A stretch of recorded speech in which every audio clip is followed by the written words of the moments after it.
Hey friends, hope you're all doing well. We're doing okay too, just really tired since we've been working non-stop. We wanted to answer a question many of you ask: how does our publishing process work? Most of our audiobooks are first posted on Patreon as paid content. They stay behind a paywall for a few months. After that, they become free to access on Patreon forever. Then, a few weeks later, we upload them to other platforms like YouTube, Facebook, and Twitter, X. Lately, our community hasn't been growing much, and we could really use your help. Please share our site in your Facebook groups, Discord servers, Reddit threads, Twitter, X, or with any friends who might be interested. Every little bit helps and we really appreciate it. Thanks a lot for being with us and supporting what we do. The higher the success rate of the trials and the greater the potential for development after class change. Sword White Clothes thought that the first and second main stories were both very suitable for him. Don't worry, I have a plan. You'd better have a plan. After the trio charged through Erosion Lake, the path ahead began to transform again, this time into a land of gravestones. A vast number of ancient gravestones stood densely packed within the land, filling the air with a fearsome breath that people found dreadful. What kind of god-forsaken place is this? There's even a graveyard. Plus, these gravestones seem to have aged a bit. Sword White Clothes looked over, instinctively smelling a hint of danger. Why do I feel like there's danger? There were at least 1,000 graves, they bore no inscriptions as if they entombed nameless, undead. Suchi said softly. It's just to say your instincts are not wrong. Something was reviving. The soil in front of every gravestone was trembling slightly. Sword White Clothes drew his long sword, focused and held his breath. Chang Feng also gripped a spear, his expression alert. Then, the earth in front of the gravestones was blown away harshly, and figures with remains of flesh on their bodies slowly crawled out from below. The power of the undead. Suchi's eyes flickered slightly. He didn't see any signs of living creatures among these skulls. Instead, it seemed like these things were produced by some kind of power. The undead. Sword White Clothes said with a serious voice. They're charging at us, be careful. These skeletons. People were utterly unlike the ones in TV shows that hobbled and moved like rusted machines. They were like living people, with torn clothes hanging from their bodies and emitting the battle cries of ghost soldiers as they raised their weapons and charged rapidly towards the trio. If it was mainly about combat, Suchi immediately pulled out the bone-breaking hammer and charged headlong into battle. And as he fiercely swung his hammer, knocking 2 skeletons flying, then forcefully smashing another skeleton dead. A message box appeared before Suchi's eyes. Death +1, death progress, 1 out of 200, his eyes paused slightly. Well then. Is this the trial task? The trial task for the Ancient God's Heart class change presented 3 keywords. Old days, abyss, death. Initially confused, now seeing the progress bar, Suchi realized. So this is what death is. As for the old days and the abyss, the former, related to the era, he wondered if the horror nursery rhyme could withstand it. As for the latter, there was a horrifying existence that lived in the abyss. And in Suchi's item slot, there happened to be an eyeball it had given. Chapter 136-130 The whole world is digesting. Run. They looked back solemnly. A massive swarm of monsters was frantically rushing towards them. Damn it. And all around, hundreds of other mutants were also running. Some who hadn't unsealed their bracelets were screaming as they were being devoured by those monsters. Those who had unsealed their bracelets then burst with abilities, attempting to combat the monster swarm, but every time they used an ability, it caused the monsters to become even more frenzied. Move it. A mutant shouted loudly. The trio didn't hesitate to rush forward. They wanted to find the other 3 players, but with hundreds of people here, they couldn't spot any trace of the 3. Considering the situation, they were likely already dead. So, they had no choice but to escape with the other mutants, who seemed to know how to leave and were desperate to flee. Together they fought and struggled, managing to carve out a path for survival, while the monsters seemed to generate endlessly, doggedly pursuing them. Something's not right. Everything here is wrong. Now that the scarred youth had regained his attributes and could use his white pupil ability again, his expression was ugly. The blood of the mutants who die seems to get absorbed by the ground. And as soon as you use an ability, it seems to get sensed by the monsters, and even the ground absorbs the energy. Xunziahuan frowned and looked at him. What do you mean? The scarred youth sweated profusely and took a deep breath. Don't you all feel like this place is like a living creature? And we're being digested. The entire city seemed to be consuming everything. Their presence was merely postponed nourishment waiting to be devoured. This is what's known as Consumption Day. A voice suddenly came. The man's pupils sharpened as he looked over to see an older middle-aged man speaking, also a mutant, his voice grave. Most people die after their flesh and energy have been slowly consumed. How do you know that? Because I've survived several consumption days by luck. The middle-aged man lifted his clothes, revealing a chest covered in terrifying bite marks. My ability is healing, so I stand a better chance of survival, and some of the mutants here know this too. The middle-aged man nodded. However, now's not the time to discuss this. The area ahead. That's our destination. I'll tell you more when we get there. The trio paused, then asked no further questions, and continued to flee. Indeed. The man observed the fleeing mutants around them, and the ones at the rear unleashing their powerful abilities. Quite a few seem experienced. It seems it's not their first time through this. Soon, a dark tunnel appeared on the overpass. Some mutants' faces lit up. Quick, get inside. And once they stepped into the tunnel, the monster swarm hesitated to follow. Instead, they roared and guarded the entrance. The other mutants also collapsed on the ground, gasping with relief. Finally made it here. The trio watched in amazement. What the hell is going on? The scarred youth asked. His breathing was steady. After all, their physique was much superior to ordinary mutants. Looking at the middle-aged man for answers. The middle-aged man wiped the sweat from his face, pointing to their surroundings. You can take a closer look inside the tunnel. The trio hesitated slightly, turning their gaze. The scarred youth's pupils contracted. The walls around seemed to be flesh, still writhing. Is this tunnel the interior of some gigantic creature? The middle-aged man shook his head. No. He looked outside. To be correct, the entire city, including every space we have been imprisoned in and come into contact with, is all inside some kind of colossal monster. The trio's expressions shifted slightly. What kind of massive creature could form a small city within its body? And the so-called feeding day is actually when that terrifying entity replenishes its energy. It devours a massive amount of things, and it will devour us too. The middle-aged man's words weighed heavily on the three, so that's how it is. No wonder everything here is so abnormal. The middle-aged man said solemnly, including myself, there are less than 10 survivors left from the last feeding day. We've tried to escape but haven't succeeded. All the other mutants have perished, and a new batch is replenished to continuously provide it with energy. The flesh and blood of these mutants were not the key to being devoured, it was their abilities and the energy that burst within them that were most important. The man seemed to have realized something and looked towards the end of the tunnel. So, this tunnel. The middle-aged man nodded gravely. This is the only way out, but it also represents even greater danger. The last time we approached this tunnel with nearly 300 people, and only about 10 survived. The three looked slightly tense. The death rate was that high. What's there? Xunziahuan looked toward the end of the tunnel. Numerous complex and unpredictable spaces, various restraints, and restrictions. And only by breaking through can we possibly reach the final area. That's where the maintainers and supervisors reside. The middle-aged man spat out these two terms, explaining, the maintainers are the ones in yellow protective suits who imprison us. They wield powerful weapons, bodies enhanced with compounds, and regard us mutants as aberrations, trash. And the supervisors. Upon mentioning this word, an indescribable fear emerged on the middle-aged man's face. They represent the pinnacle of this prison, an absolutely invincible and terrifying existence. Previously, we were discovered by one of the supervisors, and in just 10 seconds, they slaughtered 100 people. The scarred youth's expression changed. The terrifying energy he had witnessed earlier seemed to come from those supervisors. Supervisors possessed fearsome combat power. And the other 3 players had already perished, unable to offer any help. What should they do now? Just survive here? But their vitality and physical strength were being rapidly drained. The tunnel was by no means a safe place, and according to the middle-aged man, the longer they stayed here, the danger would increase exponentially, and the tunnel would contract.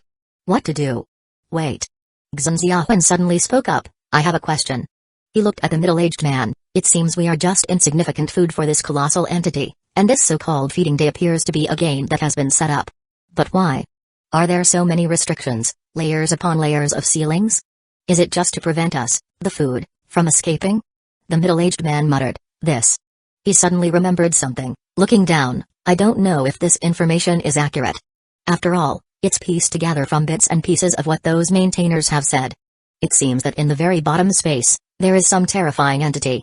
And everything here is to seal it, to keep it from leaving. The 3 exchanged glances, their pupils reflecting surprise and suspicion. These numerous spaces akin to ceiling checkpoints, the powerful supervisors, and the colossal being generating the inner spaces. All just to confine one terrifying entity? The middle-aged man rubbed his head. Anyway, it might not be accurate, and it doesn't really concern us. The most important thing right now is to escape. The man watched as the middle-aged man walked away. Currently, many mutants were resting or treating their bodies, and after a brief recovery, they would be ready to set off. If I'm not mistaken, the terrifying entity sealed in the depths might be related to the third mission, the scarred youth said gravely. Xun Xiaohuan looked at him. What, you want to complete it? The scarred youth shook his head vigorously. You must be joking. With the way things are right now, it's already going to take all our effort just to survive. I'm just curious about what kind of entity it is. He looked towards the tunnel. Just getting here has been fraught with peril, let alone nearing those sealed places. I suppose no one could even get close. The man looked as the other mutants started to rise, preparing to move out. He spoke up firmly. All right, enough talk of this and that. There are only the three of us left, we must stay alert and give it our all.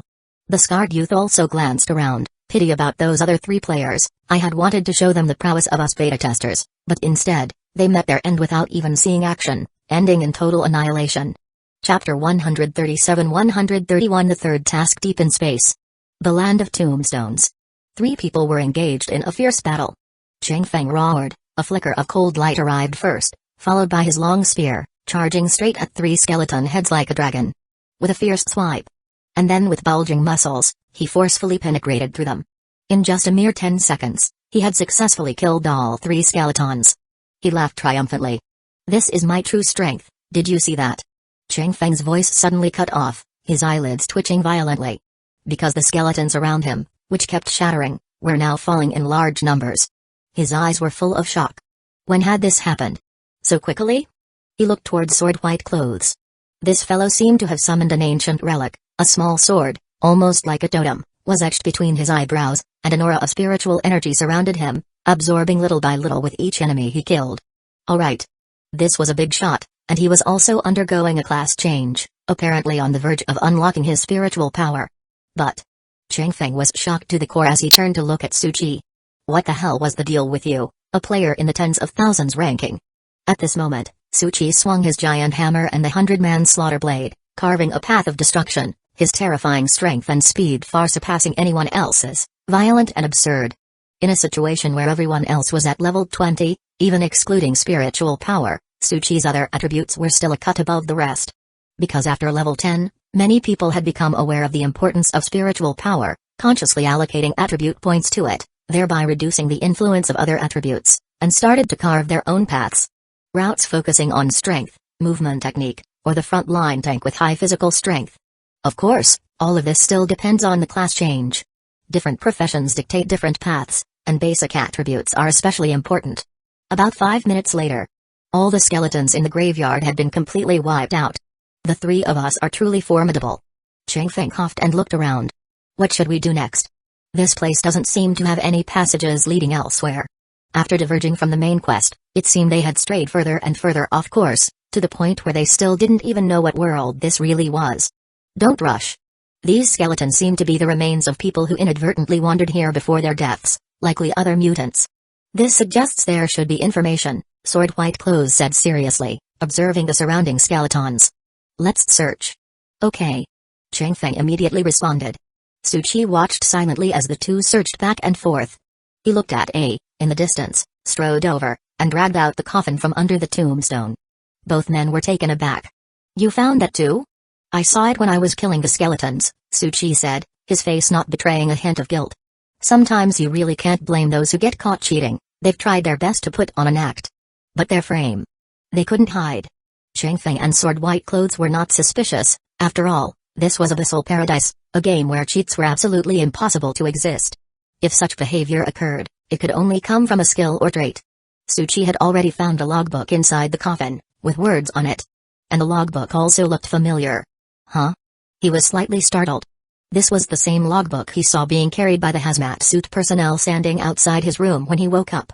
Except for the damage and wear, the two were almost identical. That is to say, the true identities of these skeletons were those yellow hazmat suit personnel. The two hurried over. Soon, they knew everything. Supervisors, maintainers. Escape and sealing. Sword White Clothes said, his gaze intensified.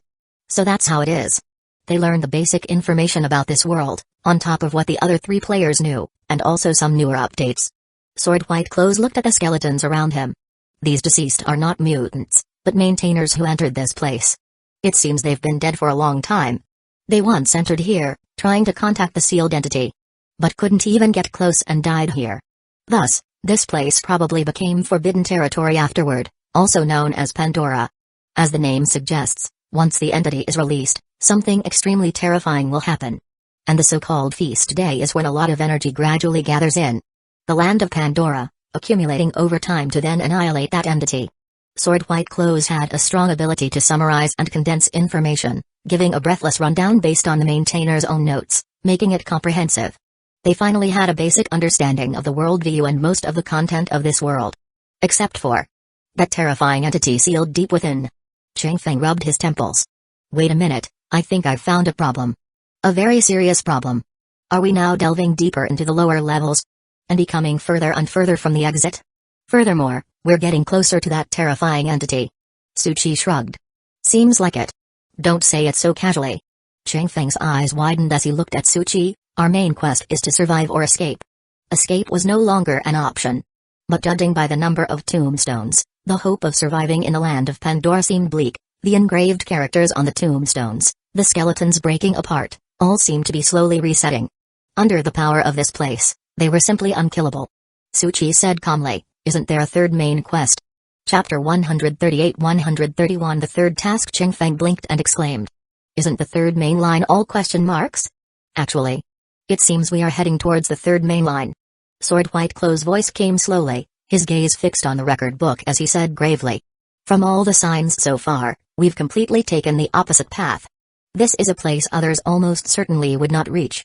If we follow this line of thought, then the third special main line is probably hidden here, and it might be related to that terrifying entity.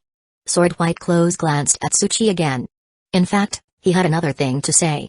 If it hadn't been for Suboxian, they couldn't have possibly arrived here. And the latter seemed to show a dawning understanding. So that's how it is. It looked like he had just realized, but there was a sense of dissonance. Sword White Clothes could no longer tell. So, if we continue moving forward, are we very likely to encounter that terrifying entity? Chang Feng's face changed dramatically. Not necessarily. Suchi's denial eased Chang Feng's expression a great deal. But the next sentence nearly made him fall apart. Suchi muttered to himself. There's a very high probability we'll die before we even get close. That was the data he saw in the record book, which indicated that many maintainers had been dispatched, but without exception, all had perished. Damn.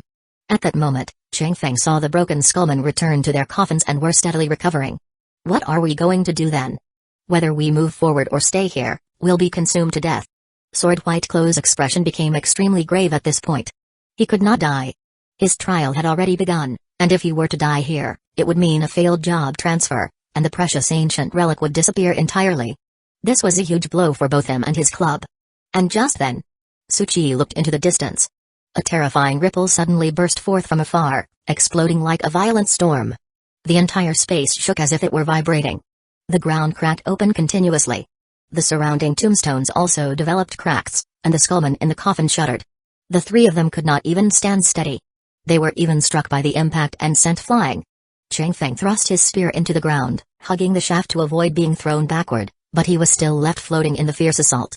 His face was filled with terror. What's happening? And Chang Feng roared at Suchi, who had grabbed his shoulder. Can't you stand on your own?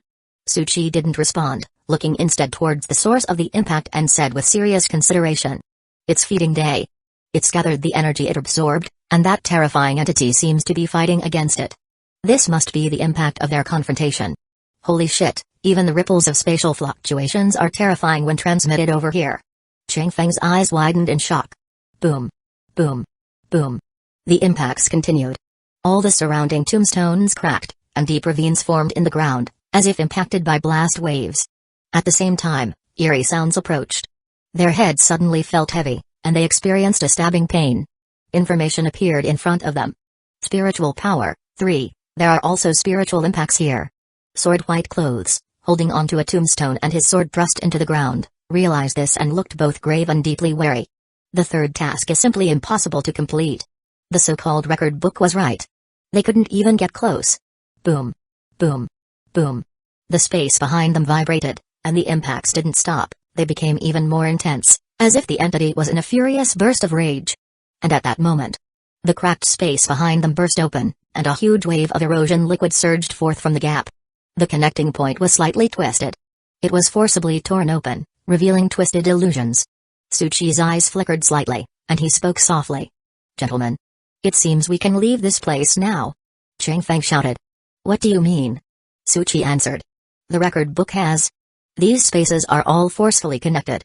Once distortion occurs, it indicates a gap has appeared, allowing us to break free."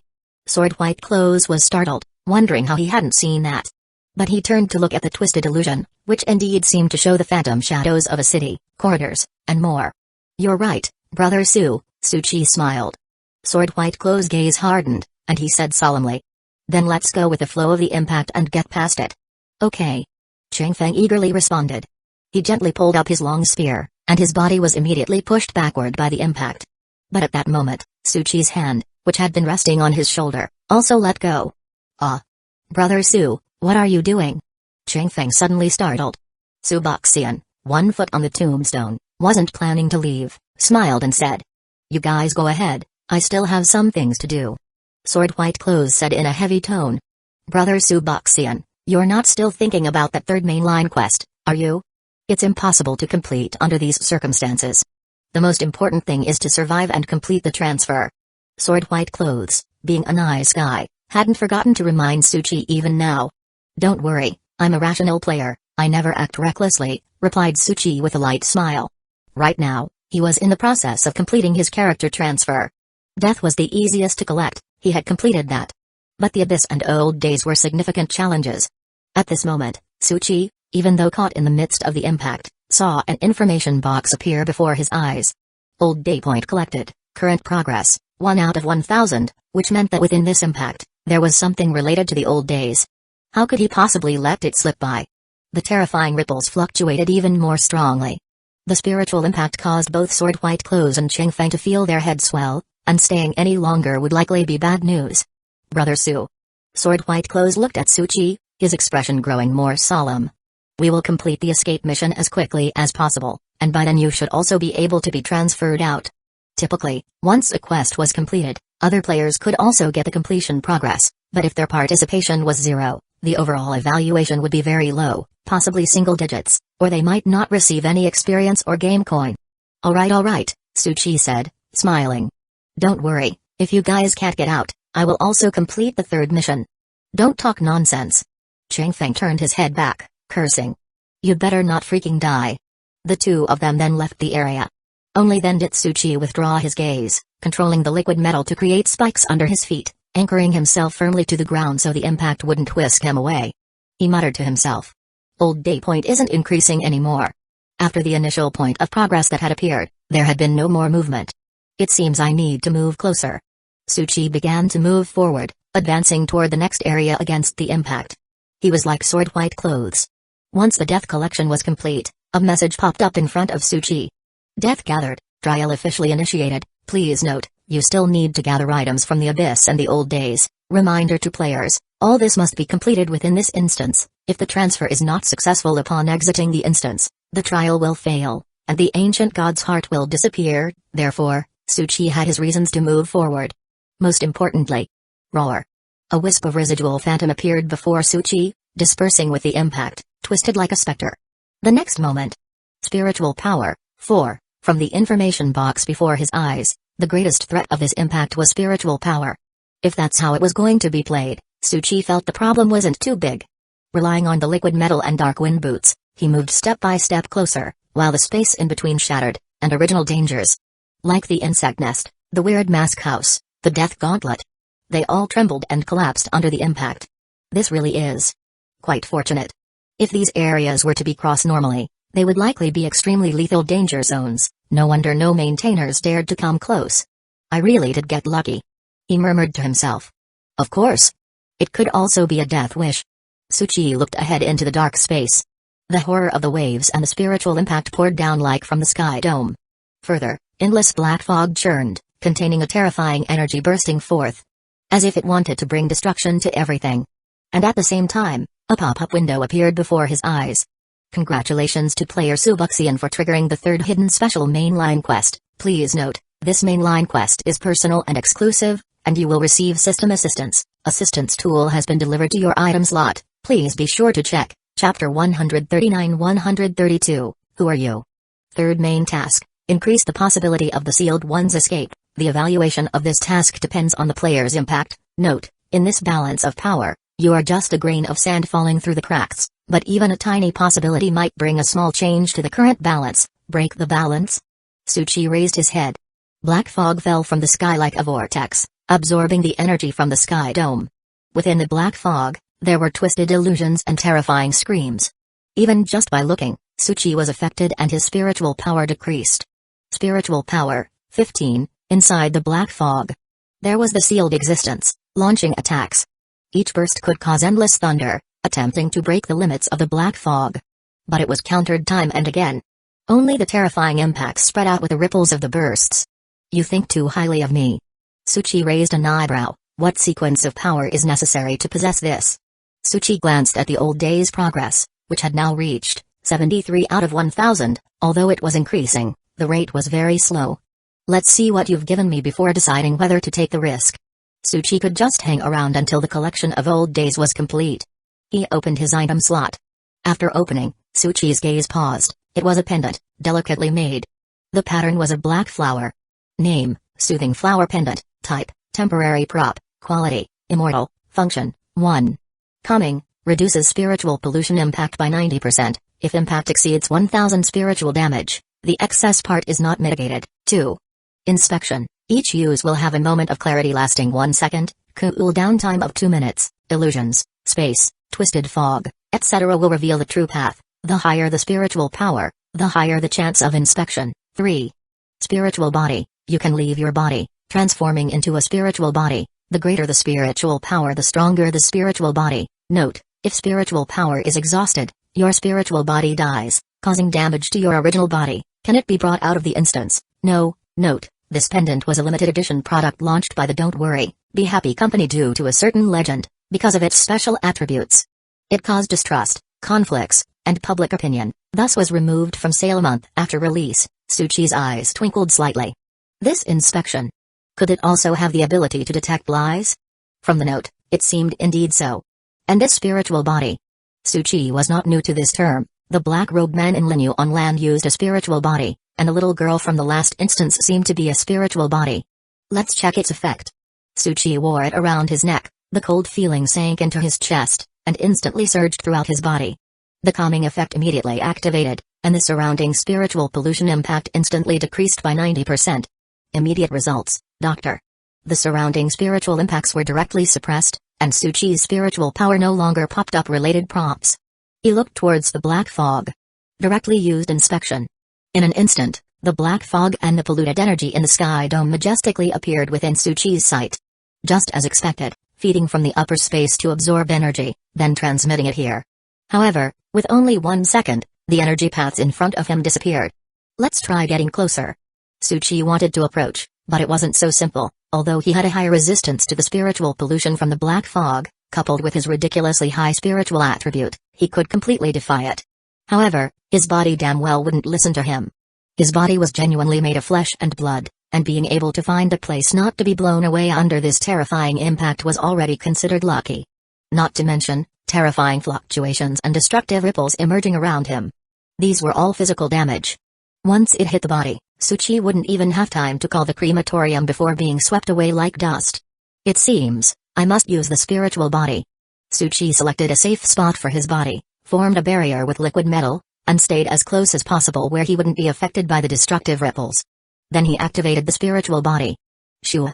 After a brief moment of distraction, Tsuchi's entire spiritual body condensed out. He was dumbfounded looking back at his own body, feeling strange. This was completely different from astral projection, not lightly floating in midair, but more like breaking free from restraints. Somewhat like the feeling of entering personal space from the real game cabin. Note, the spiritual body state does not receive pure physical damage, but cannot be immune to physical attacks containing spiritual energy, pollution, etc. Feels quite good. After Tsuchi transformed into a spiritual body, his speed noticeably increased, and there were no vitality and physical strength, only spiritual attributes, including penetration and quick teleportation effects. Tsuchi moved towards the black vortex. The old day point began to increase again. He used inspection once more. The black vortex, Like a huge polluted energy body, intricately covered in fine structures, spiritual pollution mixed with wild and uneven energy densely packed within. It was like an infinitely interconnected net, and although the one inside had tremendous destructive bursts, by attacking one spot, all energy would instantly converge to that point, firmly blocking it. And if there were multiple attacks, multiple defensive energies would be generated, spreading and diminishing the force through rapid connection. Chapter 140-132 Who are you? It turns out to be such a structure. That guy couldn't break through, which is normal, it needs a great commander. Tsuchi's eyes flickered, the inspection skill dissipated again, and he could not use it again for another 2 minutes. However, he also saw how to enter this black fog.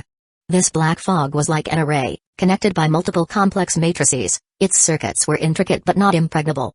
Now, in his spiritual body state, he kicked forward and headed towards the corner of the black fog. This is the only gap where no energy passes through, but this is just the surface. Once you step into the black fog, who knows how complex it will become. The 2-minute cool down for inspection might not be enough. Luckily, Tsuchi still had a frame. He had to go in first to have a chance to communicate with that terrifying sealer, and of course, his main purpose was to collect old days. Within this black fog, there was a mixture of that twisted and bizarre aura. Every minute and every second he entered the black fog, Tsuchi felt as though he was in the abyss, endless quagmires, deep seas, and darkness surged from all directions, threatening to devour him. Old days progress, 391 out of 1000, not bad. The progress had notably increased as soon as he stepped in here. The terrifying ripples and bursts around him began to spread out. Tsuchi followed the gap in the black fog and started to step into it. However, as soon as he entered, he discovered the black fog was shifting, and he keenly felt the paths behind and ahead changing. Were also changing. So it is, every 10 seconds. The entire black fog changes. Tsuchi, aside from this foothold, I'm on, the paths in front and behind are also twisted. He squinted slightly, waiting for the cool down to end, and used inspection again. The paths had indeed changed. Moreover, inside the black fog, there were twists everywhere, and making progress into the depths wasn't straightforward, like infrared security, intertwined with various complex patterns. To move further inside, Tsuchi had to bypass these complex patterns. Troublesome. And not a little bit. Within a second of inspection, memorize the pattern paths. You must move through the gaps within 10 seconds, and if the time is exceeded, the paths change. It would take another 2 minutes before inspection could be used again. Given the massive radius of this black fog, at least a kilometer or so, I still have to detour. When can I become the commander? That's not right. Tsuchi's eyelids flicked. Could it be that this is the way I'm supposed to impact the balance? The system never intended to let me inside. Just moving through the paths to disturb the patterns of the black fog, thus increasing the possibility of the other party breaking free? Tsuchi glared. Who do you think you're looking down on? No wonder the notes mentioned that I'm just a grain of sand seeping into the crevices. Turns out the system was serious. Indeed, according to normal procedures. Getting inside the black fog was already a blessing from the soothing flower pendant, even just stirring the patterns a bit, even if only a tiny part of the vast black fog, also counted as playing a role, increasing that possibility. But Tsuchi, from the beginning to the end, his target was the sealer himself. There's a saying, when someone looks down on you, you've got to fiercely show them what's what. If the system's intelligence was still functioning, it probably just wanted to say, "What are you talking about, player?" This is a reasonable difficulty level assessed by this system based on player's strength. Or what else do you want? I'll adjust the parameters first. Tsuchi's eyes flickered slightly, looking towards the dense question marks inside the black fog. Old days mists, rich in spiritual pollution, contact carries energy causing bursts. Tsuchi no longer used inspection. Since this was also called old days mists, an idea occurred to him. He pulled out the horror nursery rhyme speaker from his item slot. This speaker played sounds from the old days. We're all from the same source. With such a quantity, blending in shouldn't be too much of a problem, right? After turning on the speaker, the eerie sound of the past emerged waveringly from it. Ziz ziz ziz. The surrounding black fog actually started to change. Seemingly confused, it hovered around Tsuchi for a while. Just like computer data scanning for viruses and trojans, it was inspecting where this old day's energy had come from. But the next moment, boom. The terrifying existence inside once again burst out with astonishing destructive power. A massive amount of energy from the black fog was drained, all being used for defense. Brilliant. Tsuchi almost clapped. Well played. This is what cooperation looked like. Tsuchi resolutely carried the speaker and strode forward. He now essentially had a fake ID and had infiltrated the vast, black fog city. The Black Fog police might conduct checks, but as long as their attention was diverted, Suchi could pass through unobstructed. Hard work everyone has really put in the effort. Suchi carried the sound system towards the vigorously rippling black fog, greeting it. I'll be going first, no need to keep me for dinner. He advanced calmly. In such times, one mustn't run too fast or appear panicked. If any hint was detected, he would be upgraded to a suspect. The duration of the sound system was only about 3 minutes, even as a spiritual body with movement techniques, strength, and physical strength would double, and spiritual power would change as a result, along with increased resistance to pollution. He felt good now. Suchi, without any hesitation, continued further in. Of course. The deeper he went, the more Suchi realized that what the system had said was correct. Ordinary players couldn't possibly enter deeper. Not only would spiritual pollution become even more terrifying, but it also became more complex and dangerous. Indeed. The black fog was like a surging sea of vast data, and for ordinary players to be a mere grain of sand causing a disturbance could be considered a grand success. Thankfully, I'm not an ordinary player, but a new player ranked beyond 10,000. Suchi not only relied on the sound system, his fake ID, but also on ample prompts and inspection techniques to dodge through numerous checkpoints, bypassing the detecting black fog, and continuing forward. As time passed by, Suchi was gradually approaching the eye of the black fog vortex. He looked at the sound system with only 20 seconds left on the countdown. His gaze shifted forward. Inspection and both indicated that just ahead was the space where the sealer resided, surrounded by a ring of black fog barriers, with a dangerous aura lingering around it, blocking his path. This is my good citizen card. Suchi lifted his sound system. But the dangerously dense black fog ignored it, even circling closer and closer. Damn, ran into the special security department, looks like. I must rush through before they react. Without any hesitation, Suchi made the right choice in a limited time. Run. He burst forth suddenly, like encountering a traffic cop during a motorcycle check, his spiritual body throttled full speed ahead. The black fog was startled. It reacted astonishingly quickly. Dense darkness from all directions fiercely attacked, intending to devour him. Damn it. Suchi widened his eyes. The delay is this low? What's this array called? I want to learn it too. And at this moment, a majestic, destructive force suddenly struck the black fog barrier. Surrounding dense black fog even seemed to dissipate slightly. The barrier also cracked. The black fog all abandoned Suchi, immediately retreating to defend. It seems, the opponent isn't too stupid. This is what is called influence. The black fog was led away by Suchi, leaving gaps within its patterns. And this formidable sealed entity also keenly seized this chance, delivering a thunderous blow. Regardless of success, it allowed Suchi to proceed unimpeded, and he did so without hesitation, bravely forging ahead. From the edge of the sea of black fog, he dived right into it. Boom. The moment his spiritual body made contact with the surface of the sea of black fog, Suchi felt as if he was being torn apart. His brain thundered as if his skull was being furiously hammered open. Spiritual power, 721? If not for 90% pollution resistance, if not for the spiritual power granted by the evil god, if not for the boost from the sound system. This one encounter, Suchi would have perished here. Not to mention other players. They likely couldn't even approach, let alone endure such a blow. However, this was but a moment of horrific damage. In the next moment, Suchi's body slammed hard onto solid ground, the surrounding black fog already becoming a thing behind him. He had finally entered. And upon entering, a majestic force and aura immediately made Suchi feel a lethal danger and chill. At the same time, a cold, indifferent young girl's voice rang out. You, who are you? Chapter 141-133, Today, I will clear all the bills to zero. Who are you? Actually managing to step into this place. The icy voice reached Suchi's ears. I'm your daddy. Suchi looked up. His expression paused slightly. On the majestic throne adorned with black and gold carvings, a girl in a black dress was watching him with dangerous, indifferent eyes that reflected the destruction of the Star River. Holy crap. There are planets in her eyes. Suchi calculated in his mind. This power. Apart from the evil god and the traveling merchant, it had already surpassed the upper limits of what he had truly encountered, not counting the priests from the Love, Death, super players, as he had never truly witnessed their strength. Now, even if he activated Unrivaled, it seemed to be futile. This classmate. Suchi spoke up. Don't be agitated, calm down, I am not your enemy. The girl in the black dress stared at Suchi's face, her eyes constantly flickering. After a 1-second pause, in a calm and gentle voice, she said. When did you notice that I was agitated? Her fingers flicked slightly. The barrier of black fog around them burst forth with terrifying, massive waves like countless volcanoes erupting. And, do you think your strength could make me agitated? What's with the huge rage? Also, stop showing off your strength. Fortunes can change in 30 years, don't think the young are always poor.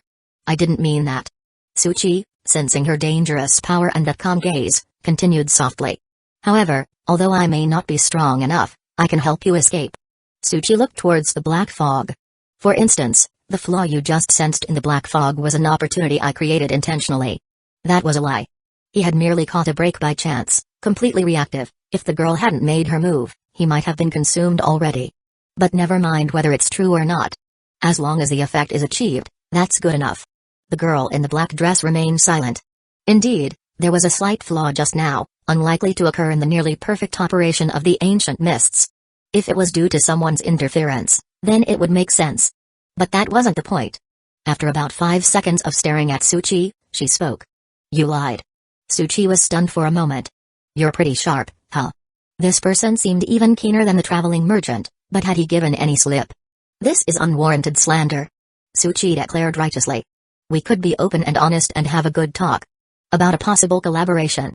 Holding the key that could free her, he who never came out on the losing end, even if she belonged to the high sequence, the Transcendence series, or was a god, it made no difference to him. Anyway, he was going to pull off a con. However, the girl's gaze remained fixed on Tsuchi's face, making Tsuchi a bit puzzled. Why the hell are you staring at me? Down, girl. But the girl in the black dress did not respond to Tsuchi's suggestion. Instead, she calmly said. Don't you feel we've met somewhere before? Tsuchi paused and pondered for half a second. You have heard the story of the Hustlers. His statues as sect hierarch of the Hustlers sect were being erected. His grand image spread far and wide? No, said the girl in black, her voice cold. Tsuchi sighed. It seemed the Hustlers sect was still a long way from successfully going public and becoming world-renowned.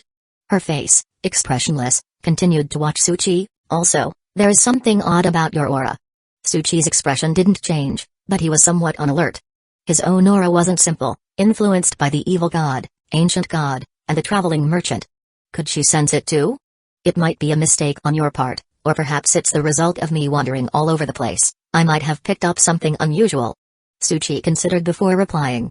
The girl in black flickered her gaze, her finger wavered slightly, and the power she gathered in midair hit the distant black fog. Boom. The terrifying power burst forth, causing tremendous ripples. Tsuchi watched the scene and shook his head. This won't break it. I know. You know, and you still do it? Tsuchi felt the need to ponder her intentions. He chose not to use inspection. It was meant to deal with the black fog outside, and it probably wouldn't work. No, it would definitely not work against this formidable girl in the black dress, and performing such an act under her scrutiny was best avoided. However, using to observe was not a problem since it worked on both the traveling merchant and the evil god. Tsuchi looked towards her head. She wants to slap you dead? Tsuchi was filled with question marks. Why? He had only seen this message on enemies and most teammates. I haven't even exerted myself yet. And you're already trying to crush me? The girl in the black dress looked at Tsuchi calmly. Don't you find me familiar? Tsuchi scrutinized her face, recalling seriously.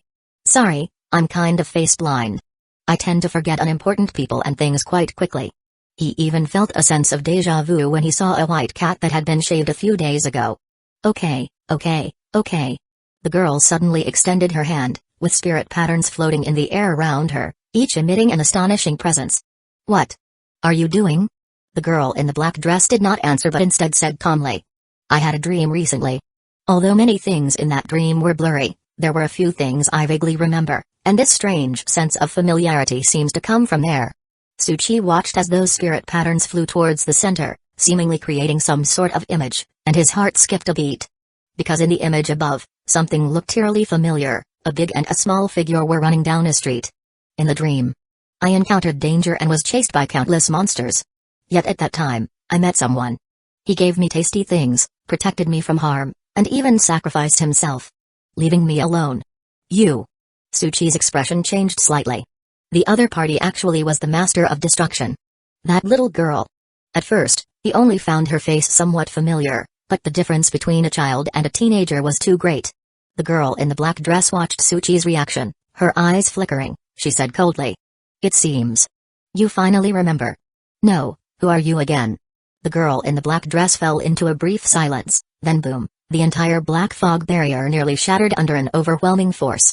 Tsuchi's eyelids twitched violently, and he cleared his throat promptly. Just kidding. Respected Master of Destruction, please calm down, after all, we are still game friends. The girl in the black dress had a cold look on her face, her teeth gritted. How dare you bring that up? The girl in the black dress exuded a terrifying aura of destruction. You deceitful scoundrel, taking advantage of my innocence as a young spiritual body, you scammed me out of money. Utterly abominable. Tsuchi. Who scammed who? These are clear-cut facts, don't spout nonsense. The girl in the black dress glared at Tsuchi. Today, I will wipe the slate clean. Tsuchi. Kill. Chang Feng let out a low roar, surging through the tunnel. A horde of monsters were gathered together, blocking the entrance to the tunnel. His spear tips surged with intense fluctuations, and wherever he pierced, a radius of 3.5 meters around it would burst into the air. Boom, boom, boom. And Sword White Clothes was even more fierce. At this moment, the mark on his forehead shimmered, and his long sword was coated with a strange energy. Ordinary sword moves were used, but they produced sharp energy that turned into sword winds that slashed through the distant groups of monsters. Blood and gore splattered everywhere. What is this? Chang Feng's eyes widened. Spiritual power. Sword White Clothes had also used it for the first time just now, his gaze shifting, so powerful. Chang Feng, did you succeed at changing your profession? Sword White Clothes nodded, then shook his head. Not yet, I've only just unlocked spiritual power. He pointed to the mark on his forehead, and it's still quite difficult to control. That strike had been successful only after many tries. But having completed the trial, he could breathe a sigh of relief. Even in the event of death now, it wouldn't affect his profession too much. What remains are the profession bonuses and traits, among other details. However, my combat power has indeed increased significantly. Chang Feng's eyes lit up, then I'm reassured. Let's go. With his newly enhanced strength, Sword White Clothes swept through the monsters in the tunnel at a rapid pace alongside Chang Feng. Looking around, he said, there are many traces left behind here. A large group of mutants fleeing together, those 3 players should be among them, they must have left a while ago. He was very accurate in assessing the situation, having known from the start that the 3 players in another room would have a way to break free, of course except for Tsuchi. But we should still make it if we hurry, we must catch up as quickly as possible. Chang Feng nodded, okay. He chuckled, let's complete the escape mission quickly, and show Suboxy and that guy, only by following the main storyline do you have a way out. Sword White Clothes had a pessimistic view of this. The dangers there were self-evident, and he wasn't someone who liked to abandon missions, but once he gave up, it meant that the success rate of the mission was slim. Let's go. Sword White Clothes said no more. The 2 of them moved quickly forward.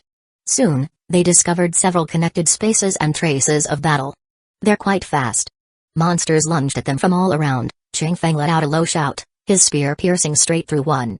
There are still many monsters left, which means they didn't linger for battle and went straight for escape. Among the dead bodies of mutants around them, it was clear the battles had been fierce.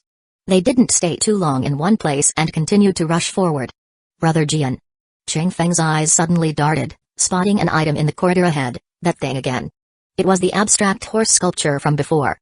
Physical damage was ineffective against it, and it obviously had killed quite a few mutants already. Sword White Clothes' gaze sharpened, don't panic. He channeled his scarce spiritual power onto the sword.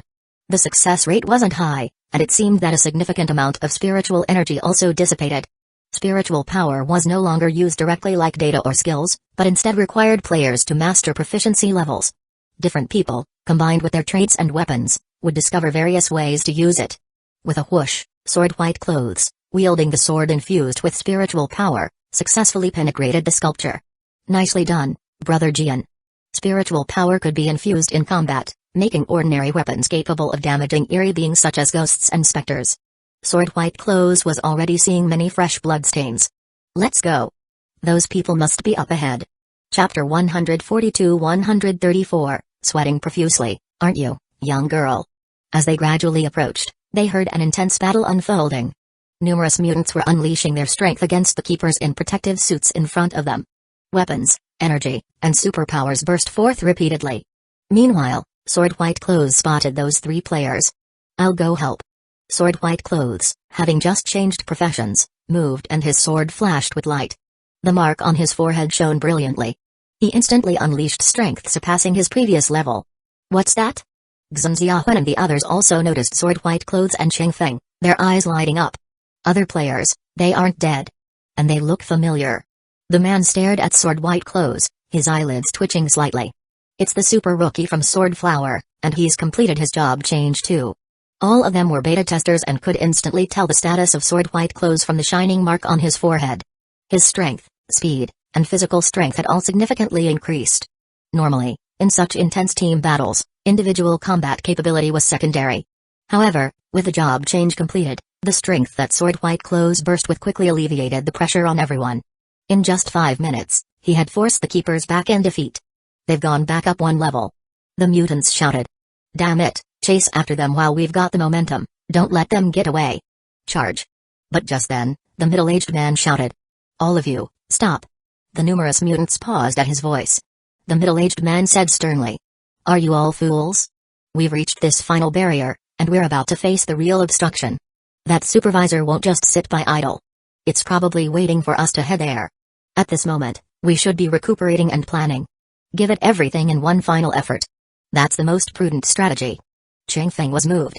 Well said. Finally, there was a presence of a prudent gameplay style. This was the normal procedure and rhythm. Xiaohuan and the others also took a deep breath, recovered some strength and conversed with Sword White Clothes and Qingfeng. Did you go to the deep space? That is really unlucky. We also lost a teammate, mourn his loss, Xiaohuan said softly, unaware that the teammate was Suboxian. Sword White Clothes turned to them. Let's not talk about that for now. You are all beta testers, you must be close to completing your job changes. Yes, although we've been constantly fighting. The trial is also ready, but the job change still needs a moment to complete, the scarred youth nodded. Then I advise you to change your jobs right now. The 3 were slightly stunned. Right now? Sword White Clothes, in his white clothing, holding his long sword, looked toward the upper level. The moment I completed my job change, I understood that to escape this instance, relying on the original level 20 untransformed strength wasn't enough, activating the spiritual power. And getting the profession enhancement, is the only chance to fight for survival. So, I suggest that each of you complete your job change here. The scarred youth looked hesitant. Our trials for changing jobs are complete, we need a safe environment, and it will consume an uncertain amount of spiritual ability points. You know this amount is not small, the risk is significant. Sword White Clothes had completed his job change during the battle, using nearly 500 spiritual ability points to forcibly open the mark on his forehead, also obtaining a significant enhancement, which was slightly different from others. Sword White Clothes frowned. But only this way, there's a chance of success in escaping. The man patted the scarred youth on the shoulder. He's right, we can't wait any longer. Haven't you seen how terrifying that supervisor is? Even if we run, we must give it our all. Alright, I understand. The scarred youth took a deep breath and began preparing to complete the job change with the others. Meanwhile, the supervisor was lying with his eyes closed at the last defense line at the exit, holding a giant axe, seemingly waiting for those people to arrive. When ants think they have a chance to escape the cage, they don't realize it's just a game. Watching every ant desperately struggle, seeing hope and then facing despair, was the best source of energy. The negative emotions brought about by the pollution effect were also excellent. According to this progress, maybe after a few more feeding days, the stability of ancient mists will increase again. The chance of that existence's recovery will become slim. My master's future opponent will also be reduced by 1. Its body's totem faintly blinked. The pattern displayed was not of the evil god but represented another divine being. At this very moment, within the thick old day's black fog, the Master of Destruction glared at Suchi, saying, "Why refuse?" When the Master of Destruction had just asked to settle the bills, Suchi resolutely refused. "Because it's urgent, big sister, don't you see what time it is?" Suchi pointed outside at the black fog. "They are absorbing energy, deploying troops, and evolving now. Escaping is the most vital thing right now." And Suchi took out the bill and flipped through it. "You owe too much, it will take so long to pay back." Master of Destruction. Look, what a sly miscreant. He even carried the ledger with him, and it seemed he only accounted for a bit of it. There appeared to be other victims too. She suppressed the urge to slap this bastard to death, her eyes slightly cold. "I have never suffered a loss at someone else's hands, this matter must be resolved, but if you think it's too long, then let's just play one round, gambling all the bills. Of course, it might seem somewhat unreasonable from me, but you can choose any game, go, chess, poker, video games. Well, not that last one, anything else is fine." Having been naive and excessively simple in her youth, she was swindled round and round, and the memories from her spiritual body made her clench her teeth in anger, so she studied a bit. And discovered many discrepancies. And she wanted to squarely defeat this guy in these areas. Tsuchi sighed. You're just delivering yourself to me, aren't you? Alright then, since that's the case, how about we make it quick? Fine, but no using powers to cheat? Tsuchi widened his eyes. How can you malign someone's good name out of nowhere? Hey. Tsuchi pulled out a deck of cards. Playing cards, huh? The Master of Destruction's eyes flickered, she was ready. But Tsuchi didn't play according to her wishes. Ordinary playing is boring. Let's play the simplest. You pick any card, and I'll guess what it is, how about that? Master of Destruction? She hesitated for a moment. Tsuchi was best not at defeating others in their domain but at pulling them into his own and brutally suppressing them. However, now it seemed advantageous for her. Her eyes flickered with a faint light. Okay.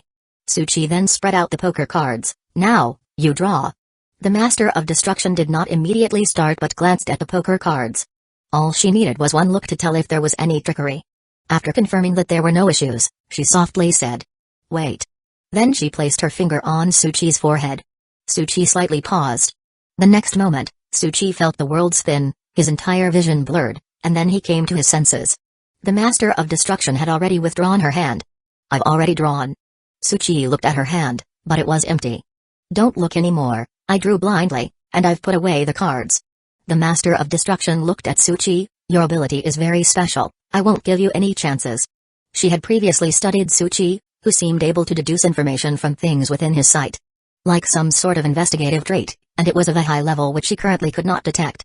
Given this, the Master of Destruction also had a way to counteract investigative traits, which was to directly block the investigation and avoid informational traces by all means. Just like the old days when all traces were swept away, past myths disappeared without a trace. Now, the cards have been blindly drawn, and even she did not know which one it was, leaving no information and no traces. Impressive. After seeing her maneuvers, Tsuchi could only genuinely admire. The Master of Destruction indeed guessed his secret to always winning bets and had even prepared to handle it. Are you sure? Yes. Are you really sure? Some investigative traits manifest extraordinary characteristics, merely gathering information from conversations. The Master of Destruction calmly looked at Tsuchi. Do you think that will work on me? Tsuchi, it seems you're confident of victory. Since you're so confident, how about we raise the stakes? The Master of Destruction furrowed her brow. Raise the stakes? She pondered. Okay, if I win, in addition to clearing the bill, you will need to sign a contract. What kind of contract? Master and servant. The Master of Destruction uttered two words. Tsuchi's eyes brightened. You want to acknowledge me as the master? Bam. The Master of Destruction slammed her palm on the ground, creating a rumble, her eyes filled with a dangerous air of destruction, coldly staring at Tsuchi. If it weren't for the fact you saved me, I wouldn't have been able to resist killing you by now. Cough, just a joke. Tsuchi looked at the cracked ground and coughed calmly. Fine. If I guess it, it's simple. The bill increases by 100% of the previous day's amount every day? Master of Destruction, do you think I'm a fool? This calculation would turn the debt into an astronomical figure in no time. So you can see that. There's indeed a hint of usury. Tsuchi took a step back, then let's cancel the upfront. The Master of Destruction widened her eyes. Isn't that still usury? Bastard. Tsuchi shrugged. That's no way to talk to someone who saved your life. The Master of Destruction made up her mind and spat out a word. Fine. She couldn't possibly lose, even with extraordinary traits, which rely on traces. In the old days, traces were the only way to find the truth, a problem that plagued countless investigators for thousands of years. She had no way to detect even a hint. She was sure to win. And then, Tsuchi, smiling, extended his hand. Then slowly spread out the poker cards. And unhurriedly flipped them over. Tsuchi looked at the remaining 53 visible cards. He scanned the area, paused, and his eyes lit up. Oh, so there is a King of Hearts missing. This series of actions had a girl in the black dress standing rigidly in place. She was utterly disoriented. It felt like defending against heaven, earth, and the air, only to be bewildered by a corn cob. As the Master of Destruction. Her eyes, once sparkling with Star River, were now filled with various emotions. Silence. Hush. Distracted. Complex and perplexed. Tsuchi then patted her shoulder, saying, Young lady, the real skill sometimes lies in simplicity. Sweating much, young girl? Chapter 143-135. This is the part where you pay extra. Have you ever seen a cat? Have you ever seen a furious, bristling cat? At this moment, the black-dressed girl's long hair exploded and danced in the air, revealing a cold, destructive aura in her eyes. Tsuchi felt he was in trouble. He had wanted to casually bring up the matter of the bill, but now it was stuck in his throat, unable to be voiced, feeling a sense of danger. You promise not to be agitated, Tsuchi coughed, reminding her. The Master of Destruction fixed her gaze on Tsuchi as the terrifying strength cracked the ground under her, clenching her silver teeth and saying word by word. I am not agitated. Dead men tell no tales. If that's the case, then I'm relieved. Tsuchi. Let's get back to the betting bill we were just talking about. Bang. The spiritual pressure of destruction began to disperse. Calmly stepping over several meters of cracks on the ground, Tsuchi said.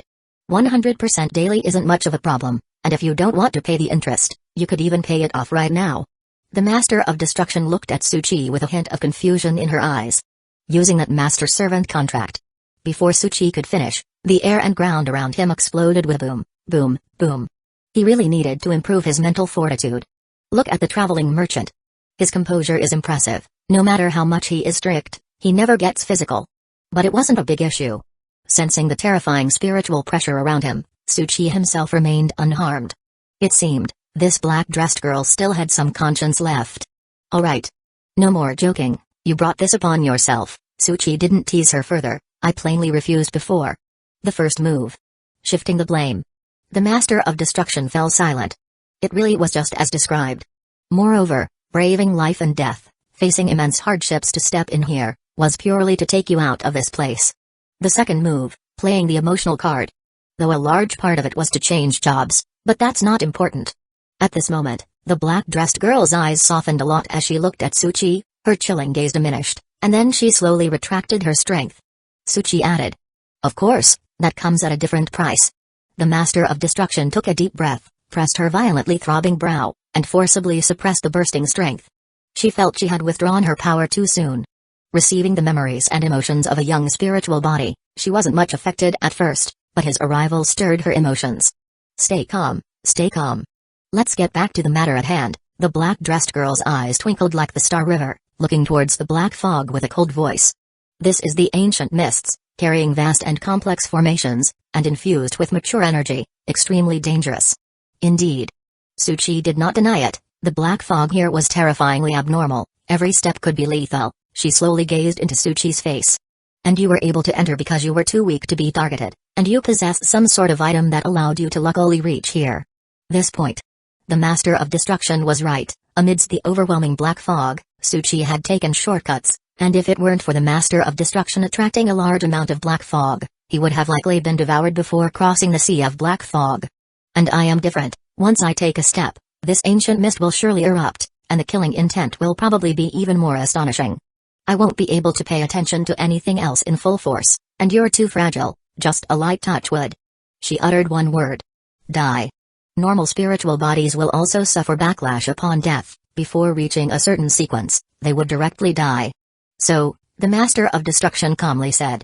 The ability for you to see through information might not be effective for me.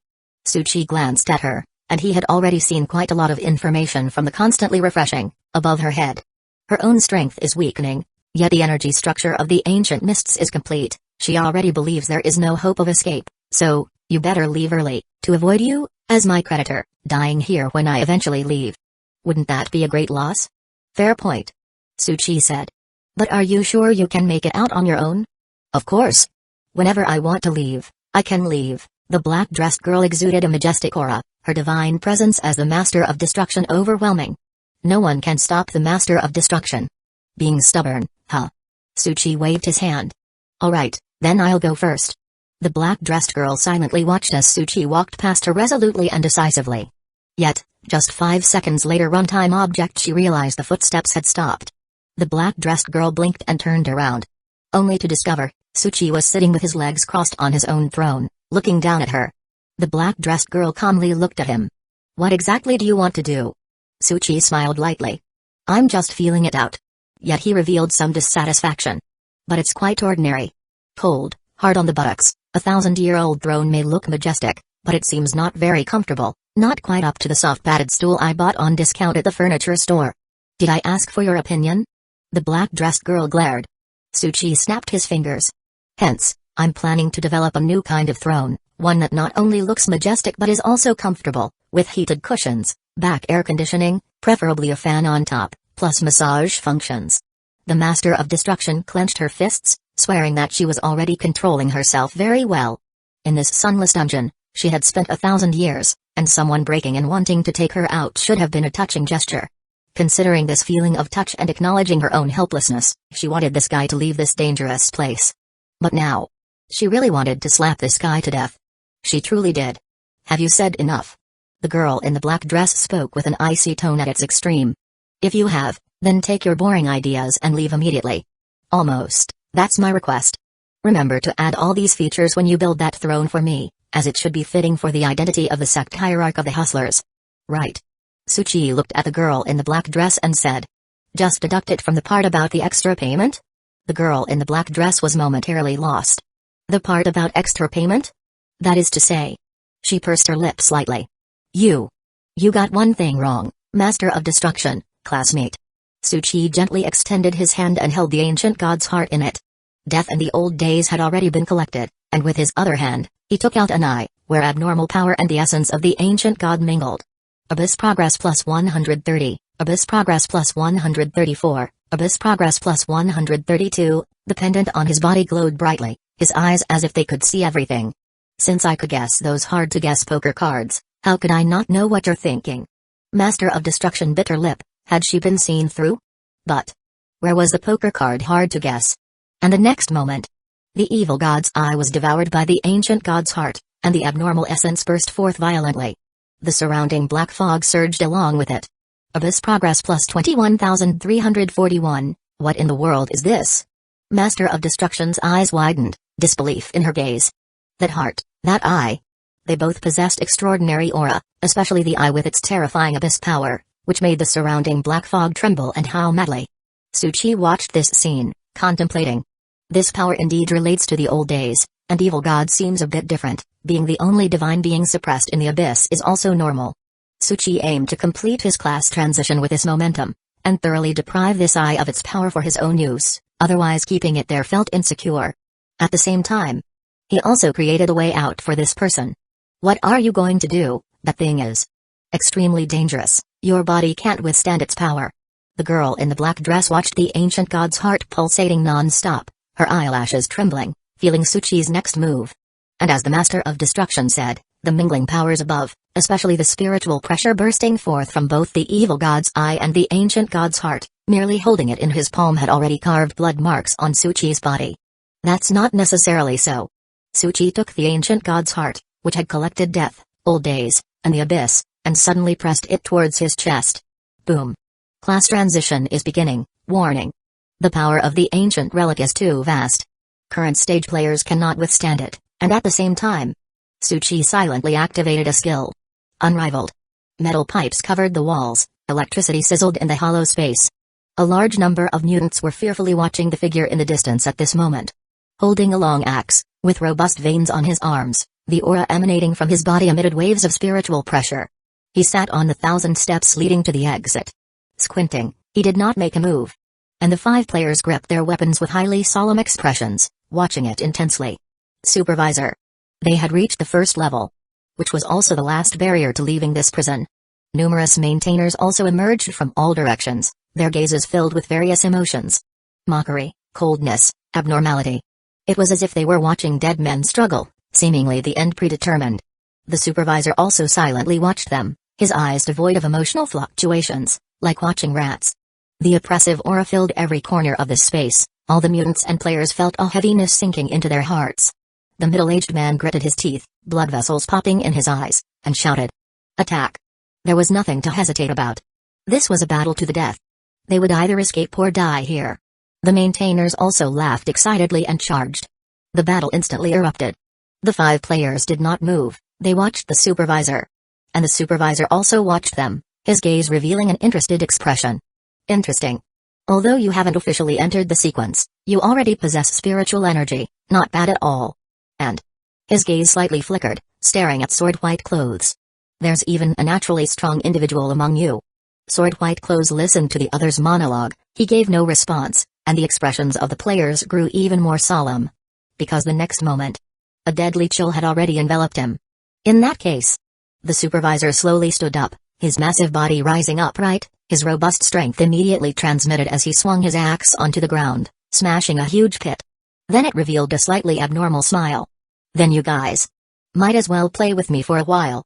Chapter 144-136, Successfully Changed Professions. But the supervisor stared at the 5 players as it ascended the steps. Its heavy footsteps thundered with formidable strength at every stride. Let's go, Sword White Clothes said in a deep voice. The 5 players, hearing the intense battle all around them, lifted their feet heavily and began to ascend. The stairs here were long with several platforms for pausing. The mutants and maintainers fighting fiercely below were sufficient. After all, they were not players and stood no chance against this supervisor. The opponent is very strong, the scarred youth whispered. Extremely strong. He had previously seen the energy contained within the opponent's body, the so-called spiritual power. And now, even though he had completed the trial and gained some spiritual power, significantly enhancing his strength, he still felt an immense sense of oppression. Their eyes were grave. They were people who had just completed the job transition trials. Except for Ching Feng, everyone's strength had obviously increased since they were all beta players, able to grasp spiritual power and familiarize themselves with the profession's traits instantly. The opponent's strength might be at the 7th rank. The man spoke solemnly. But we are not without chances. In this Abyssal Paradise game, as long as you could inflict fatal damage, you could whittle down the opponent's vitality, and even if there was a vast gap in strength, there was a way to triumph. Any attack that can't cause fatal damage will merely deplete the opponent's physical strength and spiritual power. Everyone must. Sword White Clothes suddenly stopped. He noticed the supervisor looking at them with a strange laugh, the axe slightly lifting 2 centimeters, and its footsteps getting heavier, stepping on the edge of the steps. Sword White Clothes' pupils constricted, his expression shifted slightly, and he shouted. It's coming. No sooner had he spoken. The very next moment, the supervisor's axe flew out directly with astonishing rotation and speed, rapidly approaching to strike them. Be careful. Their faces changed, and they leapt to dodge the attack. Boom. The axe flew through the air, slicing the steps as easily as cutting through tofu with its sharp blade. Ha ha ha. The supervisor laughed eerily. Quite a quick reaction. Attack. Without any hesitation, Sword White Clothes pushed off with his foot and rushed towards the supervisor, sword in hand. Xunziahuan's flying knife was thrown laterally and supported from midair at high speed, targeting the vulnerable fatal points. The other 3 charged into battle as well.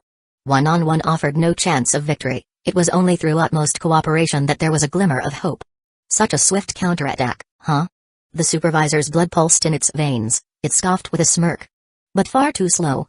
It suddenly extended its fist, bursting forth, concentrating spiritual power into it and aimed directly at Sword White Clothes, who was rushing the fastest.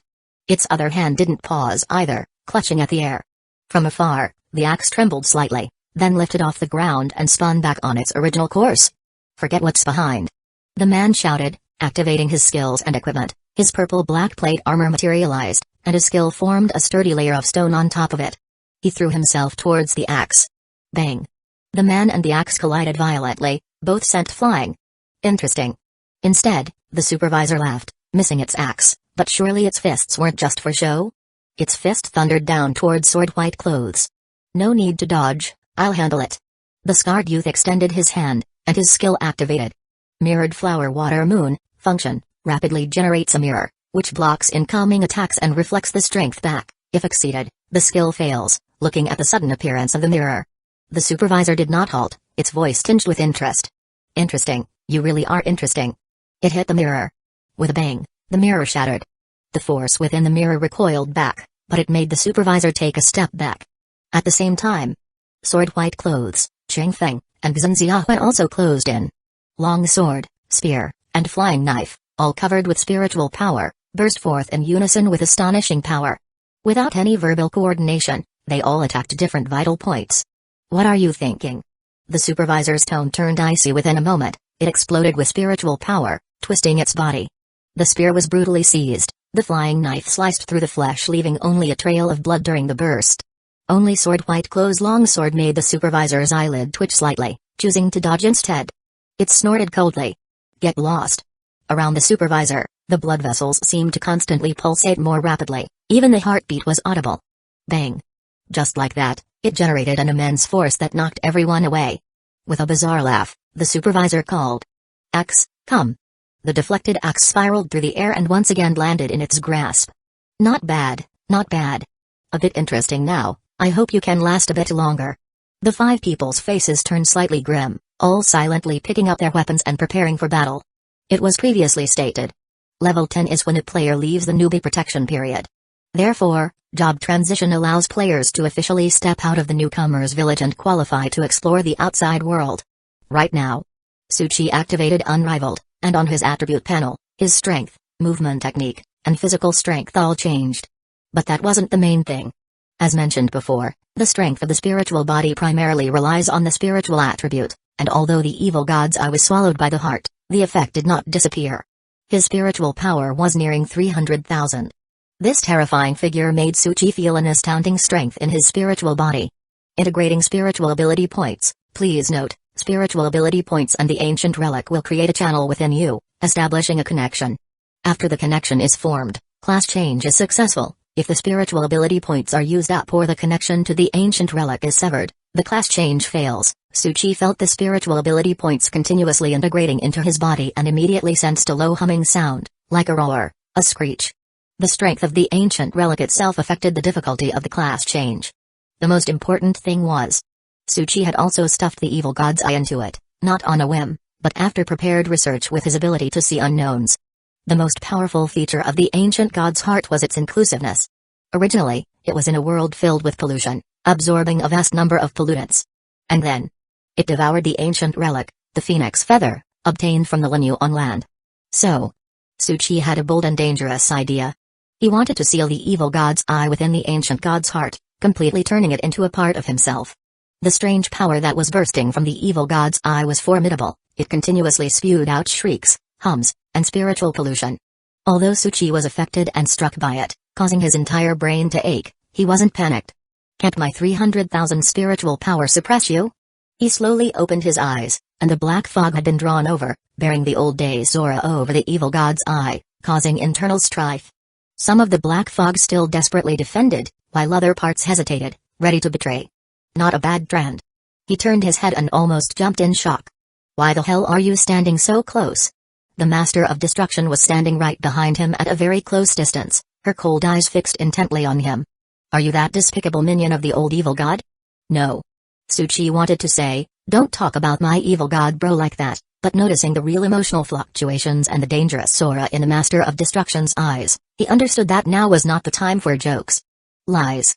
The voice of the Master of Destruction became even colder, her eyes gleaming with vigilance and caution. If not, how could you possibly have its eye, with its power sealed inside? Power surpasses unique traits.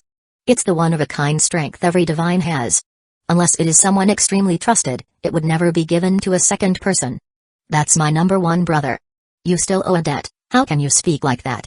However, Tsuchi knew that the god of destruction had become extremely dangerous at this moment, as she appeared to want to suppress him, yet her fingers trembled slightly, clearly struggling within.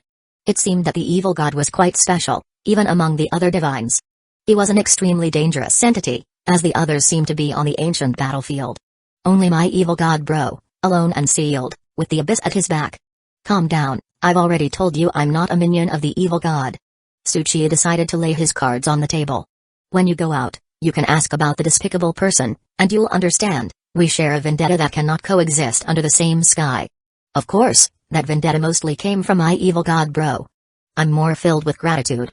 The Master of Destruction stared into Tsuchi's eyes, her long lashes coupled with her dazzling eyes, seemingly assessing the truth behind Tsuchi's words. Tsuchi stretched out his hand and turned the Master of Destruction's head to the side. Stop looking, my girl, sincerity is my main selling point. In the whole world, only he would dare to do so. Before the Master of Destruction could explode. Tsuchi spoke softly, and time is of the essence. I can only maintain this situation for a short time. Only by riding on the momentum of the ancient god's class change, the old days momentum, the evil god's power, combined with the surging spiritual ability points and unrivaled strength, was he able to draw in the surrounding black fog. Unrivaled, perhaps due to the spiritual body status, extended some time, but it was not enough. Feeling the terrible beating in his chest, although he could still speak calmly at this moment, his face had already shown a bit of pallor, That evil god's eye is harder to suppress than I imagined. Suchi took a deep breath, looked towards the black fog. No time left, I'm heading outside to alleviate its power with the old days and help you break this fog. The rest shouldn't be a problem for you. A crucial condition for class change is that the spiritual body needs to return to the body for the class change to succeed. Without any hesitation, Suchi leaped up and burst forth with astonishing speed towards the outside. The Master of Destruction watched Suchi's retreating figure, slowly retracting her gaze to look at the horizon swallowed by the black fog. The dangerous abyss, the old gods that bring about the obliteration of all things have left the ancient mythic epics blank for thousands of years. Her eyes became complex. I hope you truly haven't lied to me. At this moment, Suchi's speed was incredibly fast. Massive waves of black fog rushed directly towards him. He must make every second count. The evil god's eye was being sealed by the ancient god and the spiritual ability points in a crazy synergy, forming seals to keep it trapped there forever. At the same time, spiritual ability points were also inch by inch forging a path. He had already felt a strange power. Is this the so-called spiritual energy? Boom. Boom.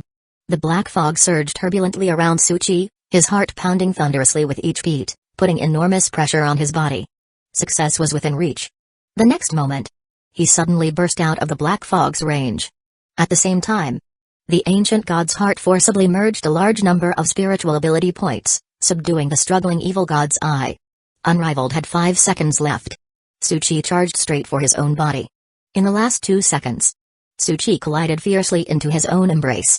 Spiritual body and body merged, class change successful. Your profession path as an old dusk has undergone unpredictable changes due to various factors. The current profession system cannot find the related sequence, unable to provide any naming. Please decide for yourself.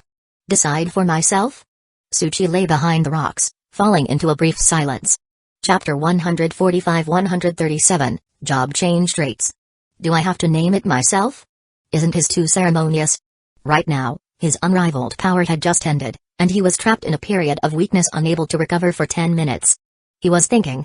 Boom, boom, boom. The black fog was booming. He looked toward the black fog. At this moment, the massive black fog was a mess due to his interference, most of it darting around chaotically as if it had crashed. If she doesn't come out now, I'll start to question her intelligence.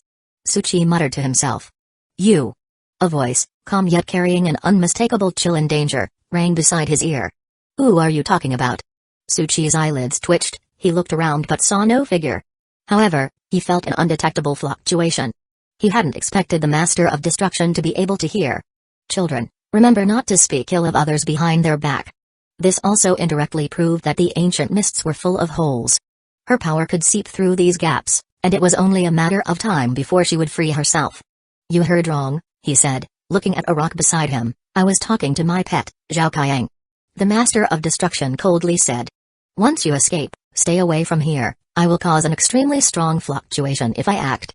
Alright, but I have a question. Speak. What do you think? Cheerful sect leader, the great compassionate hustler, world's MLM master. Which sounds better? None sound good? Lacks taste.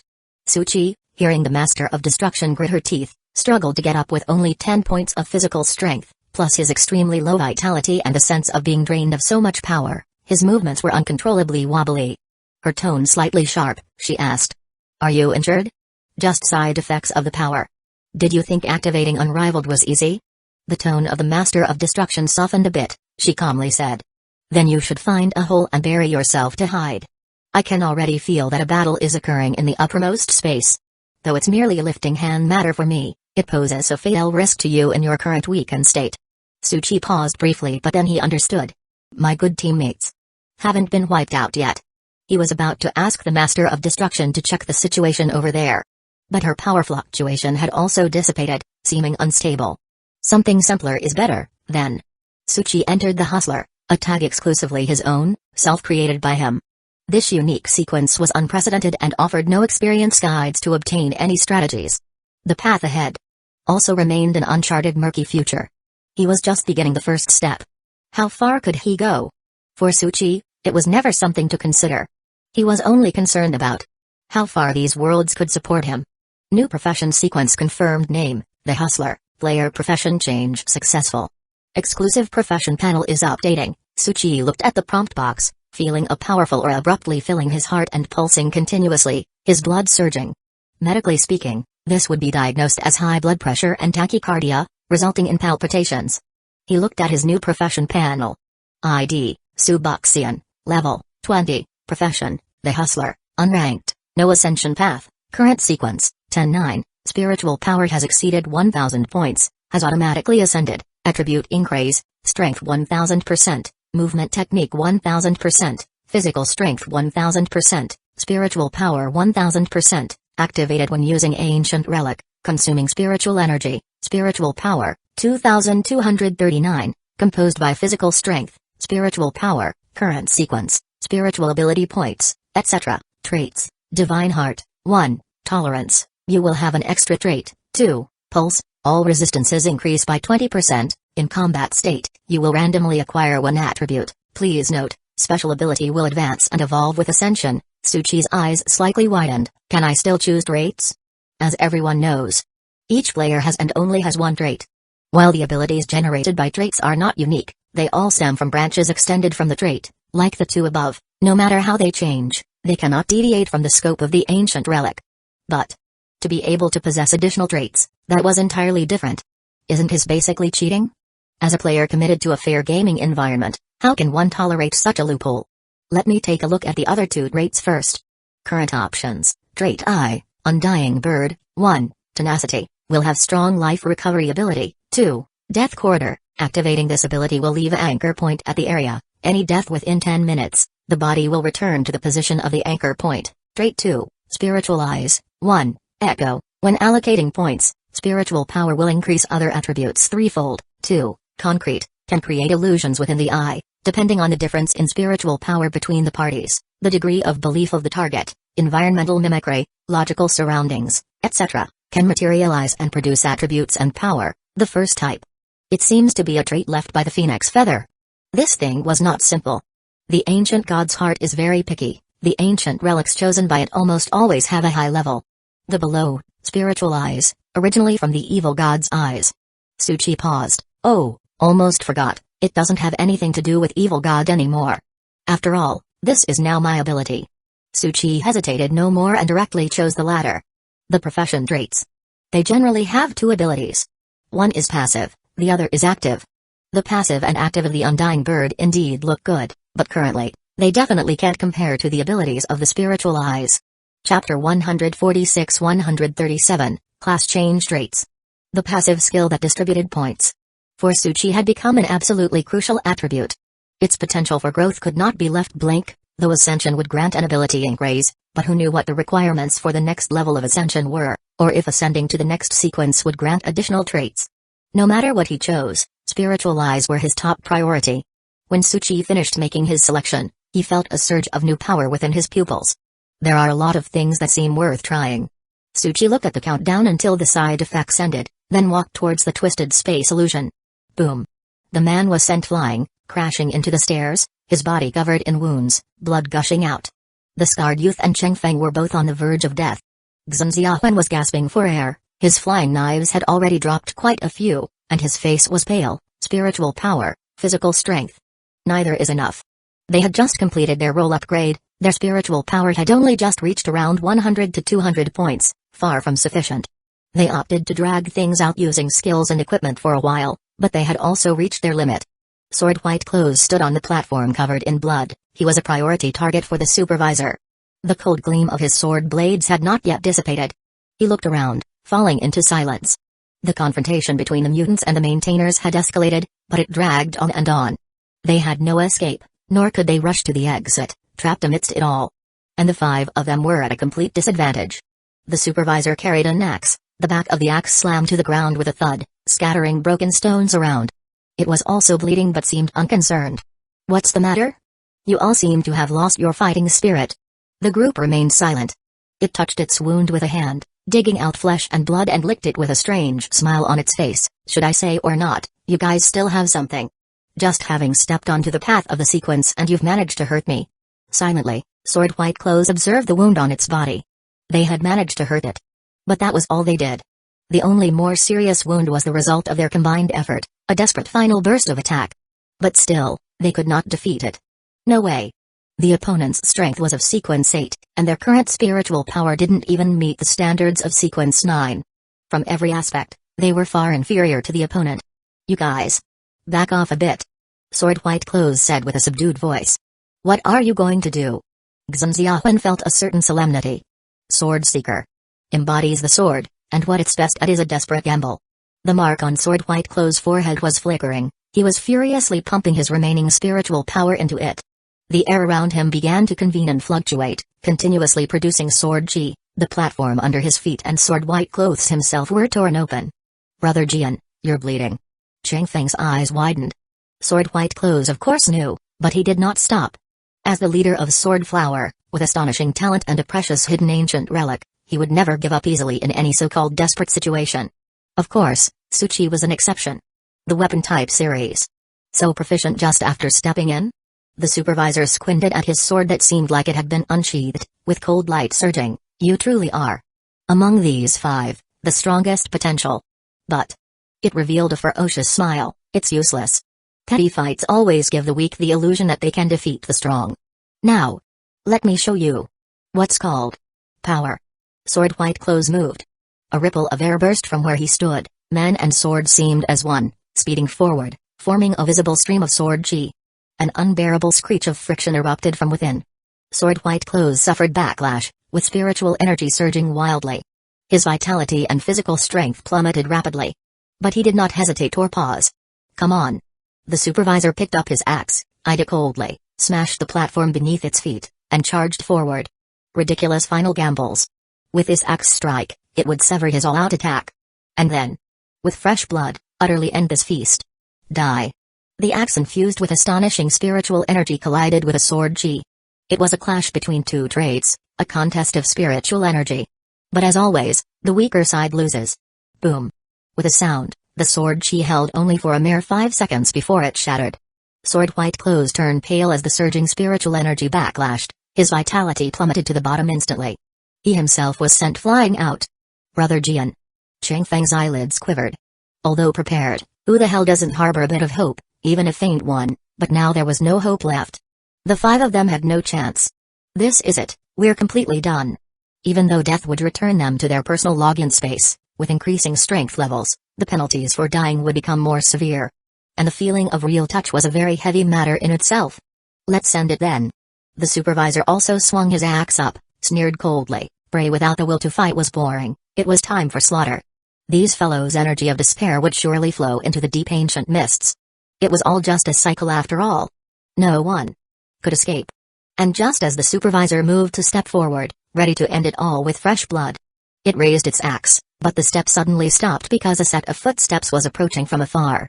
A young man was walking up the stairs. Chang Feng looked over, his expression stunned, his mouth opened, but he didn't know how to break the palpable, somber atmosphere. Chapter 147-137 Job Change Rates. The other people's gazes gathered on him. Xunziahuan looked surprised. He hadn't expected to see an acquaintance here. This figure slowly walked to the side of Sword White Clothes, who lay collapsed on the steps. Su. Boxian. It's you. Sword White Clothes weakly lifted his eyes, extremely feeble. You. Survived, huh? But sorry. Looks like you're going to die now. That sounded just like a villain. Su Chi flashed a smile. Then do you have any last words? Like turning Sword Flower into a subordinate organization of the Hustlers Club, or entrusting me with important equipment. I can fulfill those wishes for you. PFFT. Sword White Clothes suddenly spat out a mouthful of blood. It wasn't because of Su Chi's words, he was genuinely spitting blood. This guy was now utterly drained, health, spiritual energy, physical strength all reduced to a state a mere slap could end. Suboxian. Act like a human. Chang Feng somehow mustered the strength to quip. Is now really the time for jokes? Besides, can't you see the situation we're in? We're all doomed. Su Chi paused. I'm also surprised. I deliberately slowed down my steps, but I still arrived early. You guys are somehow still alive. Damn. Chang Feng couldn't help but feel like punching someone and looked at the supervisor. You damn cat, start moving. Chop him up. Supervisor. How had the heavy atmosphere just changed upon this person's arrival? And its eyes turned cold, a murderous intent enveloping Chang Feng. Are you teaching me how to do my job? But don't worry, nobody's going to escape. You'll all die under my axe. Chang Feng shuddered, The snark he wanted to unleash forcibly suppressed. Tsuchi shook his head. Since we are screwed anyway. Why be a wimp? Why not throw some tough words before you die, curse its ancestors for 18 generations, and won't you feel exhilarated when you go back to your personal space? Changfeng paused. Good idea. Tsuchi then looked toward the supervisor. Of course, while he's cursing, you can also stuff his mouth or plug your own ears. This method never fails. Hey. The supervisor was silent for a moment. The other players were all braced for battle, tense and fearful. Yet this rat, popping up from nowhere, seemed unaware of its power, causing it some confusion. Sorry, this boring hunt needs to end. It stared at Tsuchi with those chilling eyes, the axe held in its hands. I need to finish you off and then report back. The next moment, the supervisor suddenly charged, the huge axe in its hands swinging with a whoosh that sliced through the air, aimed directly at Tsuchi and Sword White Clothes. As Tsuchi looked at Sword White Clothes. Lend me your sword. You can use a sword? Of course. Tsuchi had already picked up the long sword, gripping the blade with his palm. Sword White Clothes suddenly got an uneasy feeling. Tsuchi then stepped back slightly, swung his arm backward. Then, under Sword White Clothes' shocked gaze, he threw it like a javelin. Everyone was stunned. So this was his idea of using it. The next moment, the whole long sword, moving incredibly fast, generated intense electric sparks that crackled wildly, leaving terrifying trails. The supervisor's eyelids twitched. It sensed a strange spiritual energy, a dangerous and deadly feeling. How can this be? It swung its axe to intercept it. But it was too slow. Crack. The supervisor's body was viciously penetrated by the incredibly fast sword. The horrific thunder burst forth instantly. Rumble, rumble, forming a continuous clatter. Everyone was dumbfounded. Tsuchi was slightly stupefied too. So strong? Electric sparks still flickered over his palm. This was Pulse. He had acquired a random thunder attribute in battle, which could attach and create independently. His first time using it. He hadn't expected it to be so powerful. Tsuchi didn't forget to pat the stunned Sword White Clothes on the shoulder. This sword technique, named Heavenly Flying Immortal, want to learn it? I can teach you. Changfeng roared, what does this have to do with sword fighting? Although Sword White Clothes felt some heartache for his long sword, he suddenly realized something and hurriedly said, be careful, don't get distracted. The supervisor's body was charred black and suddenly burst forth, stomping on the ground and rushing over with disheveled hair, seeking death. Seeking death. Very meaty. All the monsters in the game. As long as the body is big enough, they are all pretty meaty. It's very powerful. We can't clash head-on. Xunziapan quickly warned. No worries, it's not a big issue. Tsuchi activated the Divine Heart, all attributes were boosted by 10 times in an instant, and the sound was also raised, followed by the sound of the past. Then, he placed his palm on his chest. What are you doing? Changfeng was slightly stunned by this scene. You can think of it as me praying to the thunder gods. Is praying now going to do any good? Changfeng widened his eyes. But the next moment, Tsuchi's body twinkled with electric light.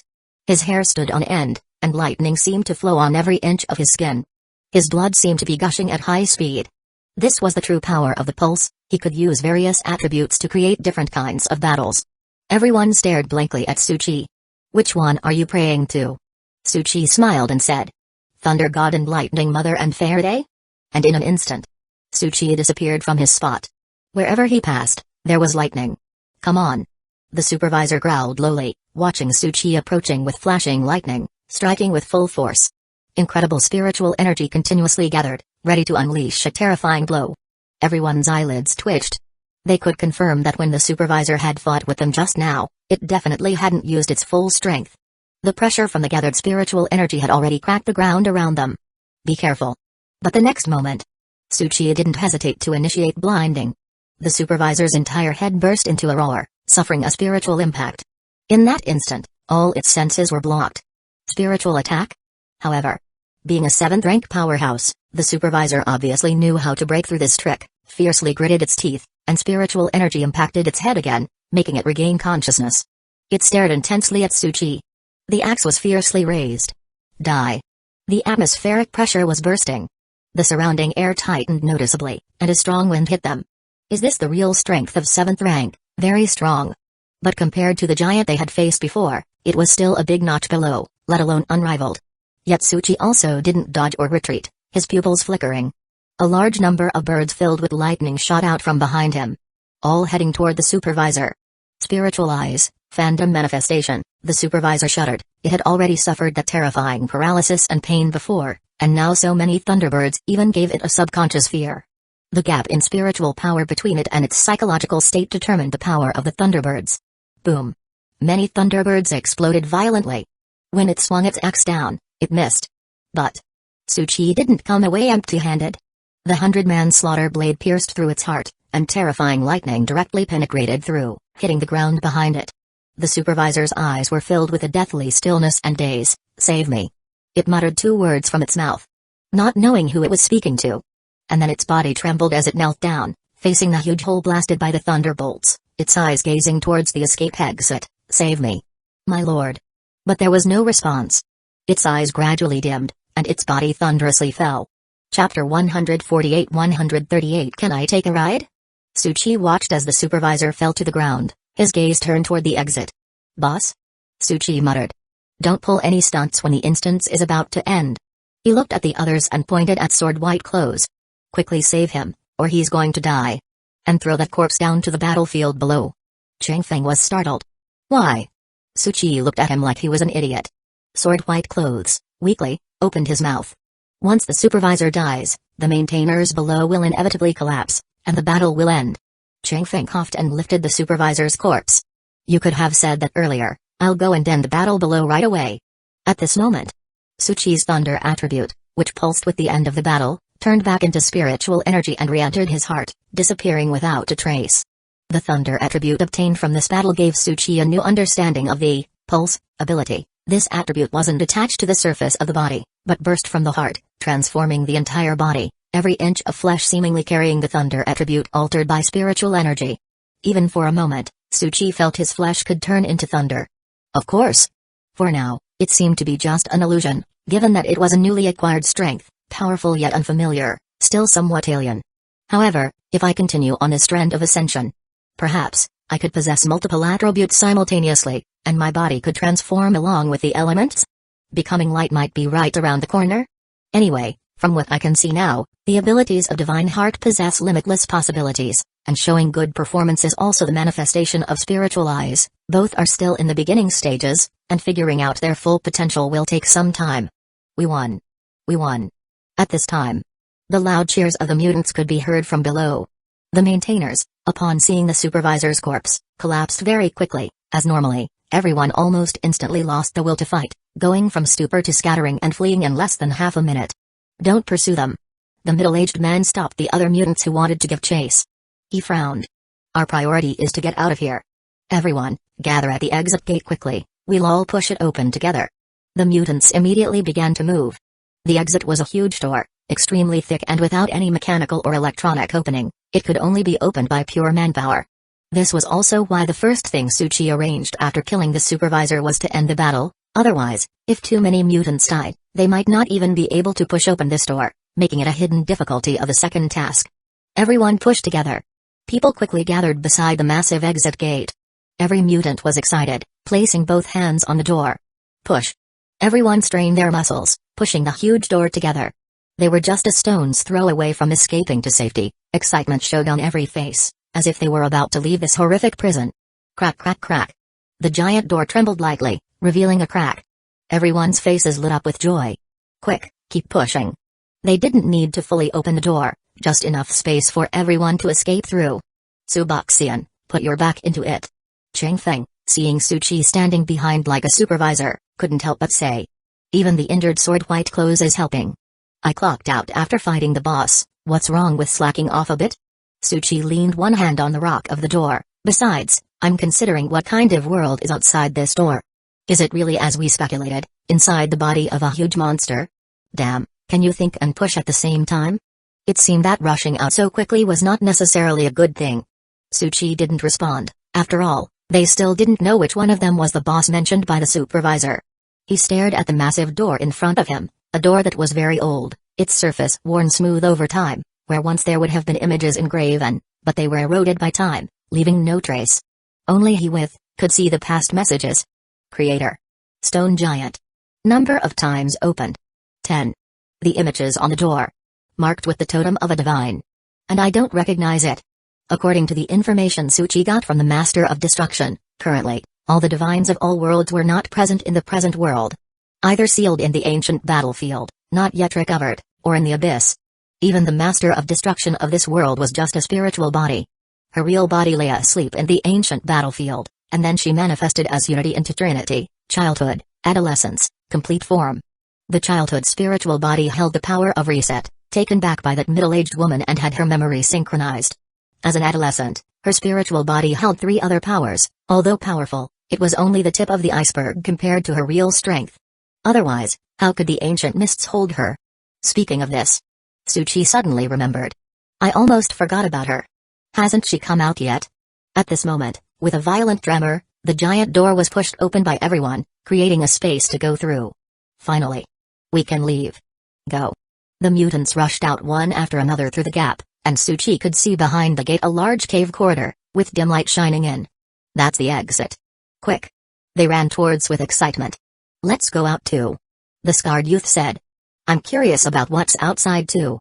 And just then, the mutants running at the front suddenly stiffened as they turned the corner, and then, with a change of expression, they yelled. Hurry. Chapter 149-138 Can I take a ride? Get back. But the next moment, it was already too late. A terrifying gust of chaotic wind surged wildly from the front. This horrific blast sent everyone in front flying. The mutants, who hadn't gotten far, were just about to retreat and hide behind the massive door. The middle-aged man seemed to sense the danger and roared. Don't hide behind the door. Boom. The chaotic blast shook the massive door in reverse, knocking it open. The mutants hiding behind the door were also sent flying, spewing fresh blood. Fuck. The faces of several players changed. This was terrifying. Fortunately, the intense chaotic blast lasted only a moment, and although the people who were sent flying behind the stairs were injured, they were quickly healed by the mutants with healing abilities. What was that blast all about? Did you just see anything? The mutants at the front now trembled. It seemed like there were 2 terrifying figures fighting outside. We didn't see clearly, only a surge of energy from one of them coming our way. 2 figures were fighting? This was beyond Suchi's expectation. One of them he could guess, perhaps it was the supervisor mentioned by the dying supervisor. And the other was. Luckily, the chaotic flow was just an impact from their fight. Although everyone wasn't directly harmed, it also indirectly showed how powerful the opponents were. The rumbling sounds of explosions continued to come through the entrance. No one dared to approach the massive door. Some even felt an ache in their eardrums just listening to the distant sounds of battle, hurriedly blocking their ears. We're not going to be trapped here, are we? Chang Feng said with a wry smile. It shouldn't be. The other 3 players in the closed beta said somberly. This instance isn't playing by the usual rules. The supervisor was killed, they just had to escape, and the second task would be declared complete. But what was the situation now? It is indeed strange. Sword White Clothes, having recovered somewhat after popping a blood medicine, fell into puzzlement and contemplation. If we follow the normal main quest line, such powerful beings shouldn't appear in the outside world. We're all just sacrifices for the feast of consumption. Even if the supervisor is killed, it's probably just small fry that wouldn't make it to the limelight. Brother Su, do you have any ideas? Suchi coughed. Maybe this is just the difficulty of the nightmare dungeon. He, of course, knew why. It was because he had helped the Master of Destruction break free, drawing out the elder mentioned by the supervisor. From this perspective. That other one. Boom. Another terrifying blast, and this time, the sounds of the battle outside faded away like an echo. It seemed the outside had gone silent. As a victor emerged. Everyone's expressions brightened, yet some were uneasy. The good news was they wouldn't have to face the blasts, and they had a chance to get out. The unease stemmed from the horrifying existences outside. Will that terrifying being leave, or is it still out there? Anyone want to go check? You go, I'll root for you. And at that moment, the ground suddenly trembled, with a terrifying fluctuation seeming to come from a far-off place below. What's the situation down there now? Chang Feng's eyes widened. Is she finally coming out? Suchi recognized the aura of the Master of Destruction. To actually transmit through such vast space to this place, she must also be about to break free. Everyone felt a chill down their spine, surrounded by dangers from all sides. Finally, someone said in a deep voice, "Let's go. Everyone together. Better to die outside than to do nothing at all." The faces of the mutants darkened, and then they too stood up one by one. What about us? Chang Feng looked to Suchi and Sword White Clothes. Let's go together. We'll probably know the situation once we get out. Tsuchi moved forward, joining the group as they walked together. Outside the cave mouth, there was utter silence. Everyone carefully poked their heads out and looked outside, their expressions turning incredibly blank. On the desolate ground outside, there was a massive vortex passage with ripples, standing upright in midair. A large number of troops mounted on Pegasi and clad in armor surged out, arranging themselves in midair. More than 10 giant beasts roared as they spilled out from the passage. Totems were manifesting. The reflections shone and flickered in the sky dome. The astonishing aura made everyone tremble. And on the ground were all traces of battle, the corpses of abnormalities that looked similar to supervisors strewn everywhere, and there was a massive being impaled on a mountain flank by a long spear. The flesh emitted a terrifying spiritual energy, but it was already a corpse. This is the Great One mentioned by the supervisor. Tsuchi looked over. And the one who killed it. There were 3 beings filled with the most powerful aura. Quietly standing in midair, they did not speak, but their spiritual energy suffocated everyone who felt it. Tsuchi saw critical information above their heads. Priest. A priest is a servant directly beneath the divine, a subordinate to a god. Among the ranks of clergy, only second to the bishop. Tsuchi had encountered that phantom in Nancy's Love, Death, super player, who was a priest as well, though it might have served another god. These 3 were all priests, and who they were waiting for became quite obvious. The armored female priest's eyes held authority as she looked down at the trembling group and said, "There are still some alive." Everyone was startled. They felt an overwhelming force from those above engulfing them. Xunziahuan suddenly transmitted via telekinesis. "They are looking over here, don't make eye contact, maintain reverence. They must be receiving the terrifying entity from the depths of space, it has nothing to do with us. Low beings must not look, must not listen, bowing is the basic etiquette, not to displease them, otherwise a single glance could kill us, after all, their power surpasses our imagination."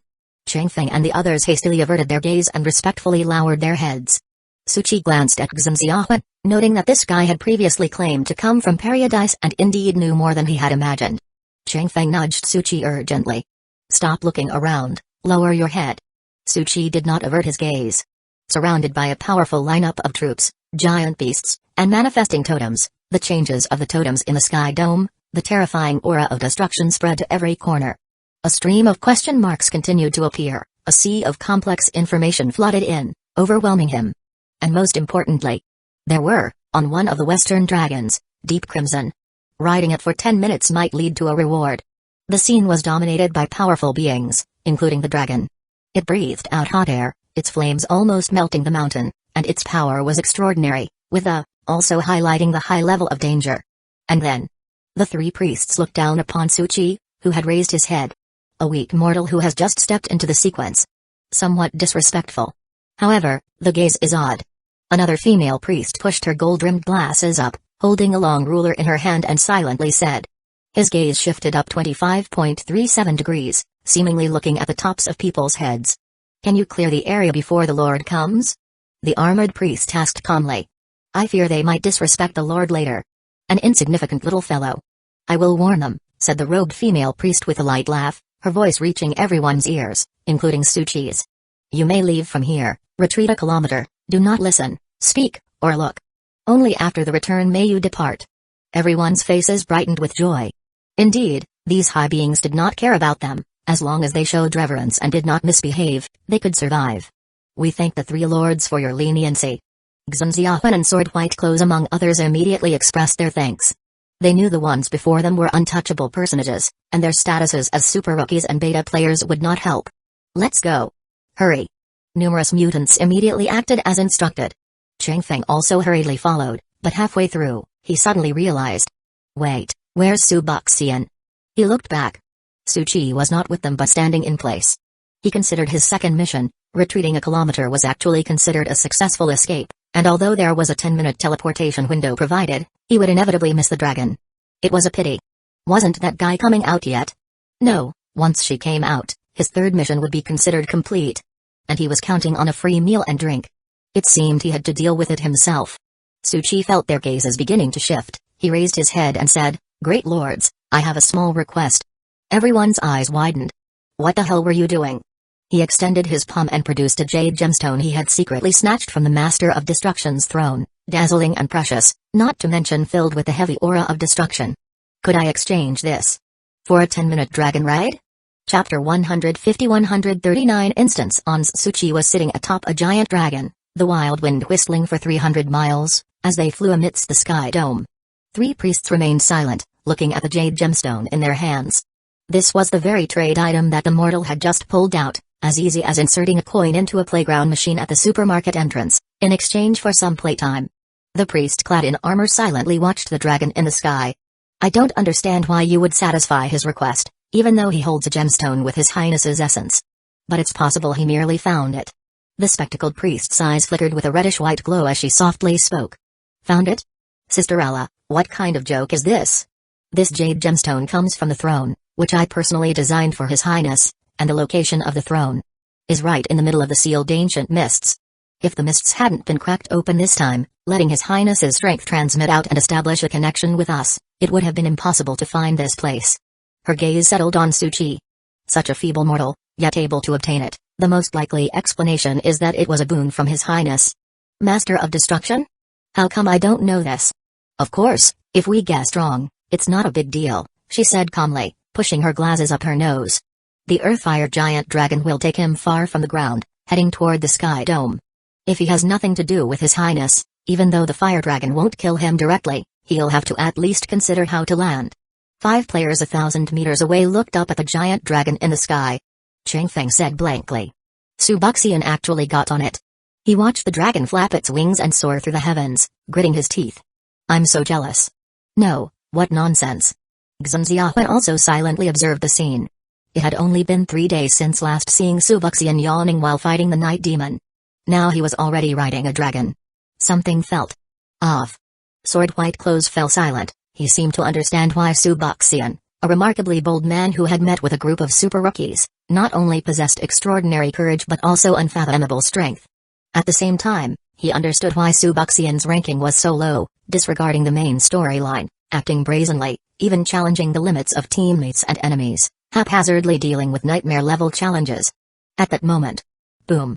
The entire mountain range in front of them began to shake. This was the colossal mountain range that covered the chaotic sea. They hadn't taken a close look when they emerged. When the mountain started to quake, they looked on in terror. What is this? The mountain range stretched unbroken, with forests, streams, and rocky hills merely clinging to its surface. As it trembled, it seemed to reveal the true shape of this enormous creature. A gargantuan turtle-like beast with a continent-sized shell. An ancient creature with exceptional traits, bearing marks of the old days. The long-robed priest quietly gazed at the great creature. No wonder why we couldn't find the trace of His Highness's second spiritual body back then. Is it still sleeping? Perhaps it will awaken only when the abyss opens. The 3 priests stopped discussing this ancient creature. The scent of destruction was spreading, the totems in the sky dome began to spin and shimmer, and boundless might stirred up a tempest. His Highness has arrived. Their expressions slowly shifted, a mix of reverence, joy, but mostly curiosity. We have yet to see His Highness in his youth. Last time Zrin returned His Highness in his juvenile form, she kept bragging about how cute His Highness was as a child. That smug showing off was really irritating. Luckily she's not here today. Can we sneak a picture later? Priest Ella calmly advised. I urge you not to be too presumptuous, memories will be synchronized. When His Highness recovers in the future, you will be held accountable. Do you want a picture? All their conversations were through spiritual communication, so no need to worry about being overheard. But at that moment, a shiver ran through them as a piercing spiritual energy came into their ears. Do you think that I can't hear you right now? The 3 priests' faces changed as they looked toward the sky dome, where a figure stood midair, the space around them twisting. They quickly bowed respectfully. We welcome His Highness. The army of sequencers all knelt on the ground. We welcome our lord. People a kilometer away trembled, and the mutant without hesitation also bowed their heads, kneeling to the ground. Do we need to kneel as well? Changfeng coughed. But Sword White Clothes was already half kneeling on the ground. Brother Jian? Changfeng widened his eyes. In his view, Sword White Clothes was a proud and dignified future powerhouse, yet he knelt so quickly. Sword White Clothes shook his head. That totem signifies that the other party is a divine. Mortals naturally need to perform a half-kneeling ritual to a god. It's that strict? Changfeng was slightly stunned.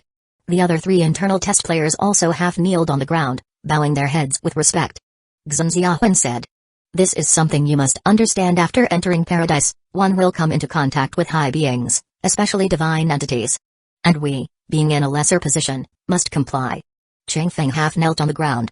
I kind of get it now, and I can understand, it's like raising a toast to the leader, but I just want to ask one question.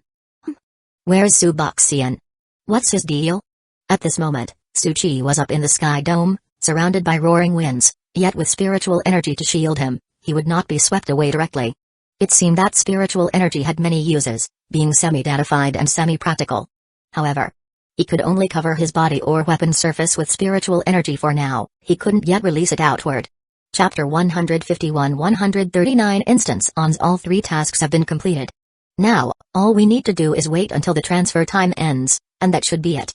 Below, the Master of Destruction silently lifted her head to gaze at the sky dome shrouded in clouds and opened with a calm voice, "Why is he riding a dragon?" The bespectacled priest's eyes lit up slightly. Her guess was correct, and by the tone, it seems she even really knows him.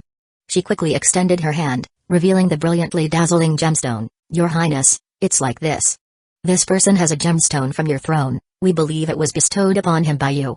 Considering his request was not excessive, we took the liberty of agreeing to it." The Master of Destruction spoke through gritted teeth with an icy tone. "Bestowed? On him?" She had said to herself that when she wanted to reclaim her throne after shattering the ancient mists, suddenly something felt different. At the armrest, a full 8 gemstones were gone. That bastard. Using my things to trade with my priest. And having a grand time doing it. "Your Highness." Sensing the dangerous aura of the god of destruction, the expressions of several priests tightened a bit. Although they were only spiritual bodies and their strength had not been restored, they had all witnessed the terrifying strength of the Master of Destruction in her full form. "I apologize for overstepping, Your Highness, I will kill him immediately," the bespectacled priest said, not daring to look at the Master of Destruction, and decided to rectify the situation immediately. She was about to take action. But the Master of Destruction calmly said, "No need, I'll do it myself." Her entire spiritual body shot straight towards the sky dome. "Bad, Elena, the Highness seems genuinely angry." The priest in the long robe patted the somewhat dazed female with the glasses. She muttered to herself. That shouldn't be right, borrowing something of the Highness, with the remnants of her strength in his body. The data analyzed had at least a 92.32% possibility. "Stop talking about that," Priest Hela interrupted, extending her hand as the long spear, which had been pinning the corpse of another priest's abnormality, returned to her grasp. "Since the Highness's spiritual body has appeared in this present world, she will soon return. Divine beings do not dwell in the earthly realm, this is the rule. Once they leave the sealed state, the divine beings' spiritual bodies naturally return post-haste to the land above, to reunify with their true form. We too must make haste, and communicate with the Highness about the details of her last spiritual body. Meanwhile, above in the sky dome. Brother Long, see. After all this chatting, we're now friends. The capital theory I just explained to you, don't spread it around, just keep it to yourself, okay? Alright, when you earn a huge pile of gold coins, agree to give me 30%. That's very generous of you." The dragon burst out with its dragon breath, uttering a sound of joy. It had not expected this human could actually communicate with it, knew its preferences, and even taught it a complete set of theoretical knowledge that had it thrilled to the core. It could not wait to expand and strengthen its treasury upon its return. Its wings flapped vigorously, even taking the initiative to shield Suchi from the fierce winds. Suchi inwardly sighed, wishing everyone were as simple as this dragon. The next moment, a figure appeared on the dragon's back. The dragon suddenly showed a look of terror, trembling all over, and stayed in place, only flapping its wings without moving. Suchi's expression also paused slightly.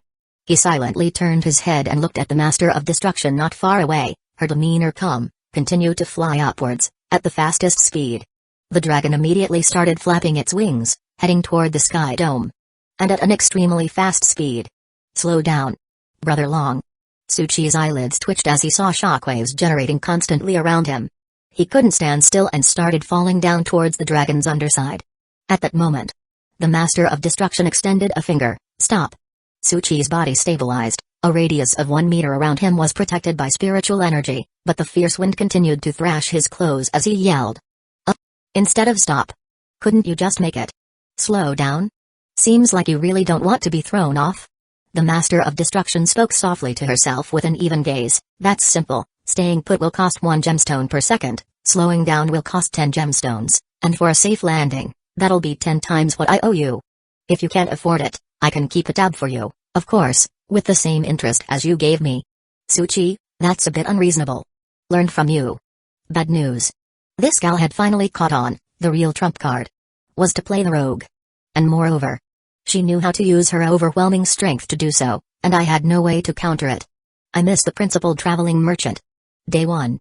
Tsuchi saw there were still 30 seconds left on his dragon back timer, and the transfer time was almost up. At this rate, wouldn't he owe a fortune? And probably couldn't weasel out of it. After all, might is right.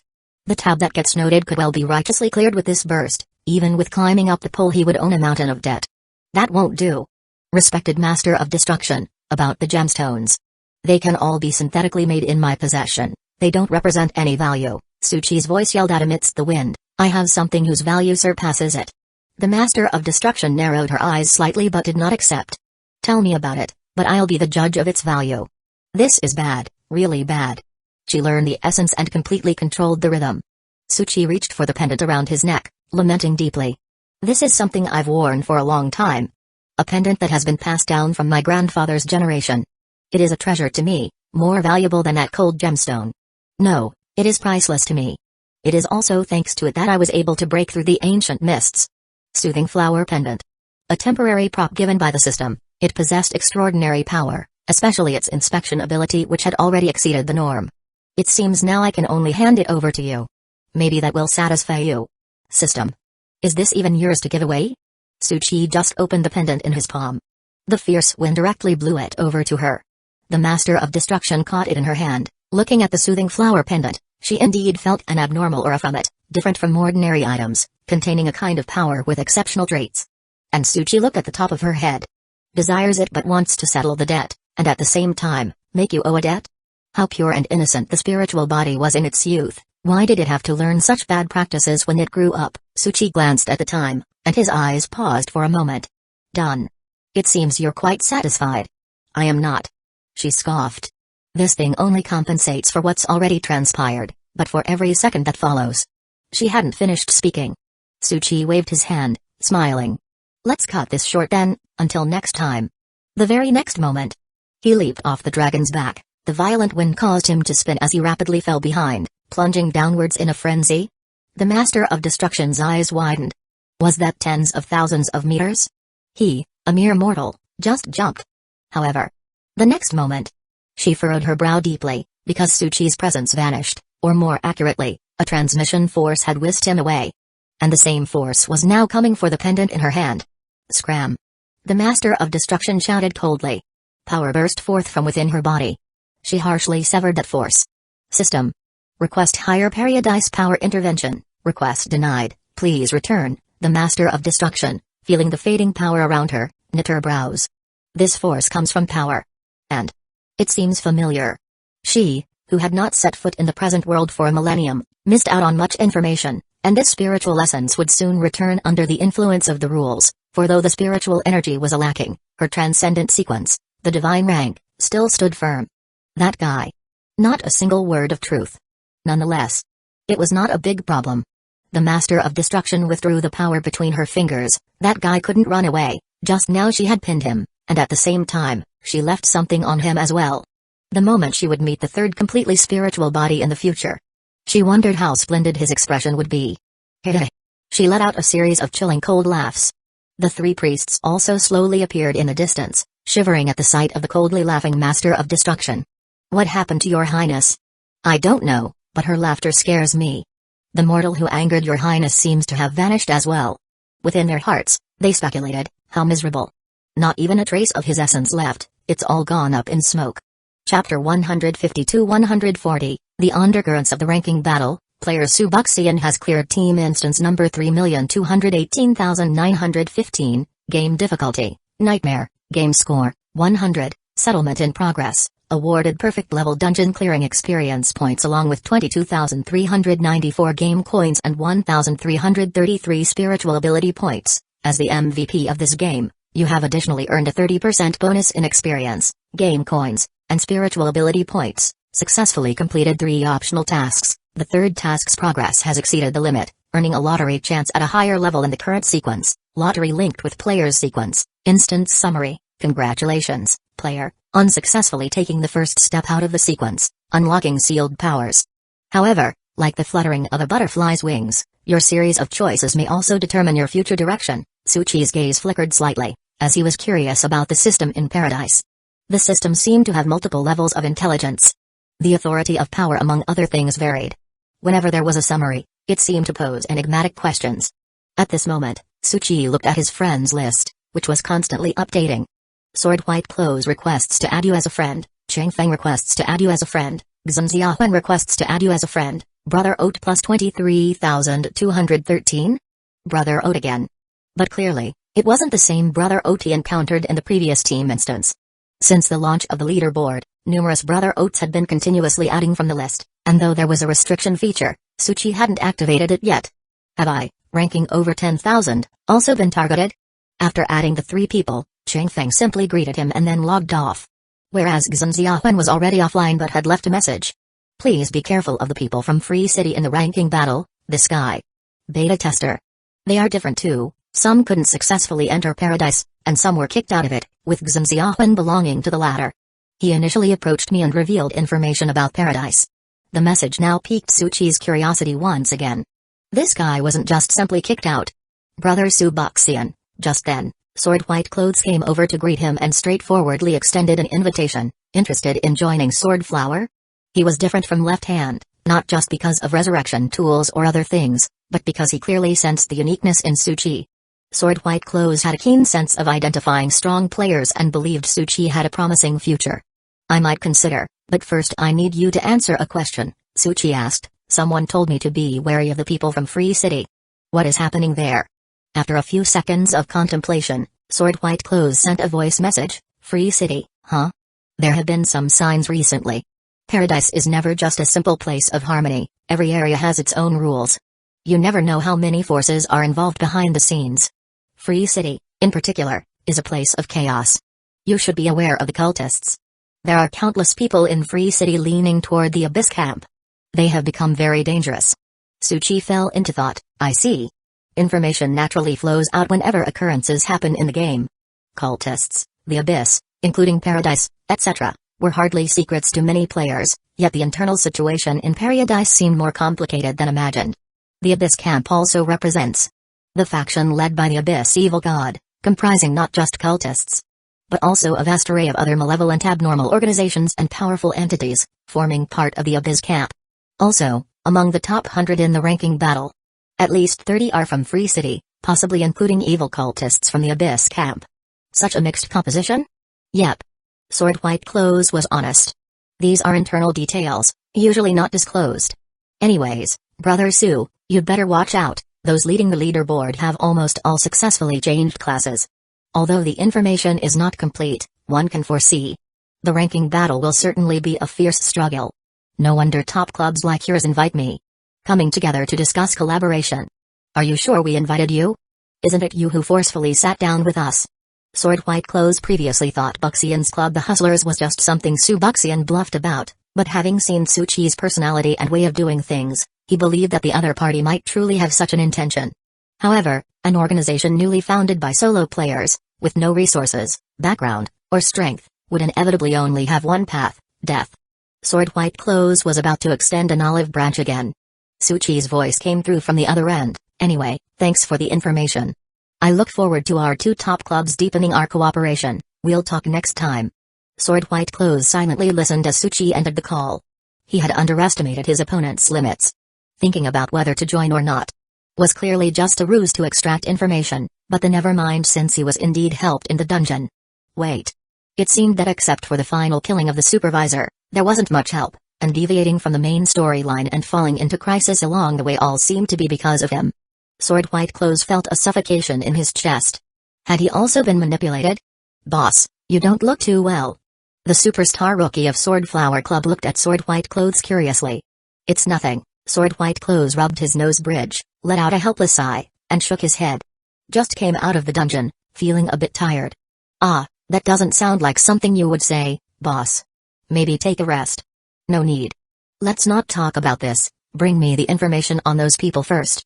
They got the information for him. This is the information we found from above, should be pretty accurate. Sword White Clothes' gaze turned solemn as he stated decisively, they're all troublesome and dangerous characters. Anyway, next up is the ranking battle, We need to be fully alert to face these dangerous enemies. When he mentioned the word enemies, Sword White Clothes spoke firmly without hesitation, and many of the other supreme rookies of Sword Flower Club calmly nodded, seemingly in full agreement. Start drawing. Tsuchi was still in his personal space, not yet having left. He was in the midst of a draw, and this time the prize pool had changed, relating to the sequence. Moreover, the level of the prize pool had also upgraded following his performances in the dungeon. The lottery box shook increasingly intensely, and after a series of rapid thuds, its lid popped open. And inside lay a sparkling table tennis paddle. Name, glowing table tennis paddle. Type, spiritual ability equipment. Quality, perfect. Function, swing the red side of the paddle to reflect any attack back. Swing the black side to generate a ping pong ball with reflective attack properties. The power depends on the consumed spiritual energy points. Note, as a qualified table tennis paddle, it is not allowed in official competitions because the light it emits is too dazzling. Tsuchi. He wasn't sure what to make of it. The item was definitely good, offering both defense and attack, already considered powerful equipment. But why so peculiar? Others fight with swords, sabers, spears, and I whip out a ping pong paddle to chop, spin, pull, and smash? Never mind, I'll just keep it for now, and maybe find someone to play a game of table tennis next time. After Tsuchi finished the draw, he then looked at his skill bar. Having stayed on the dragon's back for so long, he had gained a new skill. Name, Dragon Knight. Type, skill, function, you will summon a fire dragon to fight alongside you. Duration 10 minutes, consumption, 5000 physical strength. Note, go. Fire dragon. Use the water spray attack. Tsuchi silently observed his two summoning skills. One summons mosquitoes, the other summons a fire dragon. No problem, both are aerial, both are my wings. Having done all this, Tsuchi replied to some messages. Yisha was still in the dungeon. This guy had been working hard recently, frantically improving himself. King Lang and Left Hand among others were leaving him messages about other clubs. After logging out, Tsuchi casually had a meal. The time rules had changed so he didn't necessarily have to go from one instance to the next in one day. More liver play would only make the real-time flow faster, resulting in offline warnings, effectively deterring many 24-hour hardcore players. He then took his usual bath, and went to sleep to train two black shadows. And named them Yan, Wen, Kui. Oh, Kui wasn't there yet, that would wait until Tsuchi caught another later. And as real-world time slowly passed, many people had already entered Dreamland. Of course, many others were still fiercely challenging dungeons at night. When the time froze at 4 in the morning.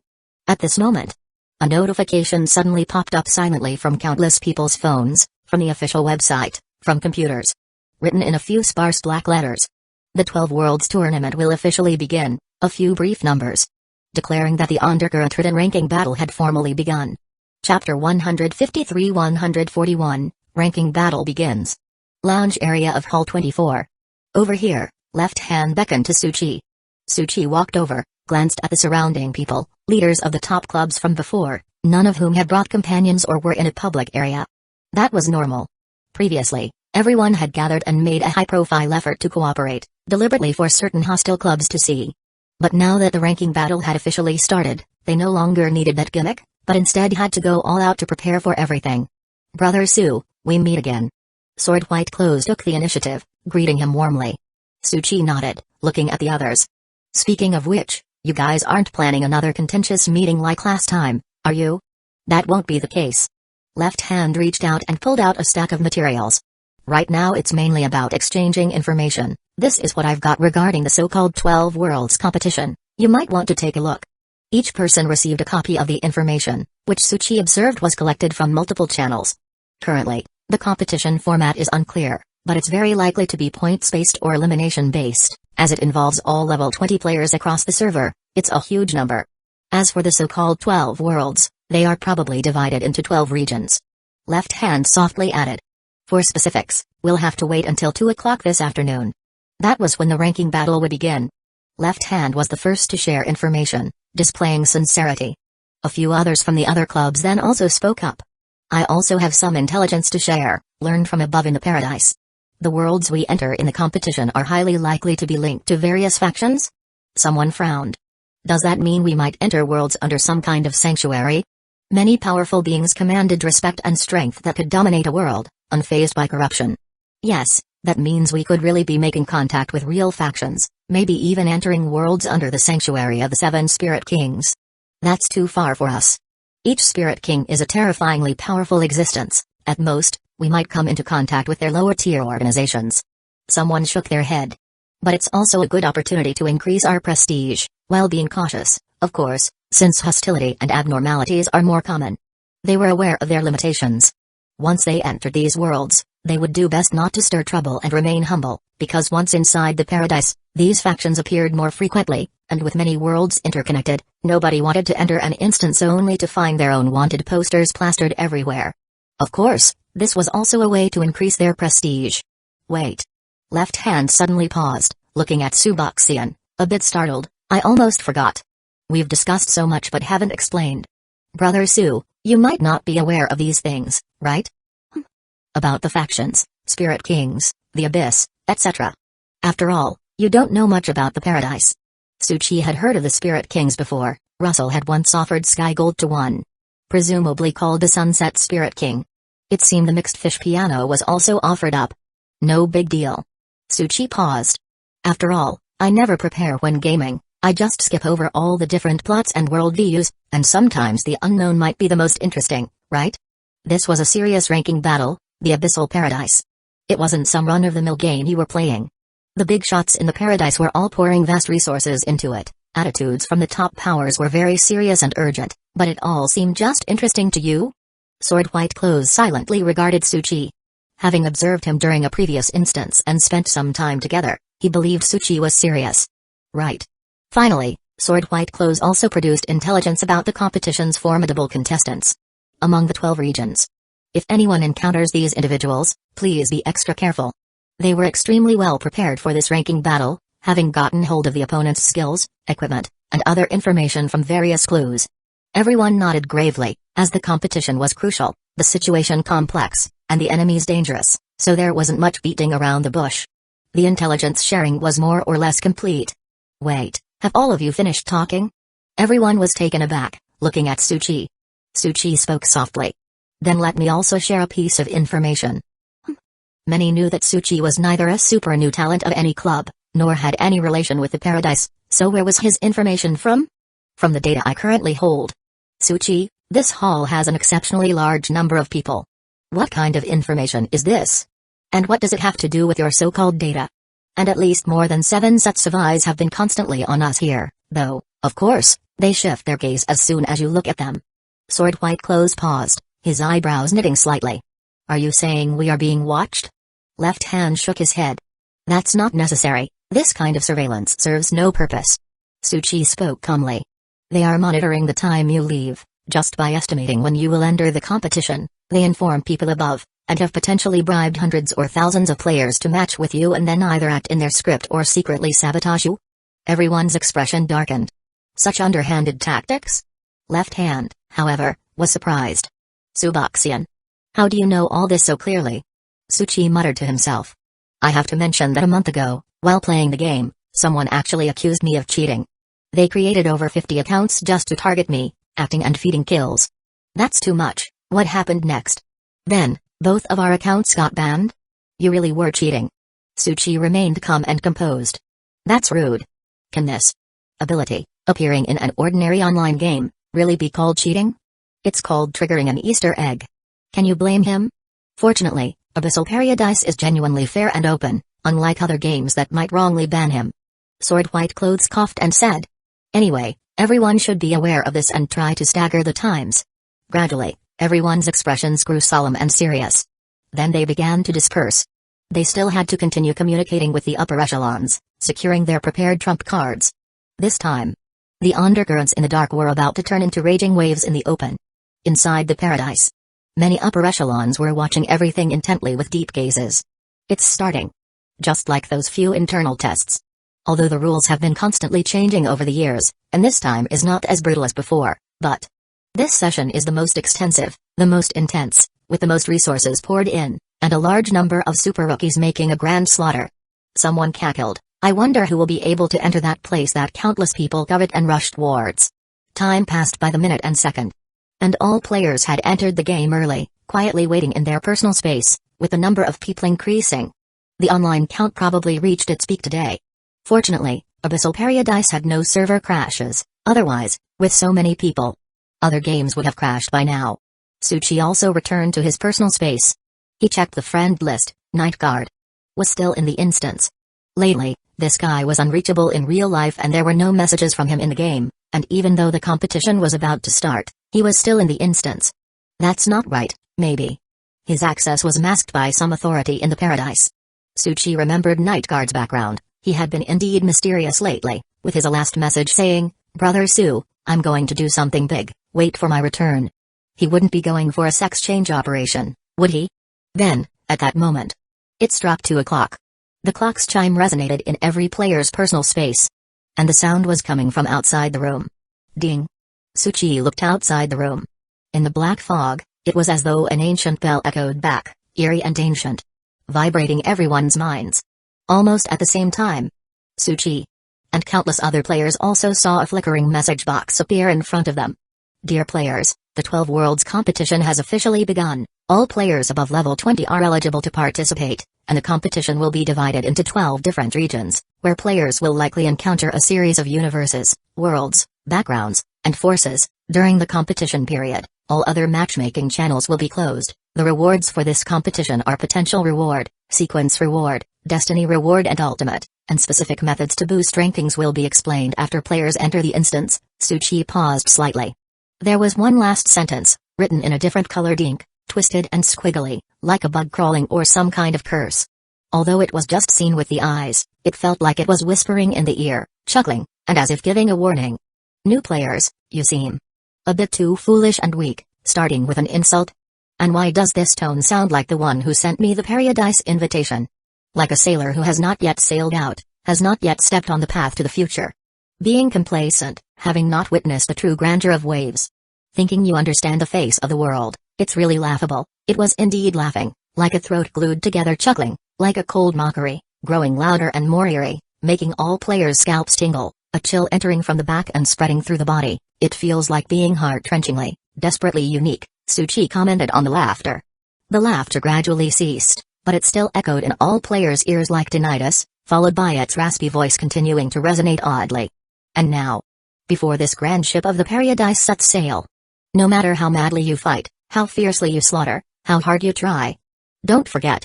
This is just a beginning, a chance to witness the true meaning of life, the opportunity to acquire the pen to carve out oneself, the destiny. The undetermined gears are still quietly turning. Lastly, the script turned blood red, like flowing blood, slowly revealing a sentence everyone had seen before, but now seeing it made their hair stand on end. Welcome, players, to Abyssal Paradise, Chapter 154-142, the world desperately trying to make money. Tsuchi looked at his gray and dim personal space. All the matching options had been locked with chains. Only a dark, bloody handprint was displayed before him, waiting for the players to press it. Tsuchi pondered, not yet having entered paradise. Certain things were hard to say and judge, but he felt that what Zulinki narrated might not be the whole story. There seemed to be many unknowns involved. He reached out and pressed it. Player Subuxian is about to enter the 12 Worlds competition. You will be randomly assigned to a competition area. The assigned area is Fantasy Universe. The matching mechanism will match algorithms according to your current ranking. Please note that the competition will employ a points system. All player performances in the instance will affect their points. The next moment, blood began to seep through the gaps of the room and the windows, engulfing Tsuchi in an instant. Tsuchi woke up on a bus. Not an ordinary bus, but one of those incredible ones that flew in the sky, and the passengers around him were far from ordinary. People wearing prosthetic eyes and limbs, a green-headed monster in a suit and tie, with a burly figure, Zhao Huang wearing a construction hat. It caught me off guard. Tsuchi's gaze shifted from the bus interior and then outwards to the massive neon-lit skyscrapers, the air tram tracks stretching across the sky. Everything was so cyberpunk. Moreover, on many skyscrapers were enormous screens, holographically rolling out advertisements. New prosthetic assembly packages now available, hot sale, the glimmer and glamour of Stars Hall, tickets pre-sale 500,000 cyber coins. If you encounter any violations in the city, please alert the authorities immediately. Handling personnel will come upon call to solve your problems. Meanwhile, in the largest grand square, a holographic image was flashing in a rock style. A city of bliss where the bizarre and technology coexist. In 10 days, a superstar who commands the attention of tens of thousands will be hosting the annual auction of death, madness, and joy. Location, Stars Hall in Night City. Stay tuned. Tsuchi withdrew his gaze, muttering to himself. So this is Cyberpunk City? But it seemed somewhat different. Because this city was not only inhabited by humans, there were various abnormal, eerie, and bizarre races. But everyone was busy, much like office workers. He himself was wearing a badly fitted suit with wrinkles. By then, a super thin strap on his wrist popped out a holographic image. Dear Citizen Suboxian, a reminder that your current balance is only 100 cyber coins, in 10 days.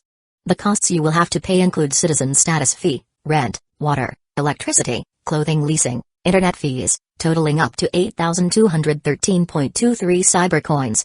To avoid violating the rules, please deposit the full amount in time. If the fees are insufficient, your citizenship will be revoked, and you will be expelled.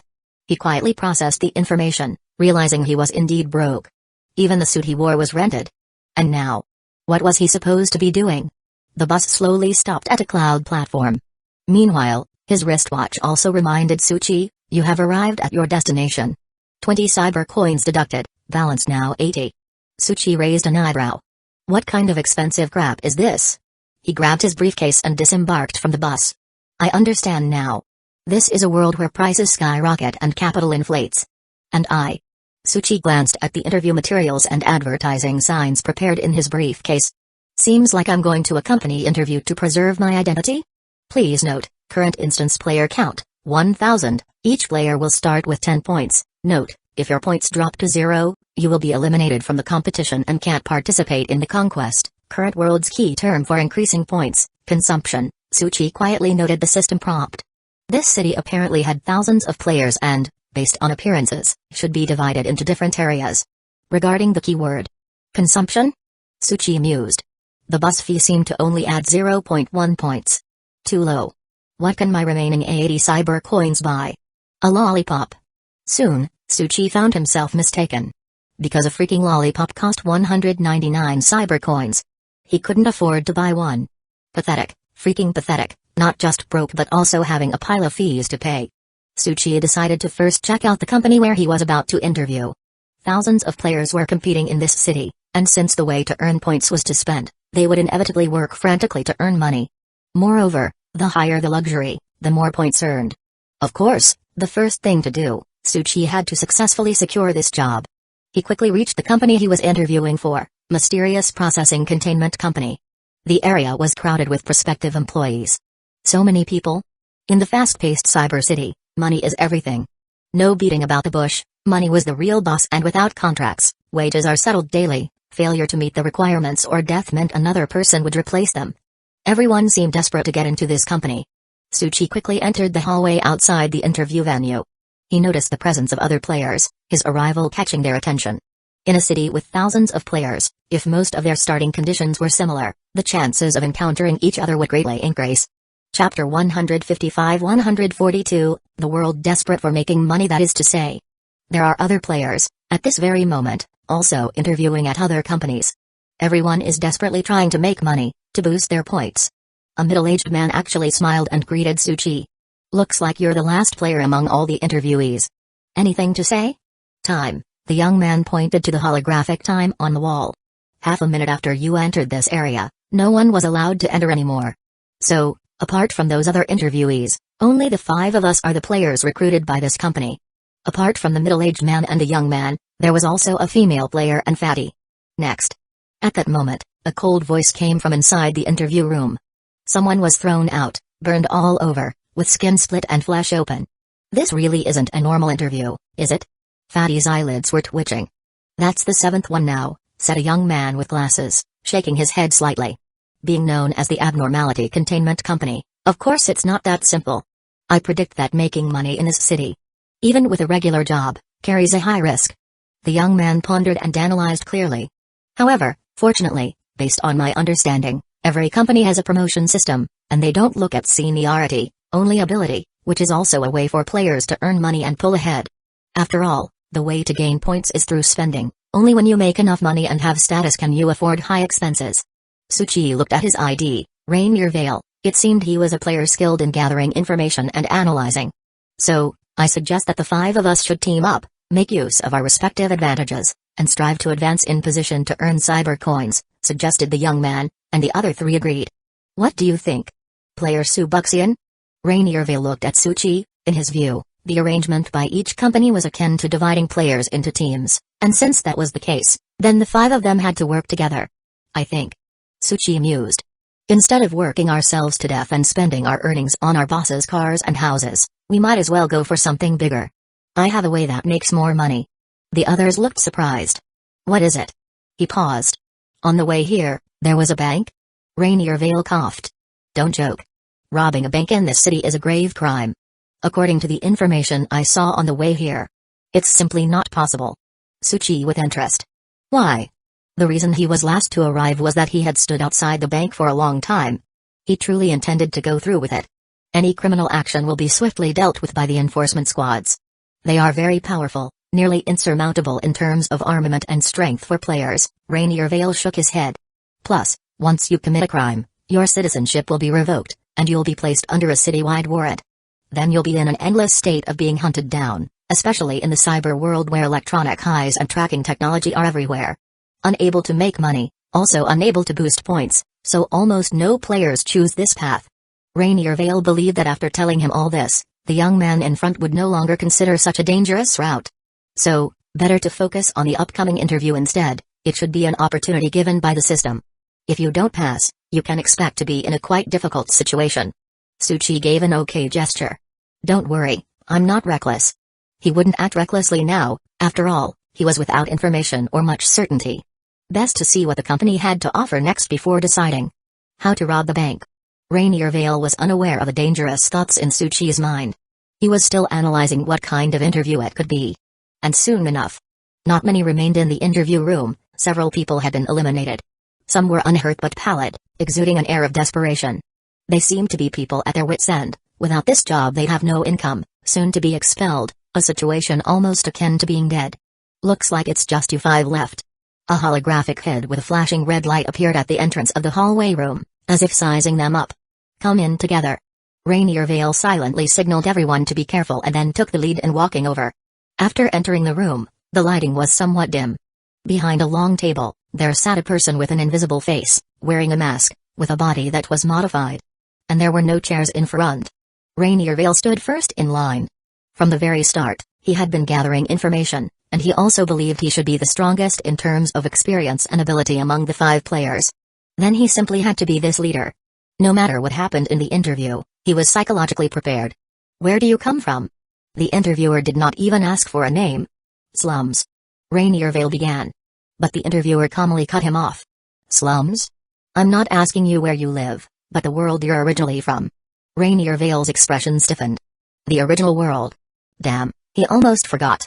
Seeing the massive diversity of racial residents within the city, it was clear that this was a melting pot of a city, inhabited by people from many different worlds. Paradise. He glanced at the lie detector and spat out these 2 words. And the others followed suit. Paradise. Paradise. Paradise. Eastern Earth, great dang. All 4 couldn't help but turn to look at Tsuchi, their eyes wide. Tsuchi spread his hands. I'm not lying. The interviewer noticed that the lie detection device did not give a warning, and he actually recorded it. Then, without asking any other questions, not even their names, he said calmly. Let's get right to the main topic then. The partition in the middle of the table gently opened, and 5 empty boxes were pushed forward. Our job post is quite simple, it's about deliveries, containment. You need to pack the items that customers need into these boxes. For example. He snapped his fingers. 5 glass jars appeared on the table, each with a creature resembling an octopus but covered in spikes. The only thing you need to do now is to put it in the box without damaging anything, and then pack it up. Of course, by anything, I don't mean yourselves.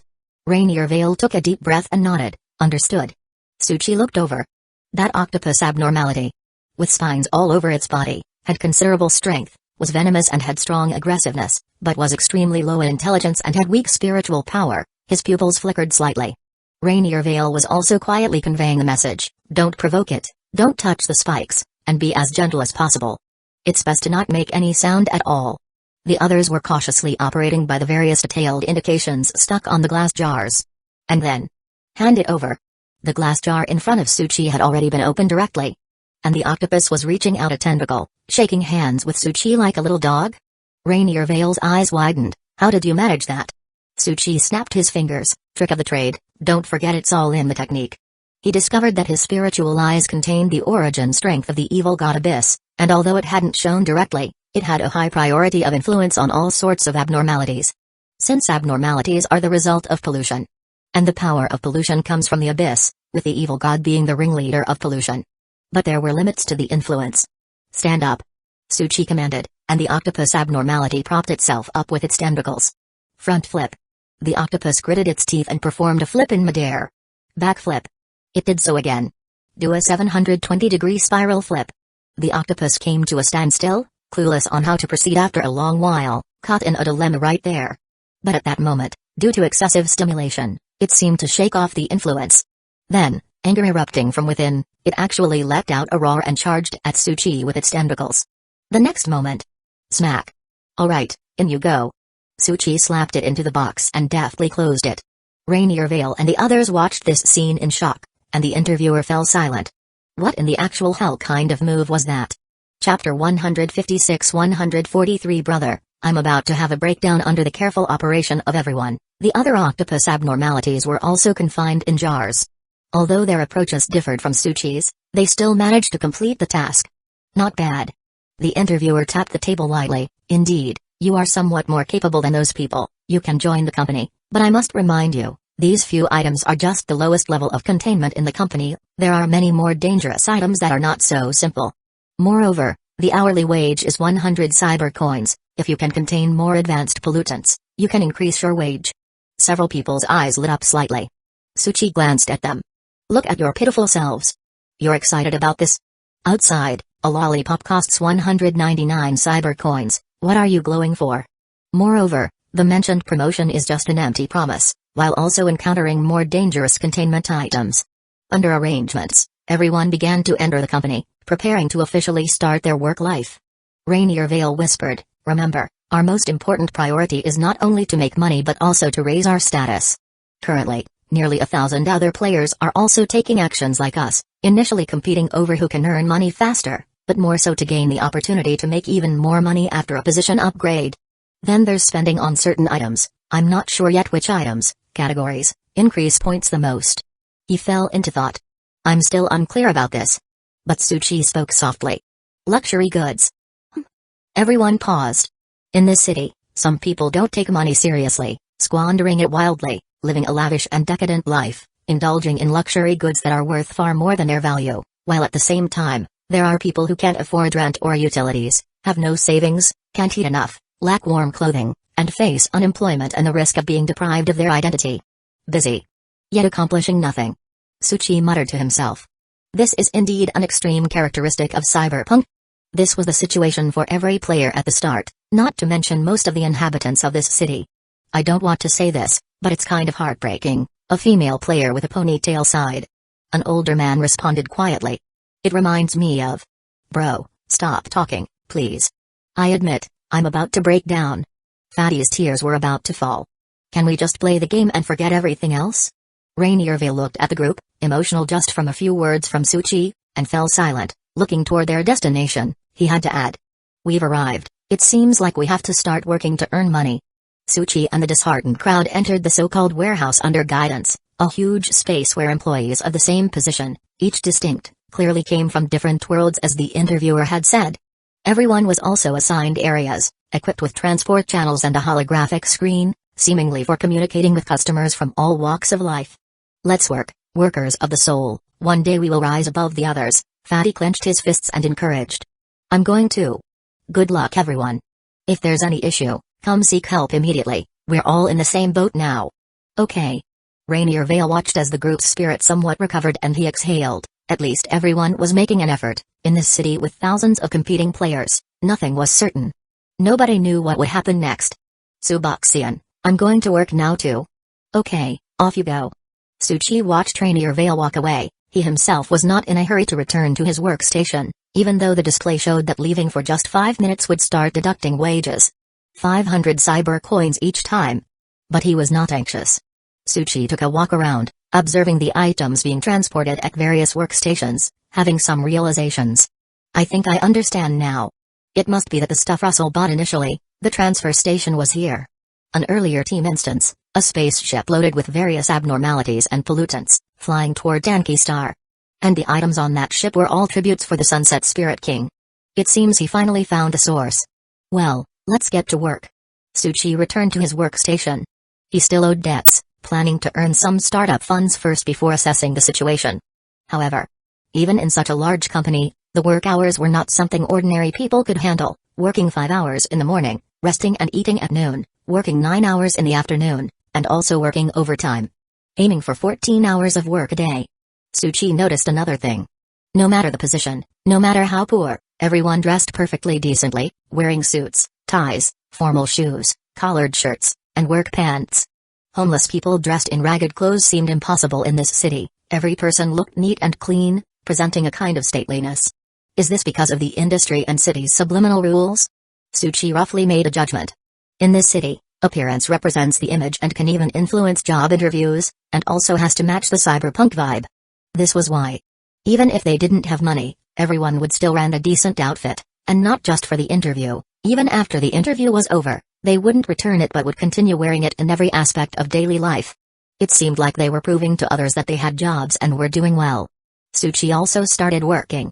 Chapter 157-143 Brother, I'm about to lose it. The work process was simple. The input port would send over an abnormality or pollutant, marked with a label that indicated its traits, and they would process and package it. Next, they contacted the customer, affixed the address, and shipped it out. It's similar to an assembly line, only there are more complicated processes and life-threatening risks, and there's no personal insurance fund. At that moment, at a workstation to the side and behind Tsuchi, there was a man with a scruffy beard. His body was equipped with cheap prosthetic gear, flickering with electricity and unstable light.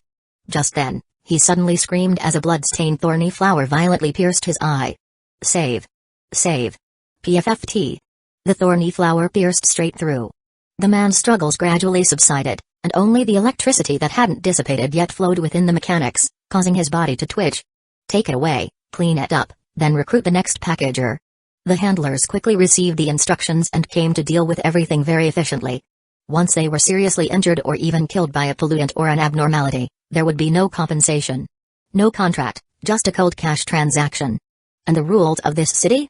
Sorry, those were there to protect the superiors, the wealthy, the capitalists. They had nothing to do with ordinary people. Moreover, Tsuchi looked at the question mark above the dead uncle's body. Many people weren't installing prosthetics for appearances or to follow trends or seek convenience. They were selling their own human organs and tissue for money, and then barely getting by with the installation of some worthless cheap prosthetics. Pollution instances. And the city before my eyes. Which is stronger, which is weaker? Work continued. All other workstations were carefully processing pollutants and abnormalities, avoiding situations like that of the uncle.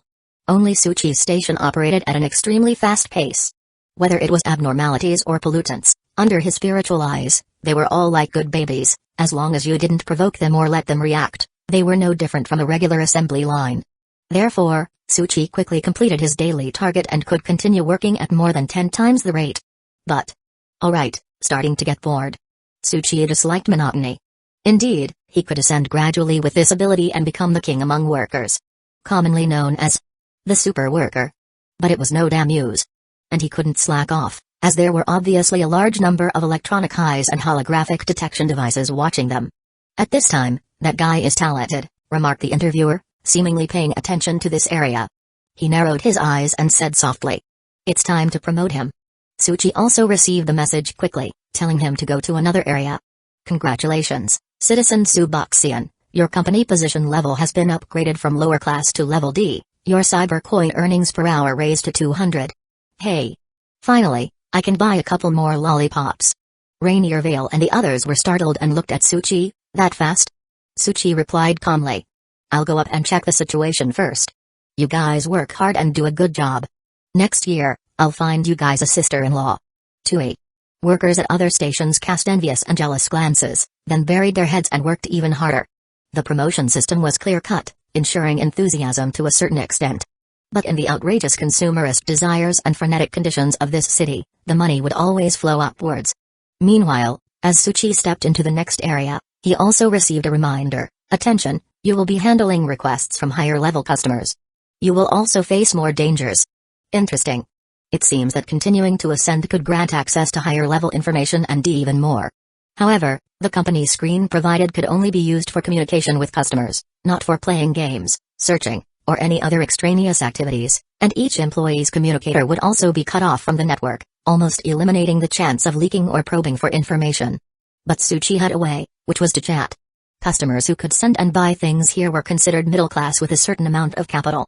After all, the divide was too big. He often gently steered the conversation, extracting the information he wanted from the other party, and could even gain some tips and high praise. Damn, it's like I'm doing companion chat. Half a day passed like this. There was an hour of rest at noon, because after all, humans are iron and food is steel. Even if their company was ruthless, they couldn't deny the employees mealtime. Of course, as expected by Tsuchi, the cafeteria wasn't free either. All food cost money. Damn it. Fatty held his tray, eyes wide as he stared at the cafeteria's moving window. A steak costs a damn 1,500 cyber coins. I don't earn enough in a day to afford even one piece. Even a regular meatball soup costs 700. Is this really the high-tech city of the future? Why do I feel so cold inside?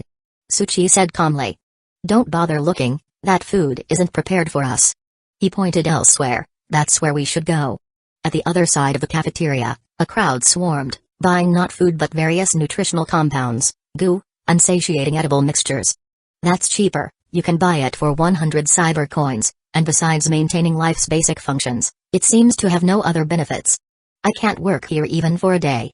Tsuchi twisted the knife a little more. Think about your elderly mother and children at home, can you not do it? If you don't, there are plenty of others who will. Chapter 158-143 Brother, I'm about to lose it. Ponytail female gamer paused, then said softly. Wait. I don't have any kids to support right now. The middle-aged man said sadly. I do. Damn it, I'm about to lose it too. Rainier Vale coughed. Alright, let's not talk about this anymore, we should go buy some compounds first, considering we only have 1 hour to rest. He also quietly pulled Tsuchi aside. Don't stir them up anymore, even if it's unintentional, it still affects them. Tsuchi didn't respond. He just wanted to say, who said I was unintentional? The 5 of them quickly bought the compounds, and Fatty even seriously placed a chunk of compound on a huge plate. What are you doing? Just thinking, what if it tastes good? Tsuchi just wanted to say, you're thinking too much. Sure enough, after Fatty tasted it, his expression slightly changed. Why does it have no taste? Although it does give a feeling of fullness, this feeling is so fake. That's normal, if they made this stuff delicious, who would still crave high-quality food? Tsuchi said lightly.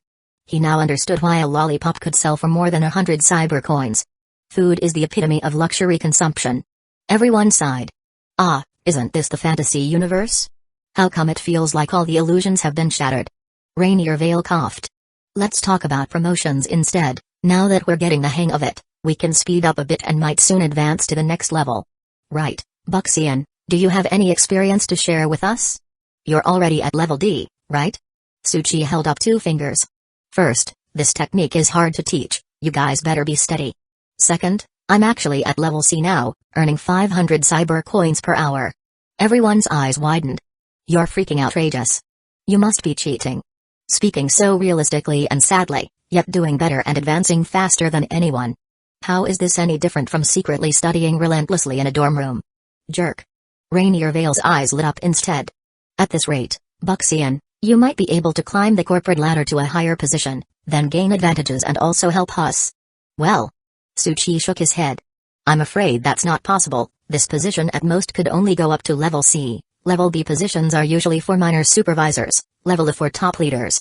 And these 2 levels require status, connections and backgrounds, and payments. Only then one might have a chance. He paused.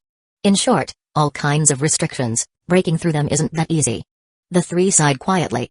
But it's comforting to think that other players are more or less in the same boat as us. After all, everyone starts at the same starting line, whether you're a dragon or a tiger, you have to stay low here. Tsuchi did not say anything. This point wasn't easy to mention. Every company that stands in this cyber city does so because it plays by the rules. Most are deceitful to the extreme, and there is also a segment of the elite class, the real capitalist families, forces, and organizations, residing above all. Some players would choose to sidestep the mainstream and try to contact these elites to see if they could get an opportunity or a higher position. But no rush. This was just the first day, the system hadn't announced anything about competitive content yet. Currently, It was mainly about letting players gather information, accumulate cyber coins, and gain some initial advantages.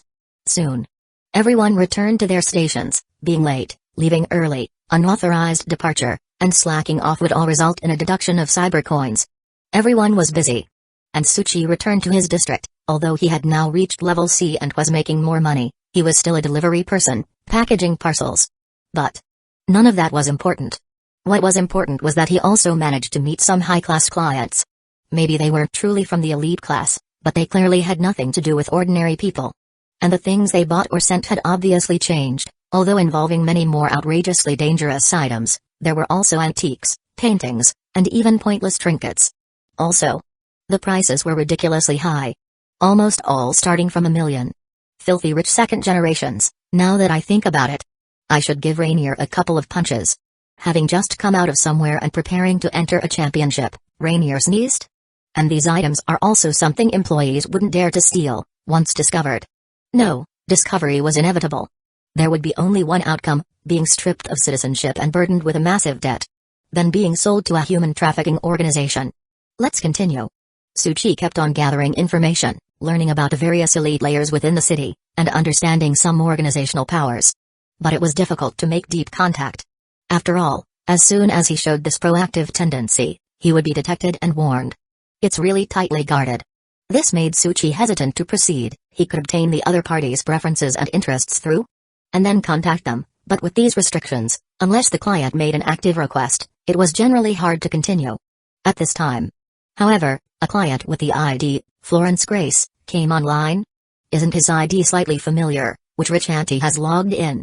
Please note, employee 93123, this customer is extremely important. Please watch your language and communication. Do not engage in any probing of their privacy. Tsuchi. He looked at what the other party was buying. It was cosmetics, and the prices were freaking ridiculously high. Indeed, it was Florence Grace. Who knows how many points could be accumulated from this purchase? Would robbing a bank be less profitable than robbing rich women? But, although with restrictions, still, encountering such a major client, Tsuchi wanted to see if he could find some opportunities. Chapter 159-144, Illegal Land. Before packaging the customer's items into the exquisite box, Tsuchi had contacted the customer. This step was often to ascertain any additional requirements from the customer. If it were ordinary goods, this step wouldn't be necessary. However, high-end customers usually had some troublesome and demanding requirements regarding their goods and packaging, among other details. For instance, this Miss Florence Grace, even before Tsuchi could reply, she had already taken the initiative to speak, and her tone was quite polite. That. Can it be shipped tomorrow? Tsuchi responded. Sorry, I'm afraid that won't be possible. Then when can it ship? This afternoon. Florence Grace fell silent for a few seconds, seemingly unable to wrap her head around the answer. After a few seconds, she slowly typed out her message. Can it be sent via Star Express? Our estate is a bit troublesome, with quite a few restrictions. Look at that. Estate. Rich ladies sure are rich. Tsuchi replied politely. We don't accept couriers outside of the company's partnerships, dear. But. She seemed to want to say something but hesitated for a moment. Okay then, what courier do you guys use? Star Express. The person on the other side of the screen was silent much longer this time. She didn't know why, but she always felt the urge to slap this employee. Nevertheless, she obviously couldn't be bothered with that now, and after hesitating for a few seconds, additionally, I can make a request to you, right?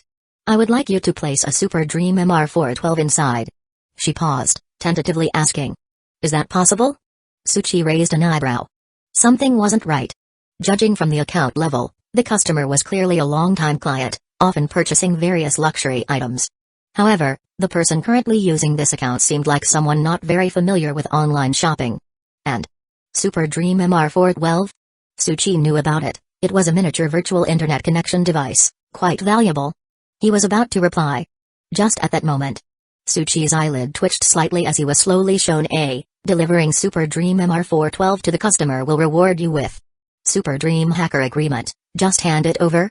Tsuchi replied, the product link has been sent to you, you need to place an order to purchase it. This thing was even cheaper than lipstick, just 10,000 cyber coins. Since the customer wanted it and she was a rich lady, she definitely wouldn't hesitate. But the customer was silent for a few seconds, then replied, sorry, let's forget it. Just let it go? Suchi's gaze flickered. Not batting an eye at a million cyber coin lipstick but stepping back from a virtual device that cost less than 1% of that. The issue definitely wasn't the price. Moreover, based on the previous conversations, he had a pretty good idea. There was only one possibility: she was not the account owner and even the lipstick wasn't something she had purchased. She was just trying to use this channel to secretly acquire the items she needed. Just like a child without a phone, sneakily using their parents' account to buy a Fiji cup. Suchi understood. However, he didn't want to miss this exclamation point task. He was just about to reply. If you really need it, I can personally help. At that moment, the electronic monitoring holographic detector next to him suddenly flashed red and emitted a warning. All the text that had been typed was deleted. Bad. It's this sensitive? He hadn't even finished speaking, and it was already blocked. Suchi glanced at the screen. The customer hadn't said anything for 10 seconds, and their previous statements were being retracted. Seems like she was indeed using it sneakily and was probably about to go offline now. Time waits for no one, so be it. He faced the electronic monitoring holographic detector. Without any hesitation, he activated Artificial Team's counterattack. The next moment, judgment successful, the whole device malfunctioned as if it had short-circuited. Attention to Workstation 213's monitoring system malfunction. Please repair immediately, the warning popped up. The malfunction seemed to be very brief. So Suchi moved quickly, writing his private number on the corner of the lipstick packaging with his pen. Just as he finished doing all this, the device's red light flickered on again. Beep beep beep. It was scanning everything in front of it. Monitoring system at Workstation 213 has been restored, no anomalies found, Suchi replied slowly. Please make sure to personally receive the delivery, and carefully check the barcode inside the packaging. The customer seemed stunned for a moment, but did not respond, and then went offline. Don't know if she saw it. Well, with the afternoon's expedited delivery, the result should be known by evening. Suchi glanced at all the various instruments, devices, and electronic eyes surrounding him. In this world full of surveillance, every action seemed destined to be recorded. It was indeed a hassle. Even with the help of Artificial Team's counterattack, it was only a drop in the bucket and couldn't make much impact. Time passed by, minute by minute. When people left the company, the sky had already darkened. The middle-aged man sighed, his eyes numb, feeling as if he had been drained. This is the hardest task I've ever done. Even fighting against various monsters, I never complained, but now, I feel like I've lost half my life. Ponytail looked at the other employees, puzzled, but why don't they feel tired? Instead, they seem very excited. Fatty mumbled. Night owls, I guess. I just get excited at night and can't sleep. I often stay up late. Suchi looked over calmly. This is completely different. After 14 hours of work, whether it's physical or mental, one would end up exhausted, but after undergoing prosthetic enhancement, things are completely different. Chapter 160-144, Illegal Land. They often only need to use chips for virtual experiences, drug adjustments, prosthetic feedback, even reducing sleep time to just 1 hour. They don't need much sleep. The night is when they release all the pressure of the day. The entire city's neon lights flashed dazzlingly. Large crowds rushed towards the dark corners away from main city, where there were plenty of cheap but thrilling entertainment venues. Commonly known as Illegal Land. No dignitaries, no security teams, it's a rule-free area scorned by the main city, attracting large crowds. Even livelier and more bustling than during the day. Now I understand why they call it Night City. Fatty stared blankly at everything. It's simply insane. Endless escalating pressures, and endless desires to vent. Countless people cannot extricate themselves, willingly sinking into it, forming a terrifying suffocating balance and cycle, Suchi muttered to himself.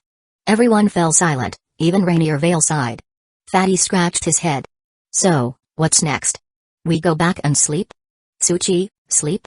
At this age, can you even sleep? He looked towards the brightly lit night city. Thousands of players could be growing wildly while you sleep. You still want to sleep? Fatty, this is too intense. Subuxian is right, Rainier Vale coughed. We don't have time to rest. My suggestion is, we also head to Illegal Land immediately. The first day has just ended, all players are probably plotting how to use their first earnings. Although we can't afford regular merchandise in main city, in a place like Illegal Land, there must be plenty of cheap goods, even a chance to network. Of course, it's also extremely dangerous. Rainier Vale added gravely. After all, killing a player nets you 70% of their cyber coins. There will be fierce killings and strife among players. That's why he hoped the other 4 players would stick together. For now, We don't know if there are any dangerous individuals among these 1,000 players. Naturally, it would be best if everyone got along, but once a fight happens, rain your veil. We also need to be prepared. He actually wasn't very confident, a middle-aged man, fatty, a female player, plus a young man who occasionally makes flippant remarks without a clear thought. The team was really hard to manage. Let's go. They prepared to board the bus heading out of the main city towards illegal land. Illegal land. Such an area. How to describe it?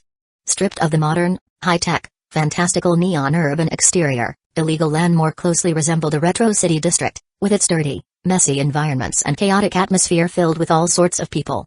The streets were full of pungent-smelling sprays, litter, chewing gum, thick spit, along with curses and swearing filling the ears. Some were reveling, some were fighting to release frustration, and some were scantily clad. Smoking cheap women's cigarettes, standing in the dim streetlight. Fatty murmured. The vibe is really not bad, suddenly makes me want to spend. The middle-aged man patted his shoulder. Let me tell you, don't go. It'll make you sick. Though I heard they have prosthetics for that stuff, you probably won't have to worry once it's installed. Holy shit. That's awesome. Ponytail coughed with a dark face. Can you guys respect me a bit? I'm also a female player, after all. Watching the three chatter non-stop. Rainier Vale fell silent. Are you here for a tour?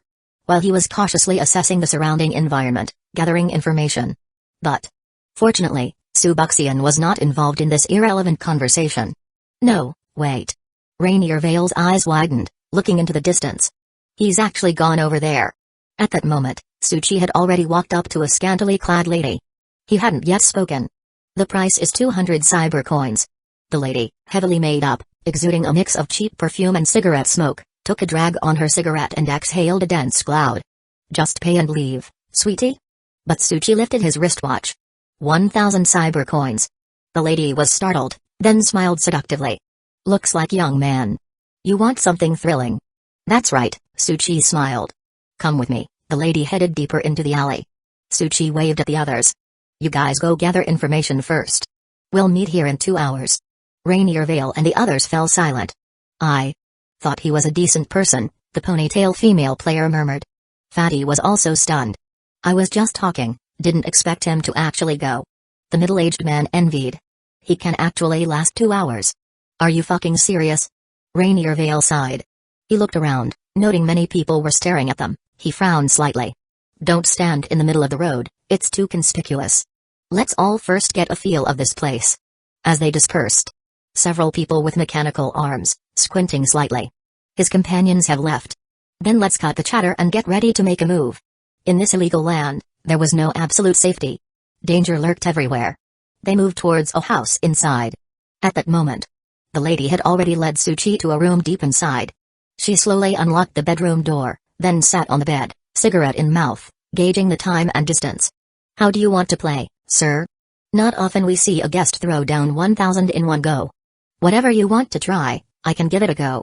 Chapter 161-144 Legal Land. She stealthily hid a syringe in her hand and would wait for the moment when a client, lost in the afterglow and unguarded, would be viciously struck.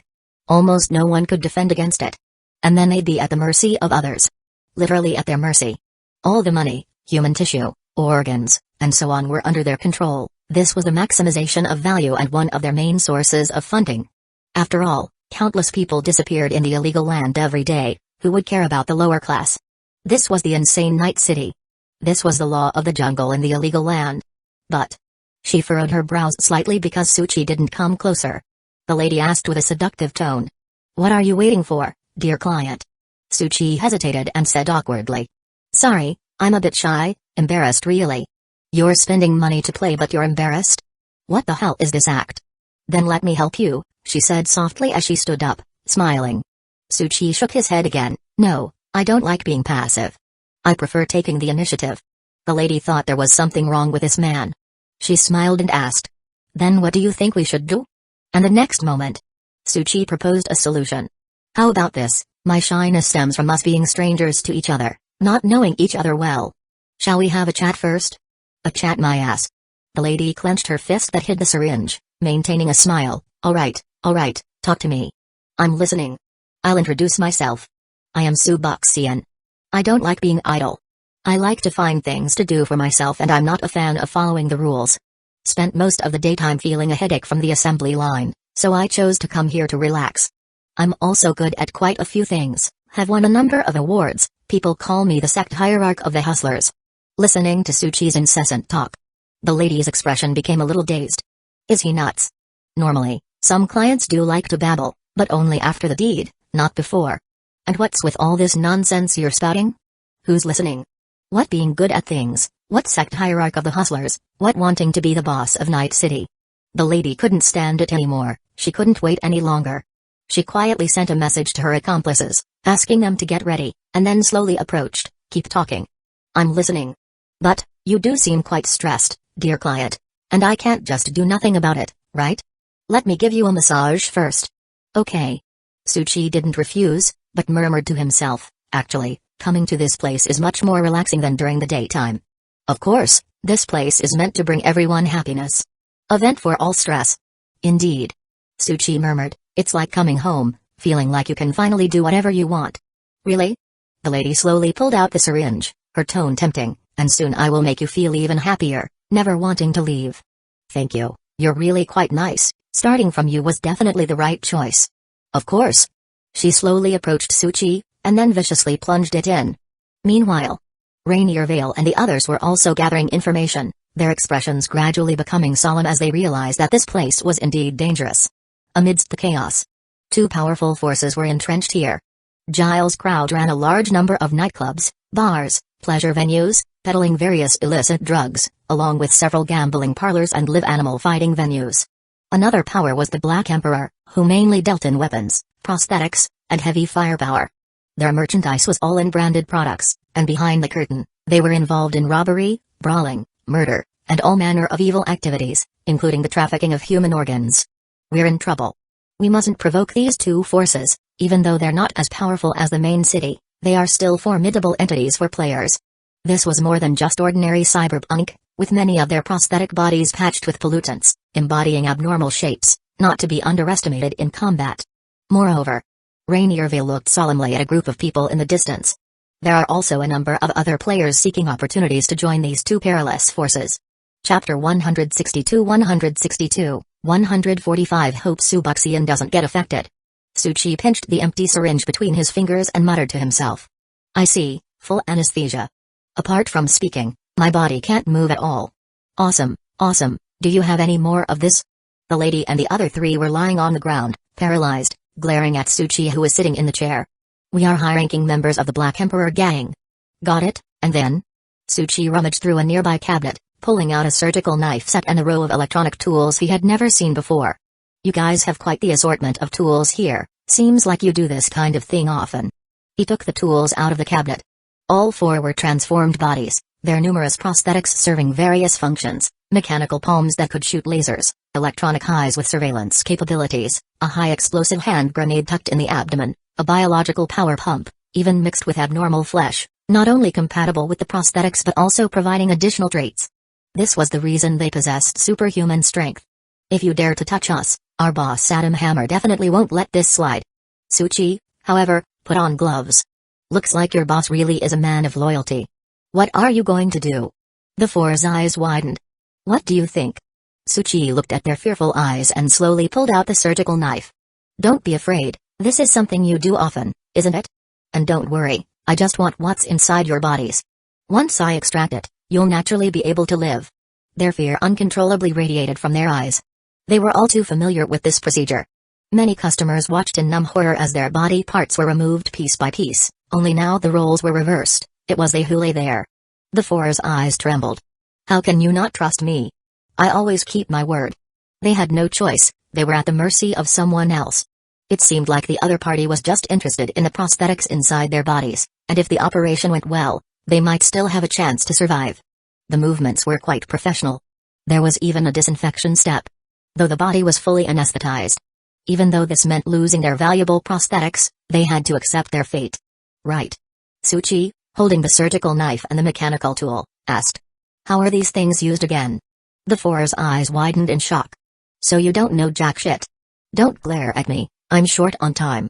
If you don't teach me, I'll just DIY it. They watched Tsuchi's smile, their hearts trembling uncontrollably, wondering what kind of freak they had encountered. So, For the next few minutes, they provided oral instruction, teaching how to dissect their own body parts. Alright, sounds simple enough. The four watched in horror as Tsuchi flipped the knife skillfully, like writing with a brush, and began to work. Bro, that's my biological blood vessel circuit, you have to remove my micro-generator first. Yes, right next to the synthetic lobe. That's an electronic shock bomb.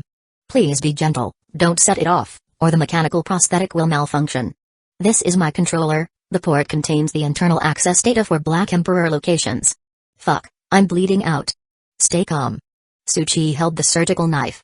I'm not panicking, so why should you? Bullshit. I'm the one bleeding out. This person almost cursed out loud. But they dared not shout it out, considering they were the ones being dissected. Tsuchi thought they had chosen a good location. Even if there was shouting, it would be muffled, and to prevent guests from contacting the outside world via built-in communications, there were signal blockers. So even if they made any noise, no one would come near. 10 minutes later, Tsuchi put all the dismantled parts and prosthetics into his item slot and transferred all of their cyber coins as well. These guys followed the style of the city, they hadn't saved much cyber coin, but altogether, they had about 5,000. Plus the parts and weapons. They totaled around 20,000 cyber coins. This is illegal land where people avoid being exploited by Night City's capital by choosing physical exploitation instead, quick money. Tsuchi also took the paralysis compound they used. This stuff was good, just a little bit could completely paralyze a person, rendering them immobile on the ground. As for the four who had been opened up like boxes, their truth laid bare, they had already grown cold and showed no signs of life. Tsuchi had promised, but not one of them had survived. Sigh. He had accidentally severed several key arterial conduits, and that was that. Life is so fragile. But, only 20 minutes have passed, faster than I had expected. Tsuchi stretched out his hand to close the door. Next, he had to continue his mission. Although thousands of players had been granted a high degree of freedom and points for key achievements, one must not forget. The main quest had not yet been clearly defined. The main quest is the endpoint. No matter how many points were accumulated, only by completing the main quest could they be fully confirmed. One location is Main City. From what I've seen, everyone has to follow the rules or contact the elites, seeking opportunities. Another is illegal land, after all, it's a massive group. Although dangerous, it's filled with unbridled freedom. Generally speaking, players would choose to contact one side or the other. But Tsuchi thought such matters required a two-pronged approach. He had already almost learned about illegal land from the mouths of the four, and through the controller data, had gained a deep understanding of the so-called Black Emperor forces. The boss of Black Emperor, named Adam Hammer. He was already a powerful mutant, and after undergoing prosthetic modification and consuming a plethora of prohibited drugs, with a steel skin, molten furnace heart, and active propulsion, his strength reached terrifying heights, dominating the scene. Moreover, possessing a large number of subordinates and weapons, such a guy entrenched here with a strong, brutal style, gradually developed the evil force known as the Black Emperor. Giles' crowd is the same, their boss named Kazekage gathers wealth. He is old and deep, sly and crafty, and they are mortal enemies. Tsuchi slowly moved towards Giles' crowd's territory. Of course, before going, he had to disguise himself first. The liquid metal moved slowly, connecting most of the useful parts, and even the Black Emperor's unique tattoo appeared on his back. And now he, Tsuchi, was a high-ranking member of the Black Emperor gang. At the moment, he was preparing to stir up trouble in the damn rival territory of Giles' crowd. Because they killed 4 of his deeply loyal gang companions. Clang, clang, clang. The gym's bell swung. Transformer Eric is dead. Congratulations to Shatter Killer Frost for the victory. This is Shatter Killer's 25th win tonight, let's cheer for him. Ooh yeah. The large crowd in the venue let out a frenzy of shouts. Meanwhile, in the private box, Kazekage, with a cigar clamped in his mouth, coldly watched through the glass. Boring, are there no stronger opponents arranged? Shatter Killer isn't even taking this seriously yet. Shatter Killer Frost was a super transformed human created at great expense by him. He was the trump card of Giles' crowd. Boss, there have been quite a few people wanting to join our gang recently, please take a look at the list. Someone handed him a list. Kazekage glanced at it. So many more than before? Give them a low-level intern gang member status first, assess them for a couple of days. The two gangs had completely different requirements for joining. For Giles' crowd, it was all about tributes. In short, pay money, then carry out some shady tasks, only then could one get rid of the intern status within the gang. The Black Emperor, on the other hand, valued strength. One had to complete violent, Dangerous tasks to qualify for membership. Boss. At that moment, someone rushed in anxiously. Boss, something bad has happened. Poker K looked at him expressionlessly and didn't speak. A henchman by his side frowned fiercely and slapped the intruder, sending him flying. Who? Did you say had it bad? The man crashed into the wall, clutching his face, his eyes trembling. He had forgotten. The one thing his boss hated most was to hear ominous words. Start by telling me what happened, Poker K said calmly, seemingly not angered by the interruption. The man hurriedly began to tremble and speak. A member of the Black Emperor came to one of our casinos to stir up trouble. What kind of trouble? He kept winning. And all our cheating devices couldn't stop him, so we were about to get physical. This was the rule of Giles' crowd. Their casinos had no regard for honesty. Winning was fine. But if one won too much, they wouldn't hesitate to make that person disappear. And then? Poker K expressionlessly picked up his glass, took a sip, and asked. Our guys aren't so incompetent that they can't handle a mere Black Emperor member, are they? The man lowered his head. Boss, that guy. He had the Black Emperor's cyber-electric high-explosive bomb. He's a high-ranking member. He set off an explosion, destroyed half the casino. Then he fled, and our people are chasing him. Crack. Poker K suddenly crushed the glass in his hand. His face darkened. Very well. Very well. The Black Emperor's dogs, they can't stay quiet, can they? These days everyone minded their own business, and now they pull this. Boss, what should we do? Send more people, catch that guy. Then tie him up in the square and execute him publicly. Poker K directed another person. And what about me? The man from the casino asked, bewildered. You. Poker K's palm gently opened to reveal an electromagnetic barrel, and the next moment, with a boom. The man's eyes filled with disbelief as he was pierced through, revealing the wires in his chest, then he collapsed to the ground, dead. People who don't follow rules truly annoy me. Poker K slowly withdrew his hand, gazing at the bone breaker below, and gently sipped the remaining wine. At the same time, the troublemaker, Tsuchi, was sprinting through the bustling streets. Catch him. Damn Black Emperor gang member. Tsuchi raged. Everything I do is for revenge. The numerous pursuers were also incredibly fast, their knees and legs had been modified, granting them propulsion. Elsewhere, many players were startled by the commotion and, watching the scene, didn't dare to get close, quickly getting out of the way. Transhumans became ferocious with the support of weapons and mutants, possessing astonishing combat capabilities. And there were so many of them. Who were they chasing? Boss. What should we do? A player looked to the white-haired man in front of them. The white-haired man remained calm. Don't get involved, neither of these two forces is something players can contend with. Next, we had better find a chance to join one of them, even if at a very low level, to at least get a layer of identity. Understood. And Rainier Vale was also nearby, in an alley, cautiously observing the streets full of pursuers. What's happened? Fatty asked, peering curiously. Looks dangerous. Rainier Vale spoke gravely. Seems to be a grudge between two gangs, but it's none of our business. However, in this direction. He sighed. Let's hope Suboxian doesn't get caught up in it. Chapter 163 146 Boss of Lawless Place. Time flew by. Over an hour later, Rainier Vale and the others cautiously arrived at the previously agreed-upon location, shocked to find the area had been leveled to the ground. It seemed there had been a fierce battle. What happened here? I'm not sure, just knew that Giles' crowd and Black Emperor's people just battled. Numerous bystanders stood far away, watching. I arrived early. Giles' crowd's firepower burst forth, flattening the streets. Then I saw the person being chased crying over 4 bodies. Then, Black Emperor's reinforcements arrived. Without a second word, both sides, red-eyed, started fighting. It was extremely brutal. Rainier Vale and others trembled at the sight, fearing. Perhaps Suboxian. Damn. That kid is probably gone, the middle-aged man sighed. Fatty, lucky I didn't go. Now what do we do? Ponytail asked softly. Rainier Vale shook his head, about to speak, when the electronic clock struck midnight, and the neon lights of Night City shone even brighter. It was past midnight. Simultaneously, a box popped up in front of all the players' vision. Please note, the first day has ended, and according to statistics, all players' assets have reached a total of 5 million cyber coins. The main quest will be officially unlocked. Rainier Vale was startled. 5 million already? That fast? Thousands of players, if they earned 1,500 cyber coins each during the day, it would total about 1.5 million. It seems some people have mastered making money. Main quest, 15 days from now, Stars Hall will host a grand celebration of Night City and an auction, gathering a plethora of rare items from around the world with mysterious figures attending. Player optional quests. 1. Enter Stars Hall. 2. Acquire an auction item, need an official seat, and the item can be taken out of the instance. 3.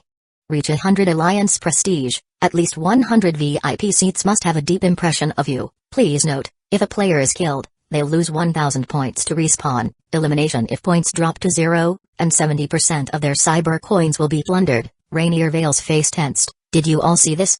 Several nodded. Stars Hall. Just the ticket costs 500,000 cyber coins. Can we make it just by working? That would be very hard. By the calculations, even if someone made 1,000 per hour, working 20 hours straight each day, it would barely touch the 500,000 ticket fee threshold after 15 days, and that's still not enough. Unless our wages increase significantly, there's no way. The middle-aged man frowned tightly. Just then, someone spoke calmly. It seems you are quite troubled. Rainier Vale was startled and looked over to see the curly-haired young man who had just appeared beside the silver-haired man. He immediately became cautious. After all, everyone knew players could plunder each other, and killing an opponent would directly deduct 1,000 points. Currently, nobody had accumulated points, and dying meant immediate elimination. Don't be nervous. The curly-haired young man said with a light smile. I'm not here to be your enemy. And besides, your few thousand cyber coins are hardly worth my effort. Indeed. After seeing the main quest, players would surely try to make money through various means such as illegal activities, smuggling, and robbery among others. It made sense to plunder when everyone's wallet had fattened. So what do you want from us? Rainier Vale had noticed earlier that the man in white below was touching base with other players. Many anonymous-type players were in the rankings. Although the person before him seemed laid back, he was likely not simple, following the white-dressed man. Perhaps another big shot from a top club. Simply to invite you to join our alliance, the curly-haired young man spoke softly. Alliance? Rainier Vale spoke gravely. What do you mean? In this instance, besides us and another top club from Free City, the rest are a large number of solo players. The curly-haired young man calmly looked towards the distance. They have already gained some power in the main city area, gathered other dangerous players, and formed an alliance. And we naturally won't sit still. We've also communicated with a large number of players and established an opposing alliance. Rainier Vale frowned tightly, realizing these two top organizations had already moved so fast. They already formed 2 alliances. You might still be weighing options, so let me explain further. The curly-haired young man spoke gently. Those guys are a bunch of madmen. They have already recruited many dangerous players. When the time is ripe, they will inevitably encircle other players and plunder wealth. By then, do you think your few people can escape? Rainier Vale was silent. Indeed, the other party was right. Given the circumstances, these solo players of no significant strength only had the choice to join one of these alliances. What benefits do we get by joining? We promise, at the least, to get you into Stars Hall, completing the first main quest. At this, their interest was piqued instantly. They had just been worrying about the first task, and now being directly promised by a top club seemed powerful indeed. After hesitation for a few seconds, Rainier Vale chose to join. After exchanging IDs, the curly-haired young man spoke softly. Our alliance is named Order. Continue working during the day, and if there are any related money-making tasks, we will communicate with you using communicators. Additionally, establish contacts with the 2 major forces in illegal land. It's best to become a probationary member of their gang. Rainier Vale watched the others leave, falling into silence. Did we just join? Fatty asked, puzzled. Can we trust this guy? The middle-aged man hesitated. Is the opportunity he promised to get into Stars Hall real? Rainier Vale slowly shook his head. I'm not sure, but they are a top club, certainly very capable. Let's follow their plan for now. Meanwhile, elsewhere, the man in white watched the territory of Giles' crowd quietly, but did not choose to enter. We've spent a lot, and it wasn't easy to contact the senior exec of a company in the main city. We've obtained the credentials for trade channels. A woman next to him pushed her glasses up. Next, as long as we can negotiate with the 2 forces in the illegal land, we can smuggle and sell unauthorized products, allowing other players to undertake various transport and trade tasks to earn money. But she gritted her teeth. Just when everything was going smoothly, why did 2 gangs start a shootout? This completely disrupted their plans. With 2 forces entrenched here, both formidable, you see main city turning a blind eye. Establishing a middle channel required substantial sincerity and capital. Now with the shootout, we can't even meet the other boss. What's your name? Suboxian. Adam Hammer, the boss of Black Emperor, staring at the young man before him with a deep and terrifying gaze. His body was covered in thick machinery, the silvery black metal reflections bearing a lethal aura, with cold arms and weapons hidden in every nook. You. He revealed a ferocious smile. You did well before. He was now lying on a couch, enjoying a massage from a muscular man, though fully cybernetically enhanced to an extreme, he still relished this relaxation. Partly because the muscular man's strength gave him that slight sensation of a massage. To think you're so loyal, facing the death of your companions, forcibly holding off Giles' crowd with an explosion, awaiting gang reinforcements. Tsuchi sorrowfully said. Of course, they were my guides. I'm very grateful to them. Not bad. Very good. Adam Hammer's voice was hoarse, with a bit of a booming pump mechanism, his body not just huge but with a sprouting abnormality, and a violent mechanical sense after transformation. Those four had been blown to bits, their prosthetic bodies also destroyed. The clash erupted into a fierce battle, and this young man was incredibly brave at the forefront, continuously shouting. For my brother's revenge. Adam Hammer's brow twitched slightly with a flash of ferocity. That Giles' crowd is really shameless. While friction was constant, grudges had accumulated over time, and petty acts were abundant, direct conflict had long been absent. How dare they kill his men in broad daylight? In the lawless place, Adam Hammer's authority was established with thunderous methods and a ruthless style. Since they dared to do so, the Black Emperor naturally would repay fiercely. You've performed very well, I particularly value those with grit and strength. As long as they're willing to fight, I will not let them suffer. Adam Hammer said sternly. Next, you'll take charge of a base. I'll assign 10 members to follow you. Tsuchi paused. He had initially just planned to blend in as a member, to infiltrate and expand, yet the progression had been unexpectedly quick. However, he coldly said, if you can't control that base, then you'll also lose this qualification. Do you understand? Tsuchi smiled inwardly. I will definitely not disappoint you. Illegal land was not small. After half an hour, Tsuchi arrived at a base under Black Emperor, which was a commercial street selling various items. Here, shop owners had to give a portion of their turnover to Black Emperor to operate safely, especially since the area was teeming with other dangerous cyborgs, hardly peaceable. This base was not core, even somewhat remote. He was just a newbie. Which was normal, core bases typically dealt with arms, pollutants, abnormal bodies, etc. Meanwhile, 10 large men, with prosthetics shimmering light, tattoos covering every inch of their skin, members of the gang, were waiting here, having just received a message from above. At this moment, their gaze at Tsuchi was strange. They hadn't expected the new boss to be so ordinary, without even a mark of cyborg transformation. However, the proper address was still there.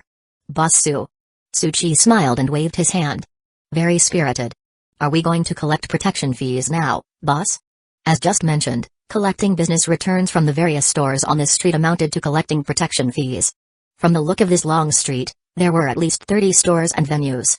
Adding up every day, nearly 500,000 cyber coins. Just as ruthless as Main City. But these store owners were also dared not speak out. After all, Black Emperor and Giles' crowd were the kings of this illegal land. Since Tsuchi was a newly arrived boss, he naturally needed to make an appearance at various shops to collect fees, demonstrating authority. Okay. He said with a light smile, let's take a look. Tsuchi strolled from one end of the street to the other, without ever having to speak. His subordinates were already proficiently knocking on doors, gearing up, and collecting protection fees. He didn't intervene. Instead, he looked at the products of the various shops. To be honest, some were quite good, although the products were unauthorized, compared to those on prosthetic people in the main city. What they lacked were brand and labels. And they were priced several times lower. If they could be redesigned and mass-produced, along with being affordable. I dare not even think what they could sell for. Tsuchi's eyes flickered. He had an idea. Although immature and lacking support. But sometimes, a commercial empire often starts with an idea. Chapter 164-147, Make the Hustlers Bigger and Stronger. Illegal land. There are two kinds of people. Those who oppress others, the madly vicious, they generate riots, stop at nothing. They are the main members of Giles' crowd and the Black Emperor. The other kind is at their wits' end, forced to survive, living in poverty. This group actually makes up the majority, unable to afford all the expenses of the main city, working during the day, and at night they can only root themselves here, enjoying a filthy and cheap life, this also being the exclusive survival ground for the slums. The Black Emperor and Giles' crowd are both behemoths. If one wished to stir these two massive gang forces by oneself, there was only one path to take. Boss, This is the protection money we just collected, about 600,000 cyber coins, 10 underlings said, wanting to hand over the cyber coins they collected from various shops. Good, nicely done. Here's 50,000 for you guys as a seeing fee, the rest I will hand over. Meeting the target, Tsuchi made a gesture, smiled faintly. Remember, do not let it get out, the part given to you. Thank you, Boss Su. The 10 men's eyes lit up. We definitely won't let it slip. They naturally kept some of the protection money for themselves, but usually, each only got 1,000 or 2,000, but they hadn't expected the newly appointed boss to be so generous. Okay, meeting adjourned, go have fun. Understood. Tsuchi watched as the 10 men left excitedly, he muttered to himself. After all, there aren't many days left to play. He slowly retracted his gaze. The next moment, Tsuchi stepped into a prosthetic machinery shop that had just paid the protection fee. The owner was a burly man, his pupils slightly trembled. They, frankly speaking, were the oppressed. Meeting the power of the Black Emperor, they could only swallow their grievances and pay up for safety. Unexpectedly. After paying, this person came again. Don't be nervous. Tsuchi calmly said. Boss. I'm not a bad person. Say that again? Weren't you the one who just collected the protection money? What do you want to do?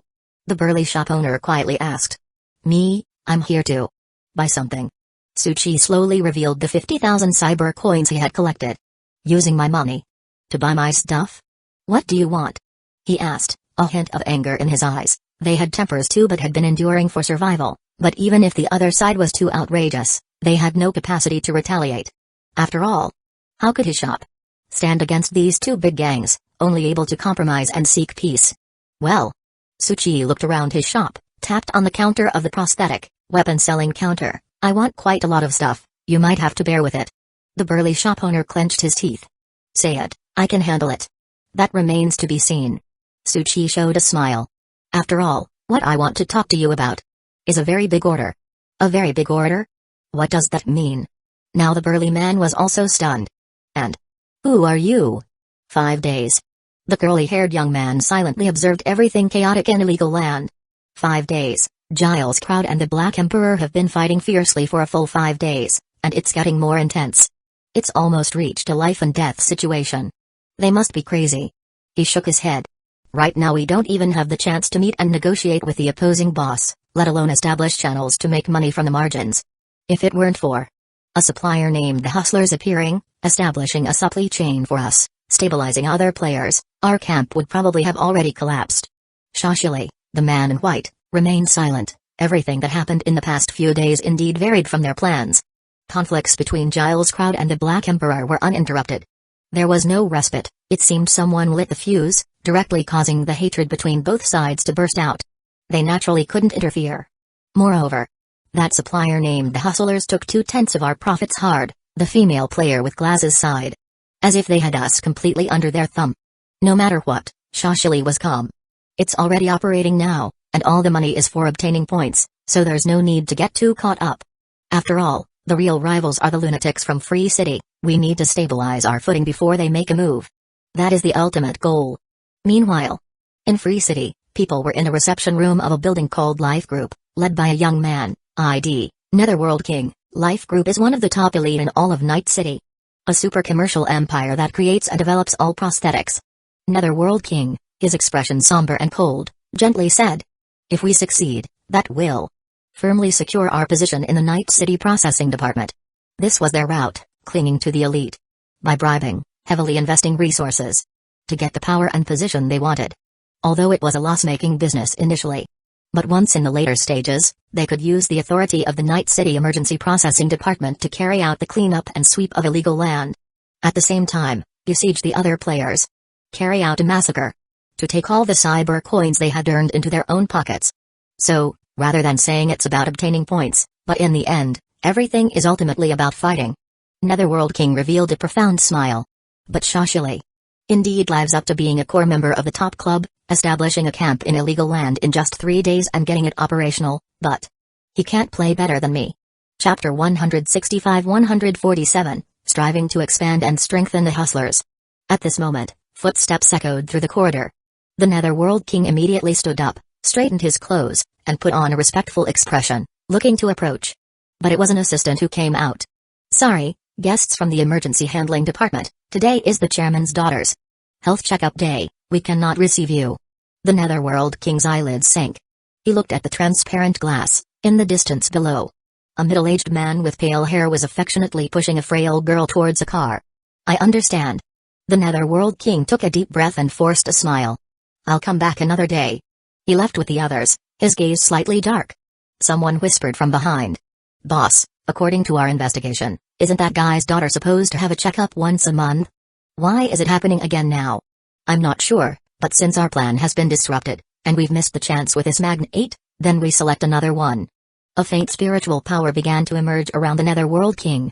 This was his trait, control, but the magnates of Night City all seemed to have spiritual power defense chips, so he could not directly control them. He could only make contact and then lower their defenses to gain their trust. Though he couldn't make them do anything illogical, trust was enough for their actions. Suboxian, you've really done an excellent job. Adam Hammer's voice was hoarse, but his tone was pleased. His red prosthetic eyeballs flickered with a faint light, looking at the young man in front of him. The more he looked, the more he appreciated him. He rarely complimented anyone, but now he couldn't help but admire this young man's ability. In just a few days, he had settled all the unruly troublemakers around the stronghold he took over, and during the days when they were fighting with Giles' crowd, the protection fees from those shops not only didn't decrease but doubled. The several inexplicable surprise attacks by Giles' crowd were all resolved by him. And he even preserved the other strongholds and territories. Where do I start? Suchi showed a smile.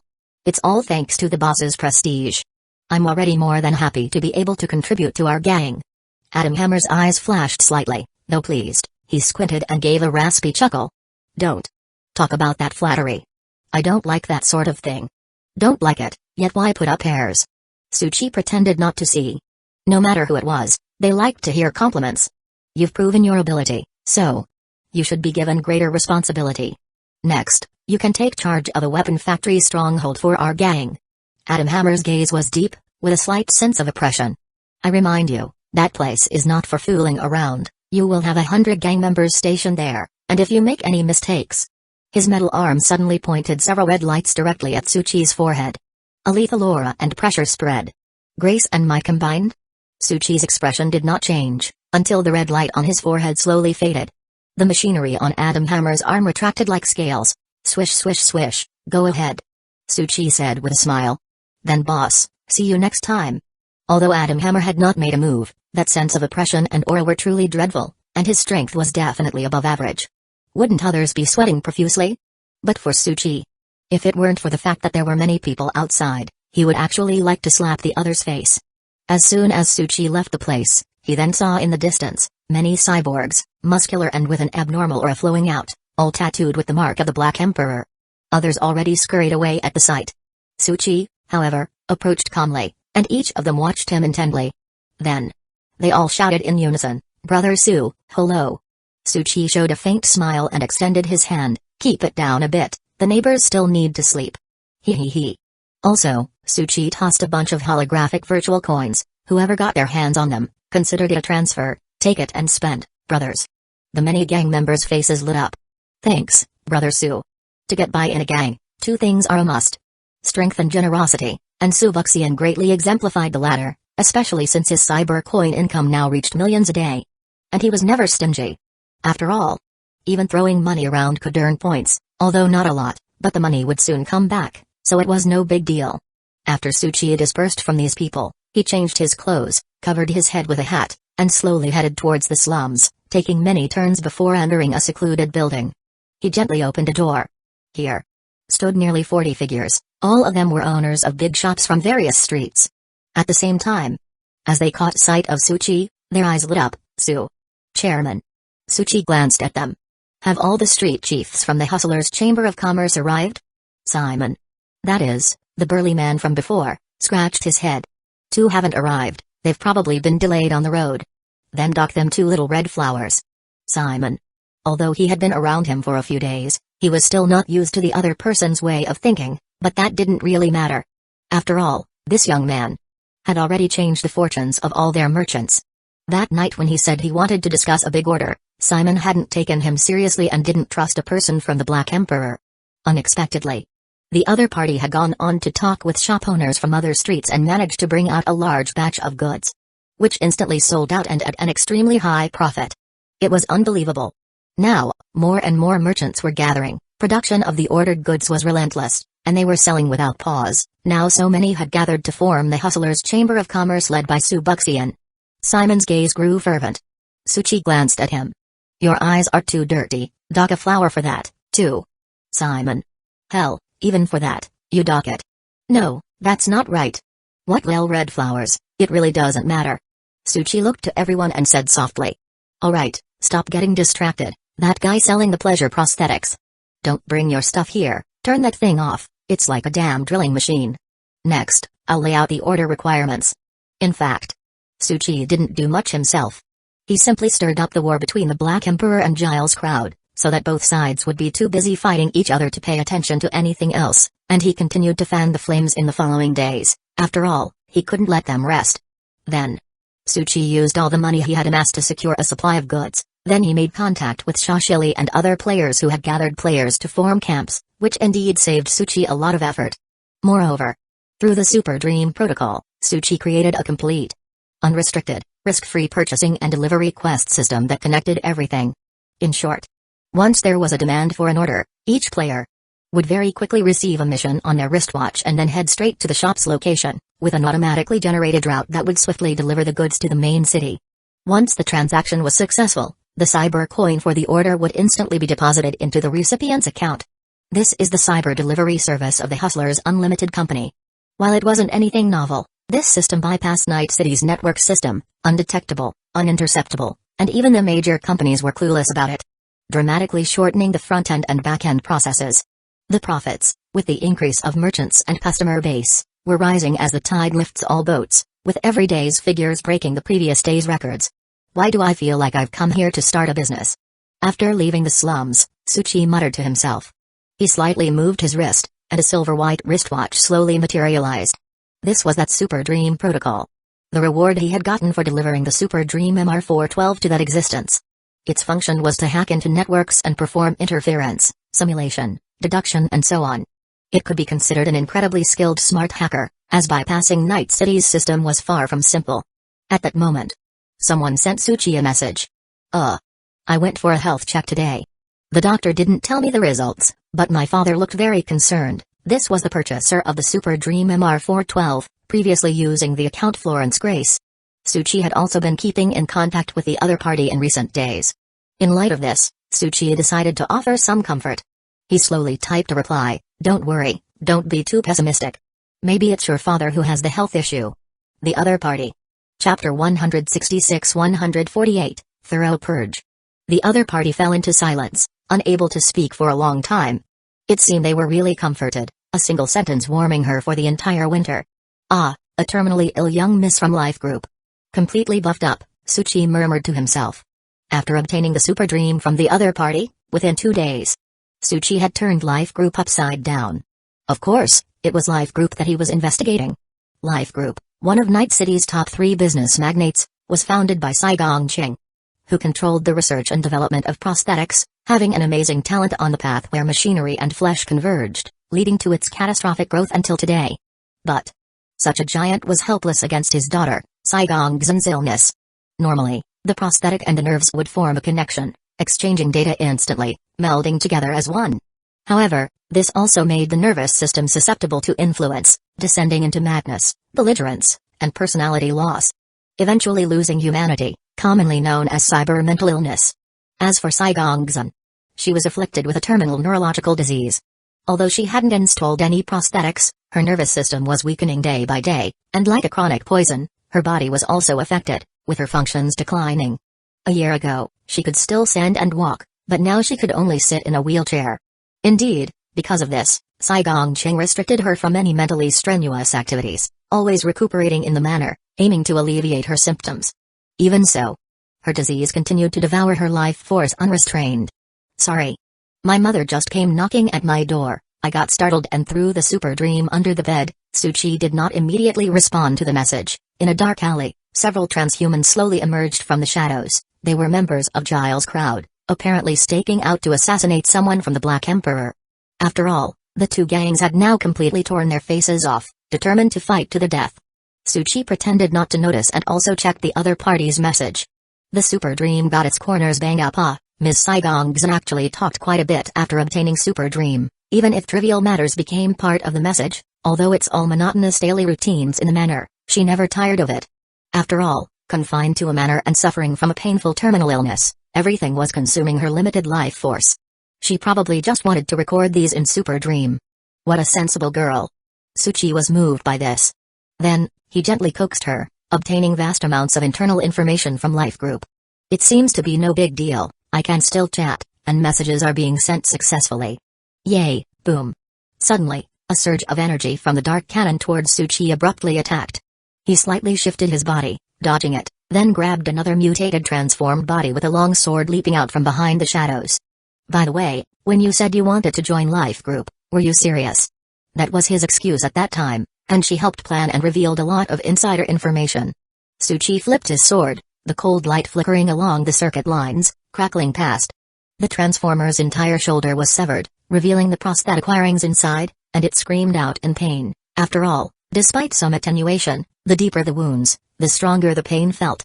Today, when I was having my body checked, I asked my father specifically for a list of interviewees, only to find out I don't even know your name. Black Emperor's men, die. Shouted a muscular man wielding a high-pressure electromagnetic tube, grating noise billowing as he advanced. Suchi's expression was unchanged, and his body burst into action. The next moment, the muscular man stared blankly at his chest, a palm piercing through it, then retracted, his eyes widening, then he spasmodically collapsed. You couldn't have fallen asleep, could you? If so, I won't bother you anymore. Suchi kicked away the three bodies on the ground, retrieved his long sword, and walked towards the pathway ahead, slowly sending out a saying you went to sleep at 12. That's an insult to Night City. Besides, forget about joining Life Group. Why? After all, people strive for higher places. Suchi paused. Right now, my identity is that of a respected gangster. Saigongzan widened her eyes. Where the hell is higher up, and what does it have to do with being respected? Her mood fluctuated, feeling an urge to punch the holographic interface. Logged off? Suchi also closed the page, then accessed Saigongzan's physical examination data through the Super Dream Protocol. This Super Dream Protocol, after linking to Night City's network, was also gradually growing, intelligently estimating various data, silently infiltrating some non-core areas.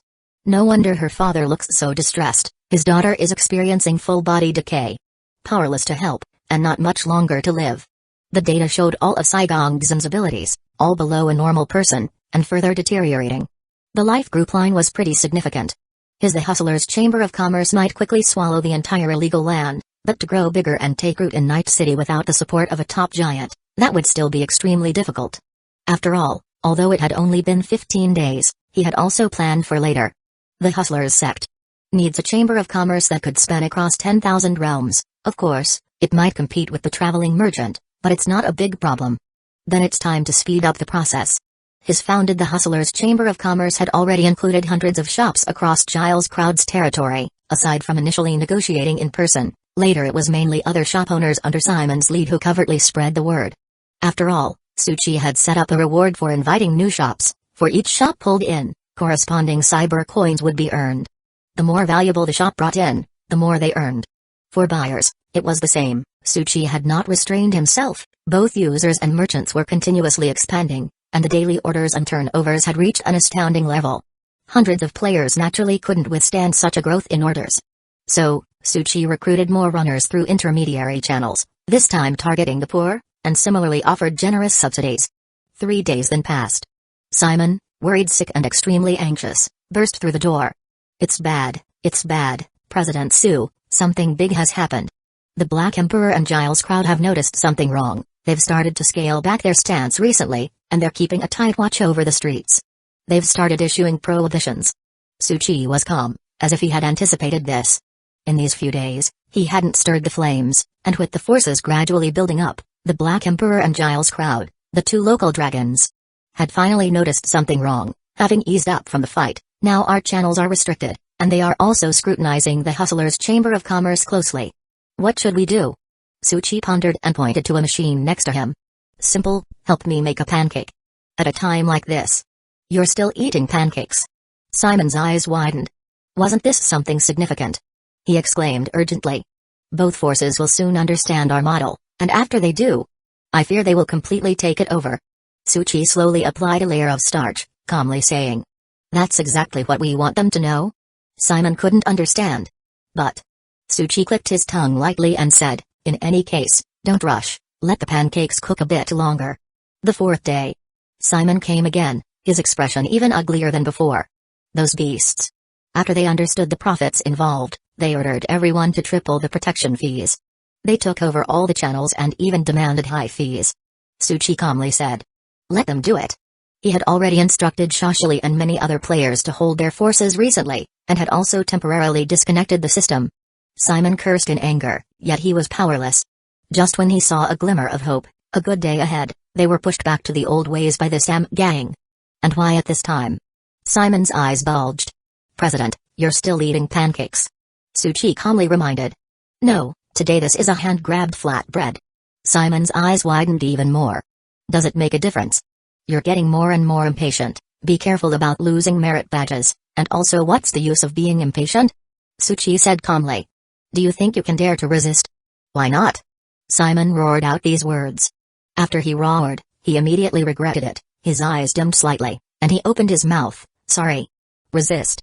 How could they possibly resist, facing two massive forces? On what basis could they resist?" He was too presumptuous. After witnessing Subuxian's strong ability, he placed all hopes on him, but in this situation, there was nothing they could do.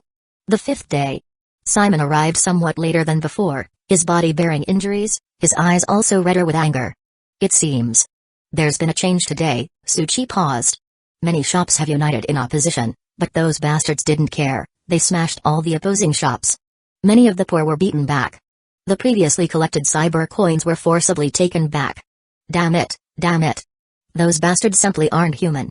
Tsuchi paused again. "Normal, the tempers from both sides have flared up these past days. They naturally vent and displace their anger onto others. However, it still wasn't enough. A fire could stir up their anger, but in the face of a powerful deterrence, it was still lacking. It needed a bigger fire, one that would show them hope, the hope to change everything. Of course, the fruit was planted by Tsuchi, and naturally, he intended to harvest it. As for that bigger fire, they needed someone else to start it. Regarding who will be played for the fool, Tsuchi looked towards the direction of Main City. Meanwhile, the Netherworld King had earlier made contact with the major elites, firmly securing his foothold in the enforcement department. He observed the incoming messages, his eyes now revealing a hint of murderous intent. It seems the chaos has already started? Quicker than expected. But everything is under control, it's time to start. The Netherworld King used his authority, submitting an application for the eradication of the illegal land. Within just half a day, he quickly received support from most of the elites. Because the elites discovered. Recently a large batch of unlicensed products had flooded into Night City, with many citizens secretly tapping into mysterious channels, disrupting their markets, and the source was the illegal land. Nothing can be touched, except their profits. An elite coldly said.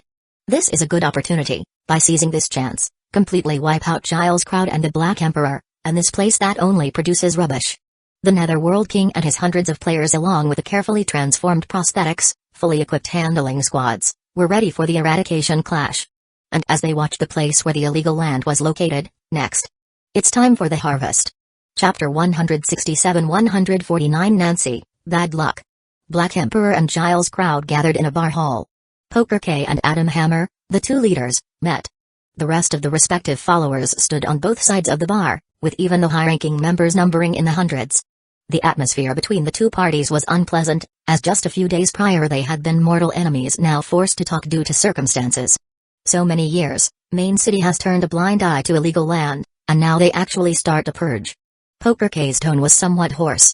"It seems like they're serious this time." Adam Hammer's eyes widened slightly, showing a hint of brutality. "So what if they are serious? This is my territory, a place where numerous vicious criminals survive. Let them come? We'll kill as many as show up." "Stupid. Fool." Poker K calmly said. "In any case, we must cooperate, no more hiding." It wasn't the first time this had happened, but it had always been on a small scale. After all, illegal land didn't have much profit to offer, and it gathered a bunch of people whom Main City looked down upon. This allowed the two major forces to sit here, growing ever more enormous. Once cooperating, it would be a force that even Main City could feel threatened by. Of course, Adam Hammer's pupils flashed red. All weapons, combat prosthetics factories under my flag are working non-stop. These were originally to turn Giles' crowd into ash, but it seems that we'll have to wait now. Poker K indifferently said. The various active enhancement potions my side has produced have already filled the warehouses. Both were old foxes, with vast territories in illegal land, thousands of people under their gangs, constantly watching each other's movements, guarding against each other. However, now they need to cooperate. It was necessary to show some of their cards, especially since this time Main City was going full force, even heavily publicizing in Night City, intent on using them to establish authority. That group of aristocrats was an even more miscellaneous bunch than them. But, who's afraid of whom? Their large amount of prohibited enhancing potions along with numerous weapons and combat prosthetics, would also be a very powerful force. Moreover, 100 or so people from the slums, too. Adam Hammer spoke as if it was a minor issue. I commanded our people to implant self-destruction bombs in their bodies, to send them as cannon fodder when the time comes. Poker K swirled his wine glass. You're really cruel? Adam Hammer scoffed. You're saying I am? Don't think I don't know that in the past few days you've also been cracking down everywhere, capturing people. Poker K's eyes reflected in the red wine appeared particularly bloodshot. But I'm much gentler. Some potions have already been placed in their bodies, they'll become as monstrously strong as monsters. Of course, when they die, they will feel no pain due to the excitement from the potions. The two men, representing the great evil of illegal land, spoke cruelly as though they were merely discussing everyday matters. Listening to their conversation, the other gang members showed no discomfort, all revealing cold smiles. Suchi stood inconspicuously among the high-ranking members, leaning against a wall observing it all. This is clearly a world where money can be made, but why does it feel more intense than some instances where monsters roam?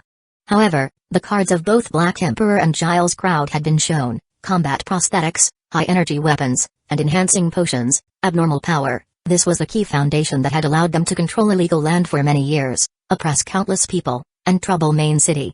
Both parties had shown their fangs, and although the outcome was uncertain, damage was inevitable. Now, led by a player called Kill Thousands, numerous players must stand on the same front as Black Emperor and Giles' crowd. And on Main City's part, that idiot called Netherworld King is also ready to come forth in a fierce manner. I seemingly only need to do one thing. It was the 10th day since all players had entered the instance. Tonight, 3 things happened. Firstly, led by Kill Thousands, many players officially made contact with the 2 big gangs. Not only that, but they also gathered many vicious criminals, accumulating quite a bit of strength and arms. He was very ambitious and cunning, emerging at the last moment. Although not comparable to the huge gangs, their power was still insignificant. But at this moment, neither Black Emperor nor Giles' crowd could refuse. Secondly, a large number of combat personnel from Main City were already here to suppress bandits, advancing toward illegal land. The cleansing operation had begun. The Netherworld King and many other players were ready for the bloody harvest. Whether it was Main City or the gangs, no one cared about the existence of the lower layers of illegal land. Countless people were forced into this disaster. The third event. Saigong Ching of Life Group silently stood outside a hospital room, watching his daughter on the bed, her complexion extremely pale, fallen into a coma. Although she was connected to life support systems, it seemed unable to stop her life force from draining. Mrs. Saigong's tears couldn't stop flowing. Why did this happen? Just a few days ago she was fine, then suddenly deteriorated. Not suddenly. Saigong Ching slowly closed his eyes, his voice weary. A few days ago during the examination, the doctor said, "My daughter may not have many days left. But no matter what, just wait a bit longer, maybe. After seeing these adults, there might be other ways." Saigong Ching's voice trembled. At this moment, his assistant's voice appeared from Saigong Ching's wristwatch display. "Family head, someone in the hall. Wants to see you." "I don't want to meet anyone right now." Saigong Ching sat exhausted next to his wife whose eyes were red from crying. "Whether it's group business or other meetings, cancel them all." Chapter 168-149 Nancy, bad luck. But. There are no buts. Saigong Ching now doesn't want to manage anything. Whoever it is, let him go. It's not he. The assistant, on the verge of tears, said, "He has a knife at my throat." Click. The assistant's voice disappeared. Immediately after, a faint voice rang out, "Family head of Saigong, stand still, I'll be there shortly." Saigong Ching's expression changed in shock, his reflexes sharp as he prepared to immediately access the hospital system to sound the alarm. But he found that the entire hospital system failed to respond. Then, he and his wife both turned towards the door to the hallway, where footsteps were slowly approaching. His wife looked terrified. "Who is it?" "I don't know, but it doesn't matter. You go hide and protect our daughter, I'll handle this." With a grim face, Saigongqing quickly locked the door and motioned for his wife to hide in the ward. Although he didn't know why the hospital's network had been blocked, he was determined to protect his wife and daughter no matter what. The next moment, bang!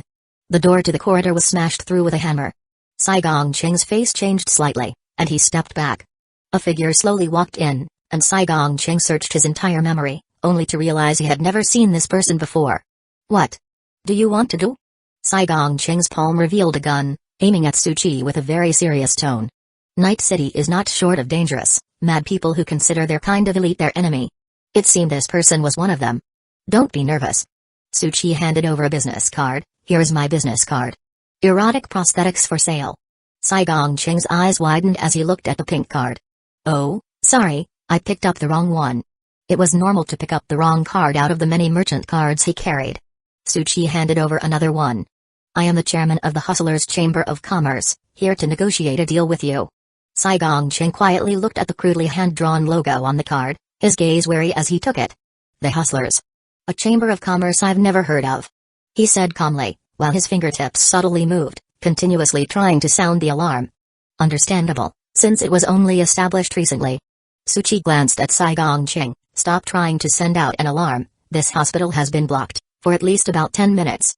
He smiled gently, "So screaming your head off is useless. How much money do you want? I can give it to you." After failing in his attempts, Saigongqing chose to compromise and stabilize the other party, especially since his wife and daughter were in the ward behind him. "You are mistaken, Mr. Saigong." Suchi spoke softly, "I am a respectable person, not a robber." "Have you ever seen such a polite robber?" Saigongqing looked at the door smashed open by a hammer and fell silent. "You call this polite?" he said sternly. "What do you want?" "My business will soon be established in illegal land, but I need your support." "Illegal land? Wasn't that place under the rule of Black Emperor and Giles Crowd? When did the Hustlers' Chamber of Commerce pop up? And since illegal land had been closed due to the crackdown, how could he still come out?" However, Saigongqing did not hesitate. "I can support you. No matter the conditions." He would first agree to buy time. Once the 10 minutes passed, he believed the response team would also arrive quickly. "Don't be so quick to agree, it's not a small matter," Suchi said calmly. "Besides, I will also offer you conditions that will make you satisfied." Saigongqing was slightly taken aback. The other party had barged in so boldly, he had thought they were going to do something. But now, they were actually negotiating terms. He said in a deep voice, such as, no matter what the conditions were, Saigongqing was ready to negotiate with the other person. Suchi tapped the thick glass of the ward, "For instance, allowing your daughter to live a little longer." Saigongqing's expression froze, slightly stunned. At this moment, Mrs. Saigong held her daughter tightly, gaze trembling as she looked through the glass of the ward. She couldn't hear what the two were discussing, but seeing her husband's stunned look and then his silence, it seemed something had happened, causing him to be troubled.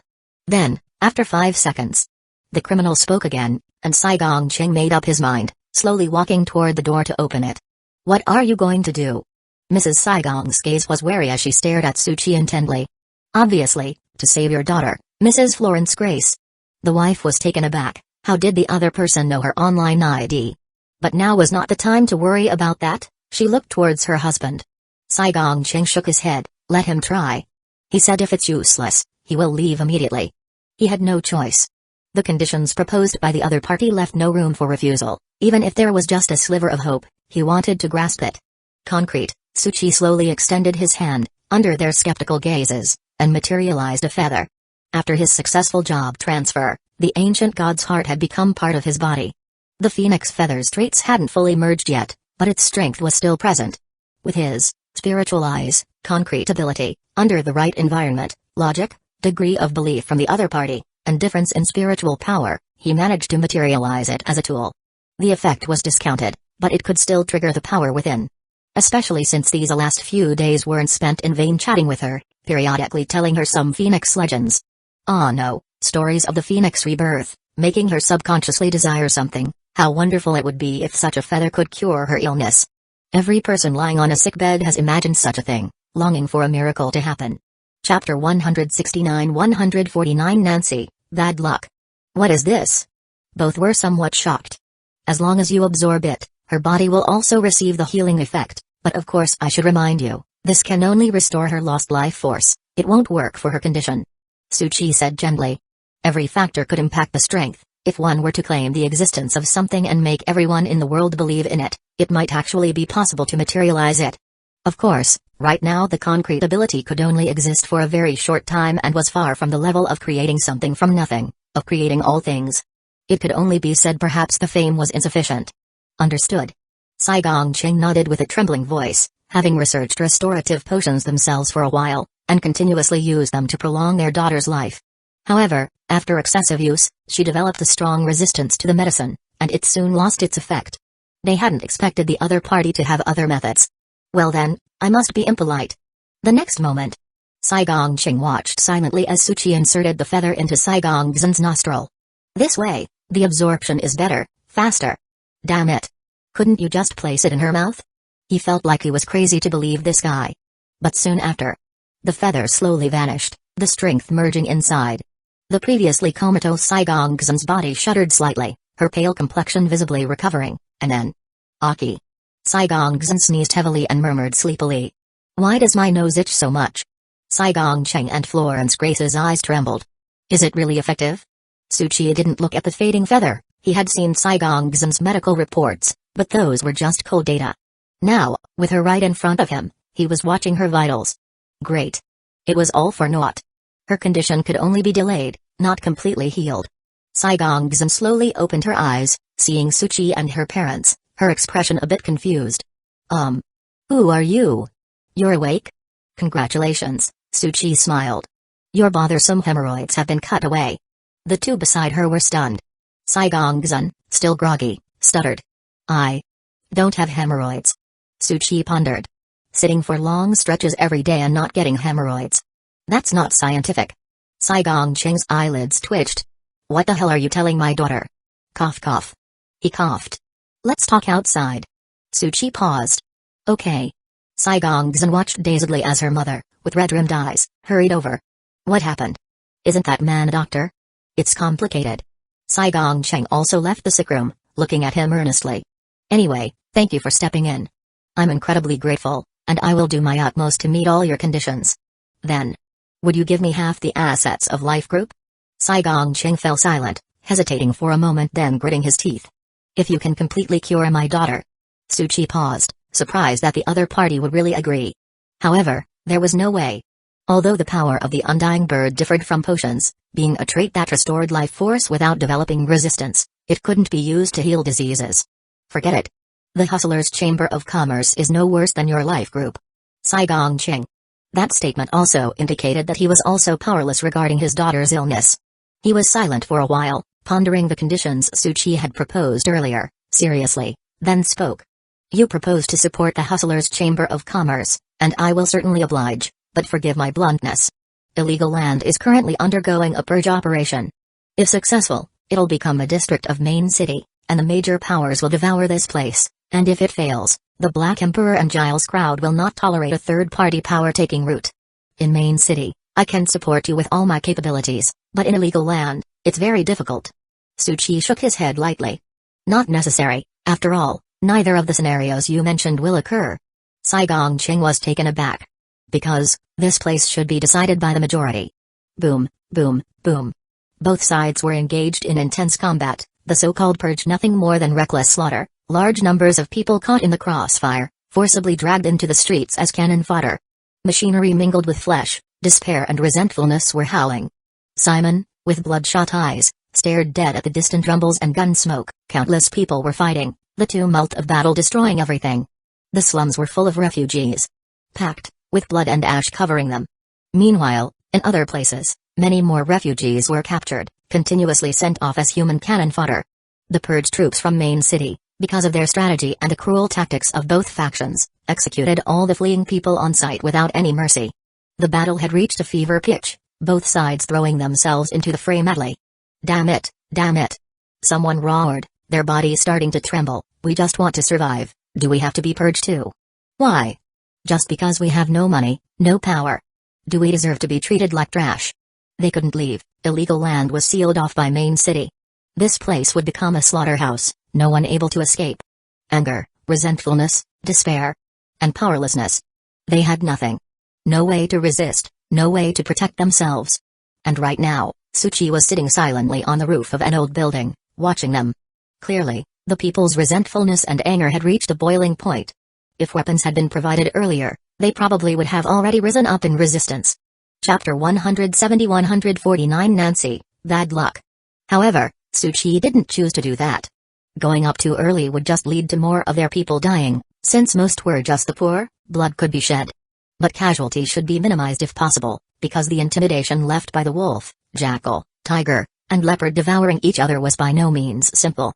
Still, leading that vicious and ferocious crowd of gamblers and abnormalities is easier. Tsuchi muttered to himself. Just kill, kill, kill and it's all over, and nobody really has any moral bottom line. Tsuchi gazed into the distance. It seems about time. Both sides would surge once, weaken twice, and exhaust thrice. Their exhaustion would be my gain. It was time to act. Timing was also crucial, there could be no giving them a chance to breathe. And in the next moment, someone in the crowd suddenly shuddered, the watch on their wrist flickered faintly, and a holographic panel slowly emerged. "This is," he murmured. "That Aaron system." It wasn't just him, all who had been involved before, except for the players. The panel appeared to everyone. "Ladies and gentlemen." Someone heard the voice, looked up blankly, and saw Tsuchi standing above the old buildings of the slums. "Who is this?" Facing the gaze of countless people, Tsuchi said lightly, "In 2 minutes, 5 container trucks will arrive here, their eyes red with killing intent, ready to reach into the slums. In 10 minutes, the aftermath of an explosion will affect this area, with a large number of buildings collapsing. In half an hour, the winner between the two sides should be decided." Everyone listened blankly to Tsuchi's words, trembling. "And then?" "What?" "There is no then. Regardless of who shows up here." Tsuchi paused for a moment, looking calmly at the crowd. "You can't bear it. The Black Emperor and Giles crowd have already prepared a new round of forced plans to deal with the main city's next attack. While the main city's plan for cleansing the illegal land targets everyone, your cornered living situation, everything that's divided here, will all vanish into thin air. Everything will result in different outcomes, but only your roles won't change, still just the lowest existence in the illegal land." The crowd's expressions trembled with unwillingness, despair, and anger swirling within. "No, I refuse to accept this ending. Why is it always us who suffer? Damn this cleansing, damn Night City. Even if I have to die, I'm taking them down with me." Tsuchi said. "Good, that's the spirit." He clapped his hands. "There's a saying that dignity is only above the edge of the sword, truth only within the range of the cannon. Are you here to wait for death, or?" Gradually, the system displayed a vast quantity of nearby weapon stocks, potion stocks, and combat prosthetics stocks. The sheer number left them dumbstruck. At the same time nearby, Simon driving a large truck, along with all members of the Hustlers' Chamber of Commerce, appeared, each holding various weapons. Tsuchi softly said, "Follow me. To cleanse all oppression." At the same time, a man stood in front of a crystal mirror, adjusting his tie. He slicked his hair until it gleamed. He put on his diamond watch. Nancy looked at his reflection in the mirror and revealed a satisfied smile. "Today, I still look handsome. It's time to head out." The female assistant beside him asked. "Boss Nancy, are you confident? Are you looking down on someone?" Nancy calmly said. Although representatives from several famed forces, higher-ups, and even the spirit prince's heir from various worlds will be at this auction, they've chosen to hold it in Night City. He smiled confidently. "Night City. My fame here is quite high, one could say it's my second home ground." "Such talk."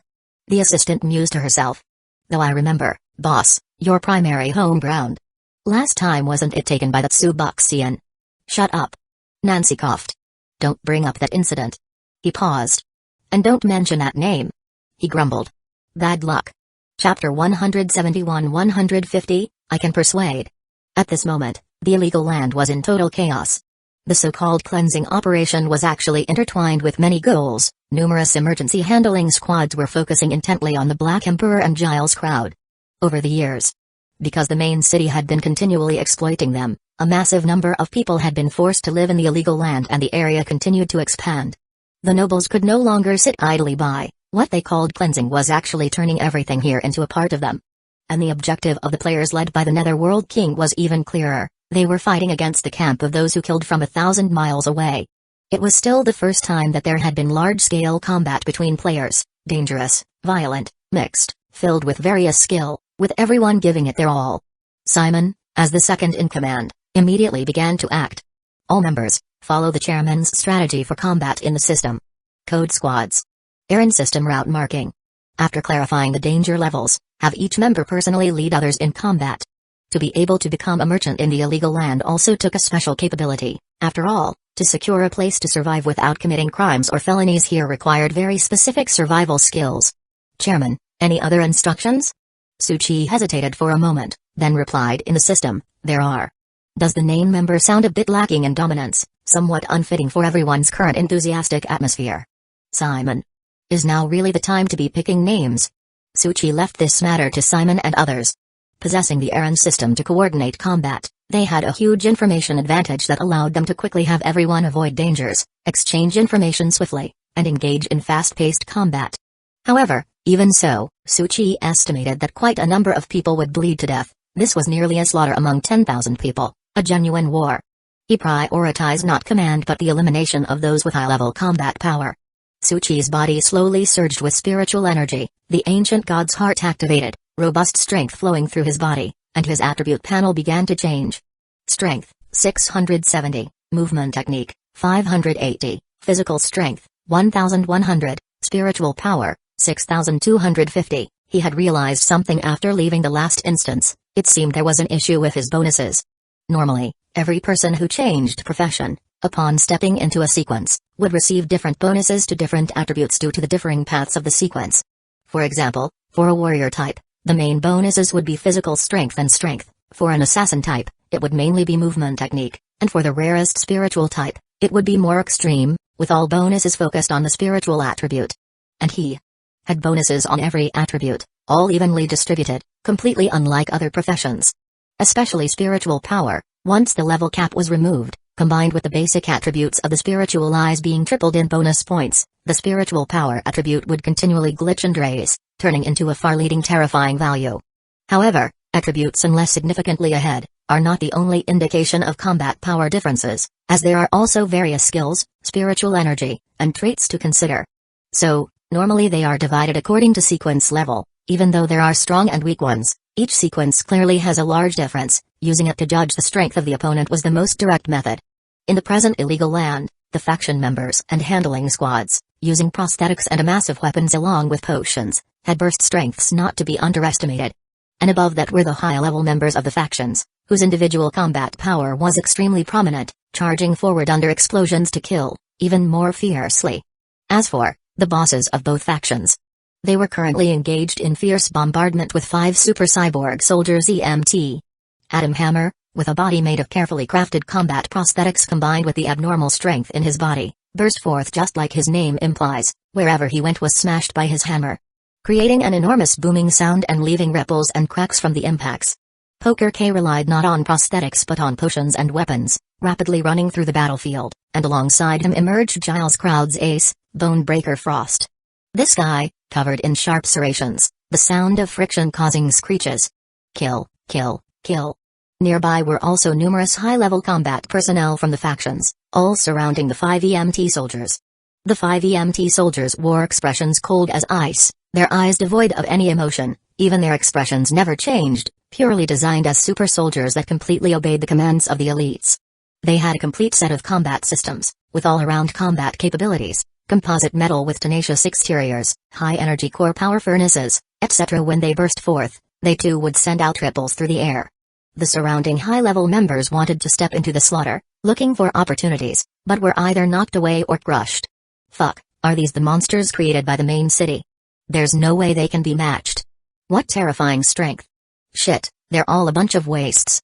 Adam Hammer's voice was incredibly heavy, clenching his teeth as he stared intently at those 5 super soldiers. He could handle one, but against 5 EMT super cyborg soldiers with strength almost akin to his own, he had no chance. These were simply man-made monsters. He had been battling and struggling in the sea for over a decade, accumulating a lot of technology and active potions, turning himself into a powerful entity, only for the main city to replicate and manufacture them so simply. What damn EMT, the place I struggled for so many years. Die for me. Adam Hammer roared lowly, his body bursting up from its original place. The 10-meter distance instantly closed, his massive body clutching the giant hammer. With great thrusting power, he burst towards an EMT soldier to smash him. Chapter 172-150 I Can Persuade. Frost, let's fight them. Poker K's face darkened, and he moved simultaneously with Bonebreaker, unleashing a burst of firepower and a screeching deadly edge. Around him, more than 10 advanced members also roared and charged into battle. The 5 EMTs calmly watched everything unfold. They were emotionless, their central nerves controlled by chips, possessing computer-level combat and analytical abilities. Weak state detected. Significant energy fluctuation of a desperate gamble. Evade recommended. The EMT fighters quickly made a unanimous judgment, but they failed to escape. Because the rest drank their last potion in anger, their circuits burst through their veins, and their speed and strength erupted once more. The prosthetics now mingled with abnormal forces. Even if it means perishing with you, we'll create an opportunity for the boss. Die. The expression of the 5 EMTs did not change, even as their vision constantly flashed with dangerous and deadly warnings. Activate Protection Defense Plan. The next moment.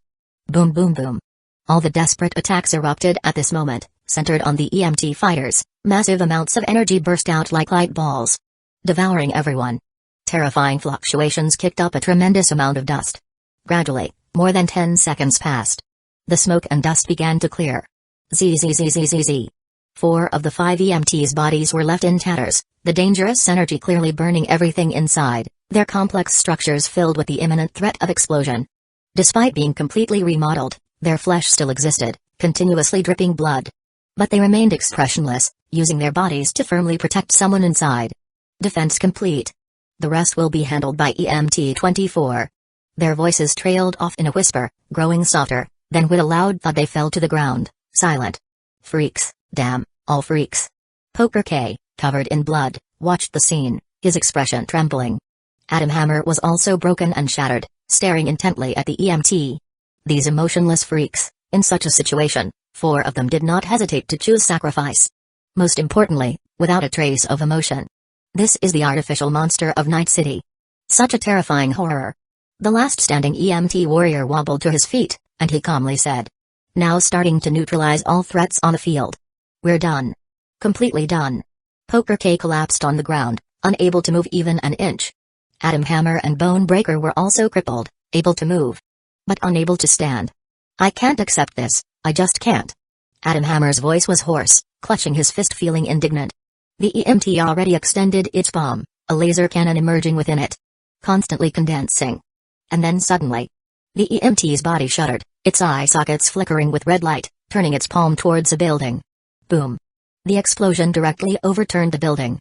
Thick smoke and dust rolled. They stared dumbfounded at this scene. They didn't understand why the EMT did this. Did it short-circuit in the energy burst just now? The next moment, Adam Hammer's pupils shrank. With some blood on his face, he stared at him, Suboxian. Suchi's figure slowly appeared atop the ruins. I actually wanted to wait a bit longer, didn't expect to be discovered. A bit awkward. He smiled and said. 2 bosses, nice to see you unharmed. You. Adam Hammer uttered, his tone heavy and slightly hoarse. Are. A traitor? From the other's disappearance for so long, completely unreachable, until now revealing himself, all of this was enough to judge. No. Suchi paused. I am. Peace messenger. At that moment, the EMT exploded once more without a moment's pause, continuing the attack. The terrifying burst and Adam Hammer's prime were no different. Here to break up the fight. The next moment, Suchi disappeared from the spot, raised his hand to launch Artificial Team's counterattack. After a successful judgment, the EMT convulsed, its circuits malfunctioned, its eye pane constantly flashing red warnings. Warning, circuit malfunction, emergency recovery in progress. Although the skill was judged successful, its effect on this composite monster was limited. It had several restart programs inside, able to quickly eliminate faults and recover. But Suchi didn't give it that chance. His pulse in combat status randomly added new attributes. Now, it simply said 2 words, repulsion. Pulse contained random attributes, not just ordinary elements like wind, fire, thunder, the 5 elements, etc. It also seemed to include various abnormalities. During previous battles, it was even seen that attributes like thread and rubber allowed him to wield silver threads to cut and control enemies or let his body stretch and pull like rubber. But indeed, the random attributes each had their strength. If some were truly useless, he could choose to ignore them. Repulsion. Still not quite used to it, really thought I was omnipotent. At this moment, the power Suchi contained gathered at the center. The strong repulsion allowed him to burst forth at a terrifying speed, and the energy blasted out by the EMT was deflected under the influence of repulsion. Tsuchi, without hesitation, pulled out a giant hammer, and gathered his strength. Spiritual repulsion and the terrifying force in his hands converged and he slammed it down hard. Boom. The EMT, yet to be hit by the giant hammer, vibrated throughout its body, then struck with a penetrating force. His entire body cracked open under the high explosive combined strike. Chapter 173-150, I Can Persuade. The screeching sounds kept piercing the air. Just with that one strike, the EMT collapsed onto the dented ground under their astonished gazes. Well, that repulsion is pretty strong, Tsuchi breathed out lightly. Self-destruction. Self-destruction. The EMTs had no thoughts of their own, their consciousness completely suppressed by the chip, and they still made their final counterattack. And the next moment. Defense. Tsuchi stretched out his hand, and repulsion once again encircled him, intercepting all explosive fluctuations like forming a wall of air, instead flipping two nearby people over. Very powerful. But at the same time, it consumed a lot. Tsuchi's spiritual energy was also rapidly decreasing. Adam Hammer and Poker K were on the ground, silently watching as Tsuchi slowly walked toward them from the center of the blasted scene. They knew it was their turn now. It seems. Poker took out a cigar but found no fire. So this is your way of intervening. Let's see if it has dissuaded anyone, Tsuchi said, pulling a lighter from his pocket and tossing it to him. Not bad, you managed to do it, but... Adam Hammer didn't move, just silently watching Tsuchi, his voice cold, but can you dissuade the thousands still fighting? Can you dissuade those disgusting elites? Can you dissuade the cruel rules of Night City? Tsuchi sat down on the steps, both of you big shots. Going to give a good speech now that death is near? Poker K, covered in blood, with a big hole in his chest, shakily smoked his cigar, coughed softly, exhaled a puff of smoke, squinting his eyes, just telling you the facts. To stand firm in Night City, you must follow the rules and be more ruthless than everyone else, but this illegal land is just another brutal cage. You see it that clearly? Give me a hit too, Adam Hammer said softly. TCH, I'd only give it to you now. Poker K, trembling, passed the cigar along. Adam Hammer's arms had both blown off, so he couldn't catch it.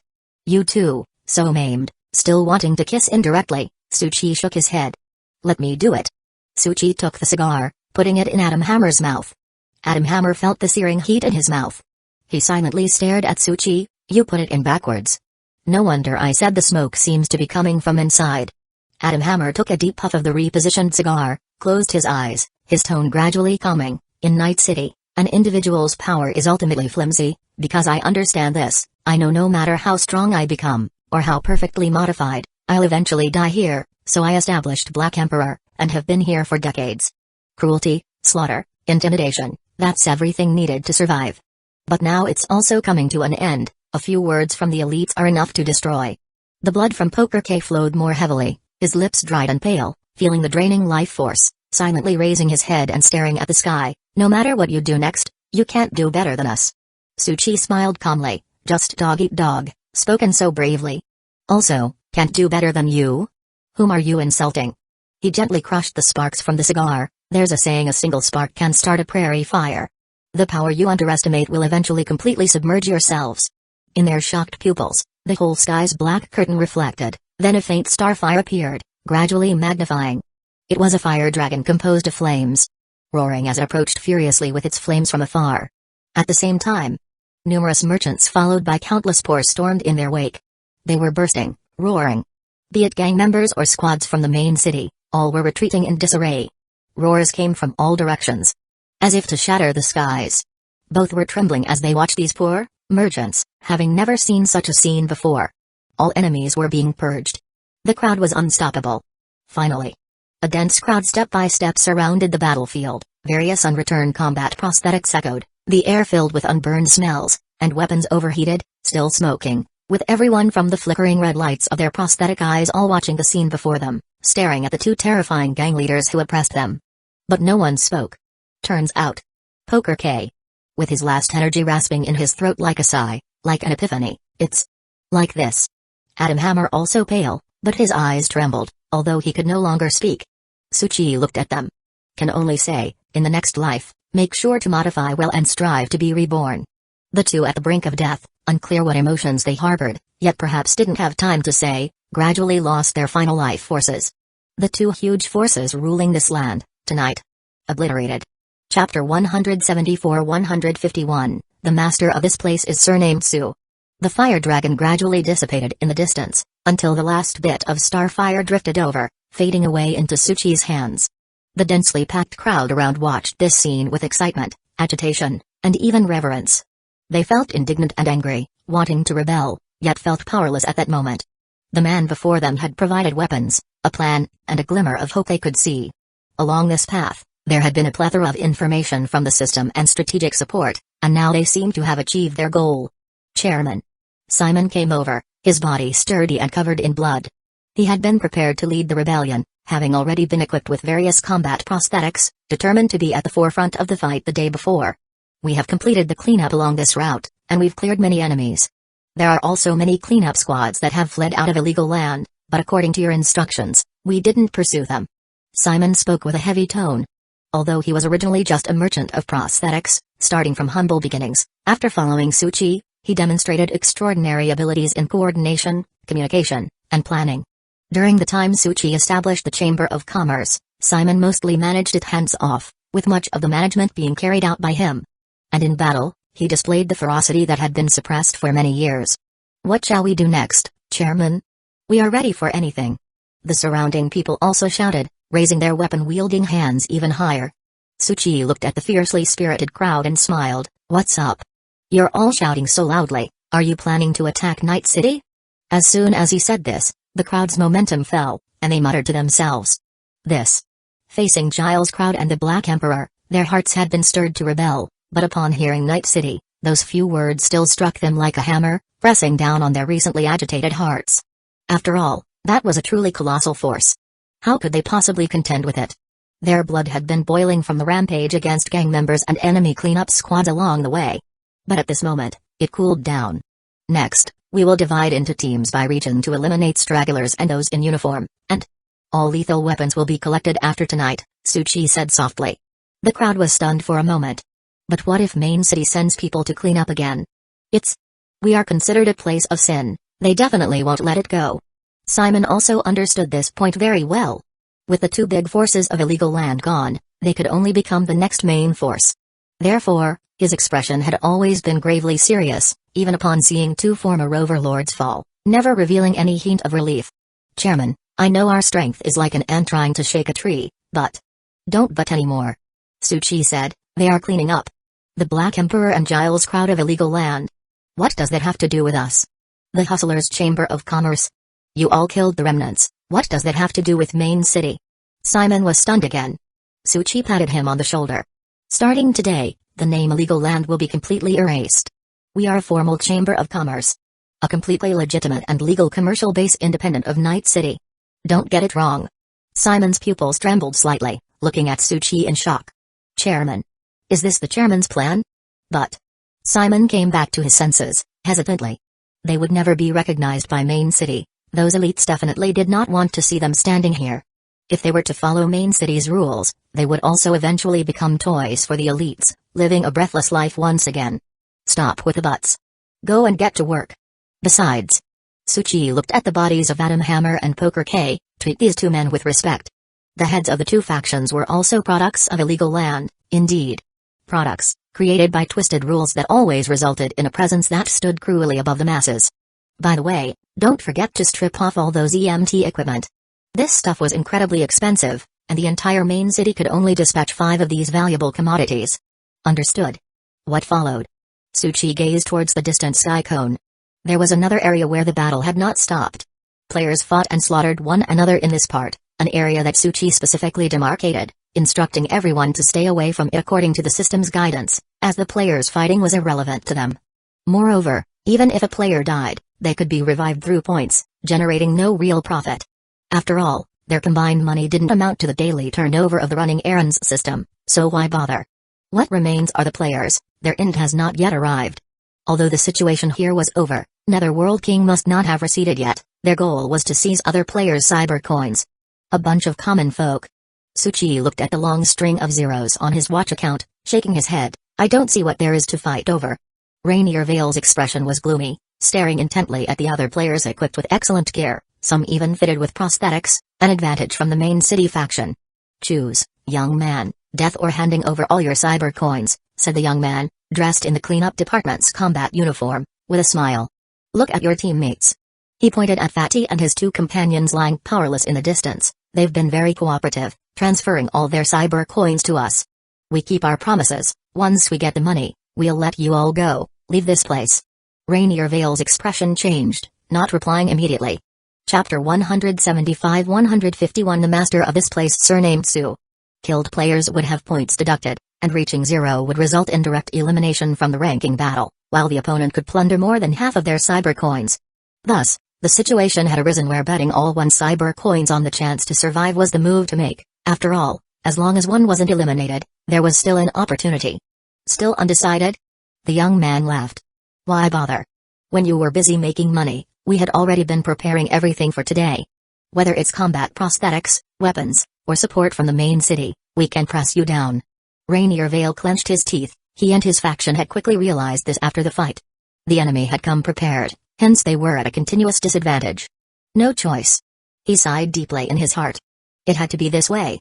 "Sometimes, picking the right side is more important than anything else," the young man said, watching Rainier Vale display his panel with a faint smile. He was about to raise his hand to receive. Suddenly, the young man's expression changed, glancing at his wristwatch, which popped up a message from the main city processing department headquarters. "All processing squads immediately cease operations and leave the illegal land." "What's going on? Why the retreat?" "No. Retreat my ass, the players wouldn't care about this order." Just then, a great mass of footsteps rang out, a multitude of red glowing prosthetic eyes, the dark muzzles of guns, and all shapes and sizes of external combat prosthetics kept appearing nearby. "All Night City Processing Department personnel, you are legally invading the Hustlers' commercial base. You will now be purged." The young man and the uniformed players around him shivered all over, and the next moment, their heads were blasted by electric propulsion sniper rifles. At the same time, the cyber coins they had plundered fell in the form of holographic data. The crowd looked over. Even Rainier Vale couldn't help but feel a chill. Not to mention the 3 members of Fatty's team. "We're on your side. And we saw each other when we were transporting goods earlier." Fatty's 3 members raised their hands hurriedly. Simon looked at these people and waved his hand. "We know, where is your main battlefield? Point us in the right direction." Now, all uniformed personnel had to be purged, and these people couldn't escape either. Rainier Vale hesitated, then pointed in a direction. "The main battlefield is over there." However, top players like Killer 1000 Miles and Netherworld King hadn't joined the group battle. They needed to exert their full strength, and too many people fighting could cause certain interferences. They had even deliberately kept their distance, not knowing the current situation. "Good, the chairman has ordered us to fight quickly. Let's go." Simon led the group onwards. Their dense and heavy footsteps left the others somewhat dazed. What exactly had happened, and why were a group of former merchants and poor people fighting, and who was the chairman? Rainier Vale sighed softly. "I don't get it, I really don't." At this moment, Killer 1000 Miles charged through the streets extremely fast, his fighting accompanied by roars. He threw beads from his hands, which then exploded in a chain of blasts. Boom boom boom. But the explosive force was blocked by the Netherworld King in front of him. Killer 1000 Miles' eyes were sharp as he attempted to close in. "Don't even think about it, get lost." Ripples surged out from Netherworld King as the center, not any physical waves, but pollutants bursting out. His current sequence was not strong enough to leverage many traits, and spiritual power skills had their usage and energy consumption limitations. But if he could obtain a powerful pollutant with a spiritual power impact, he could use the spiritual pollution power on it to exchange blood in battle with others. That was the advantage of the hidden conversion to a profession with spiritual power. And of course, these resources were not collected by him but were supported by the club forces above.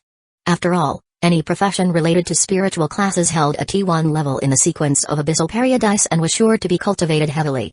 Moreover, facing the increasing frequency of upcoming polluted worlds, the spiritual attribute was key. Other professions were not necessarily excluded, they shone in the regular world, but for pollution and abyss-type situations, they had to pay much more, such as a vast amount of spiritual energy and rare tools, equipment. But these were ultimately external objects. Like Killer 1000 Miles at this moment, his spiritual energy was at rock bottom, the Buddha bead ancient relic on the back of his hand was dimming, and the protective layer enveloping his body was continually weakening. The next moment, he couldn't hold on anymore. The defense formed by spiritual energy developed a clearly visible crack. Damn it. The pupils of Killer Miles contracted. Great opportunity. Netherworld King raised his hand, and the ancient relic on his forehead flickered. Stop right there. The cold light burst forth from Netherworld King's pupils, and spiritual power erupted along with his spiritual energy, triggering his traits, which directly produced a stopping effect. Killer Miles' body was affected. He actually got forcefully controlled, and halted, unable to move.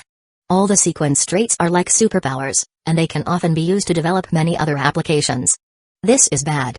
The pupils of Killer Miles contracted again. He was not some inexperienced ordinary player, well-versed in various combat methods, and he also understood that once designated by spiritual power traits, it would be extremely troublesome. All things like illusion realm, control, impact, illusion burst, and so on were extremely dangerous. Some could be escaped by biting the tongue to produce the stimulus of pain, but now his whole body seemed to be paralyzed, and he couldn't move a muscle, let alone bite his tongue. I'm right here. Netherworld King's pupils gleamed with a sinister light. My power is unstoppable. He was about to strike Killer Miles and directly kill him. Without spiritual energy protection, his body would be as fragile as paper should he sustain fatal damage. Just then, Killer Miles' gaze suddenly quivered slightly as he looked towards Netherworld King. Netherworld King stood frozen in place, his entire pupils diffused, staring vacantly into the distance. What's happening? Did he fall into an illusion? Killer Miles' expression was one of shock. Netherworld King, who held a hidden spiritual profession, was actually controlled by someone else. And the next moment, thump! Netherworld King suddenly spat out a mouthful of blood. His whole body showed numerous traces and he was bleeding profusely. Killer Miles' restraints disappeared as well. But Netherworld King couldn't concern himself with these. Instead, his gaze trembled with fear and wariness, looking around. Who is it? Who exactly is it? But he saw no one. All he had seen was a gigantic eye at the infinite end of the universe, tearing him to shreds. And at this moment, Killer Miles, now free of constraints, dashed forward, seizing this once-in-a-lifetime opportunity, and pierced his heart directly. In the distance on the rooftop, Suchi looked at the spinning top on his fingertip and mused to himself. I didn't expect that this thing, combined with a concrete ability, could actually materialize the damage from the illusion realm directly into reality. Name, Fingertip Universe, damaged version, type, spiritual ability equipment, function, spin the top, before the rotation ends, can pull any target into an illusion, and based on the spiritual state of the target at the end and the spiritual attribute, cause spiritual damage, consumption, 100 spiritual power, usage conditions, profession must reach sequence 9, spiritual power 98, this item has growth potential, collect 5D level pollutants to upgrade it. In other words, if used correctly, I might have the capability to solo kill beings with lower spiritual power than mine. Of course, there are limits when using the fingertip top. If you want to participate to increase the realism of the illusion realm, you can't move, which is why Suchi didn't enter the fray. And now, Suchi looked at the time, raised his wristwatch, and messaged that person living in Main City, it's almost over. Who? Won? The other side was silent for a while. I understand. After a brief delay, another message appeared. From now on, no matter what happens, I will give my all to support you. Chapter 176-152, A New Force in Night City. The Hustler's Chamber of Commerce is officially established. Saigong Cheng looked at the wristwatch for the latest news transmitted from Main City and nodded, sitting in his seat unable to take his eyes off it for a long time. After a while, his pupils trembled slightly and he closed the panel. Then he walked to the glass of the floor-to-ceiling window, looking down from high above at Night City, filled with money, madness, and cruelty. I didn't expect.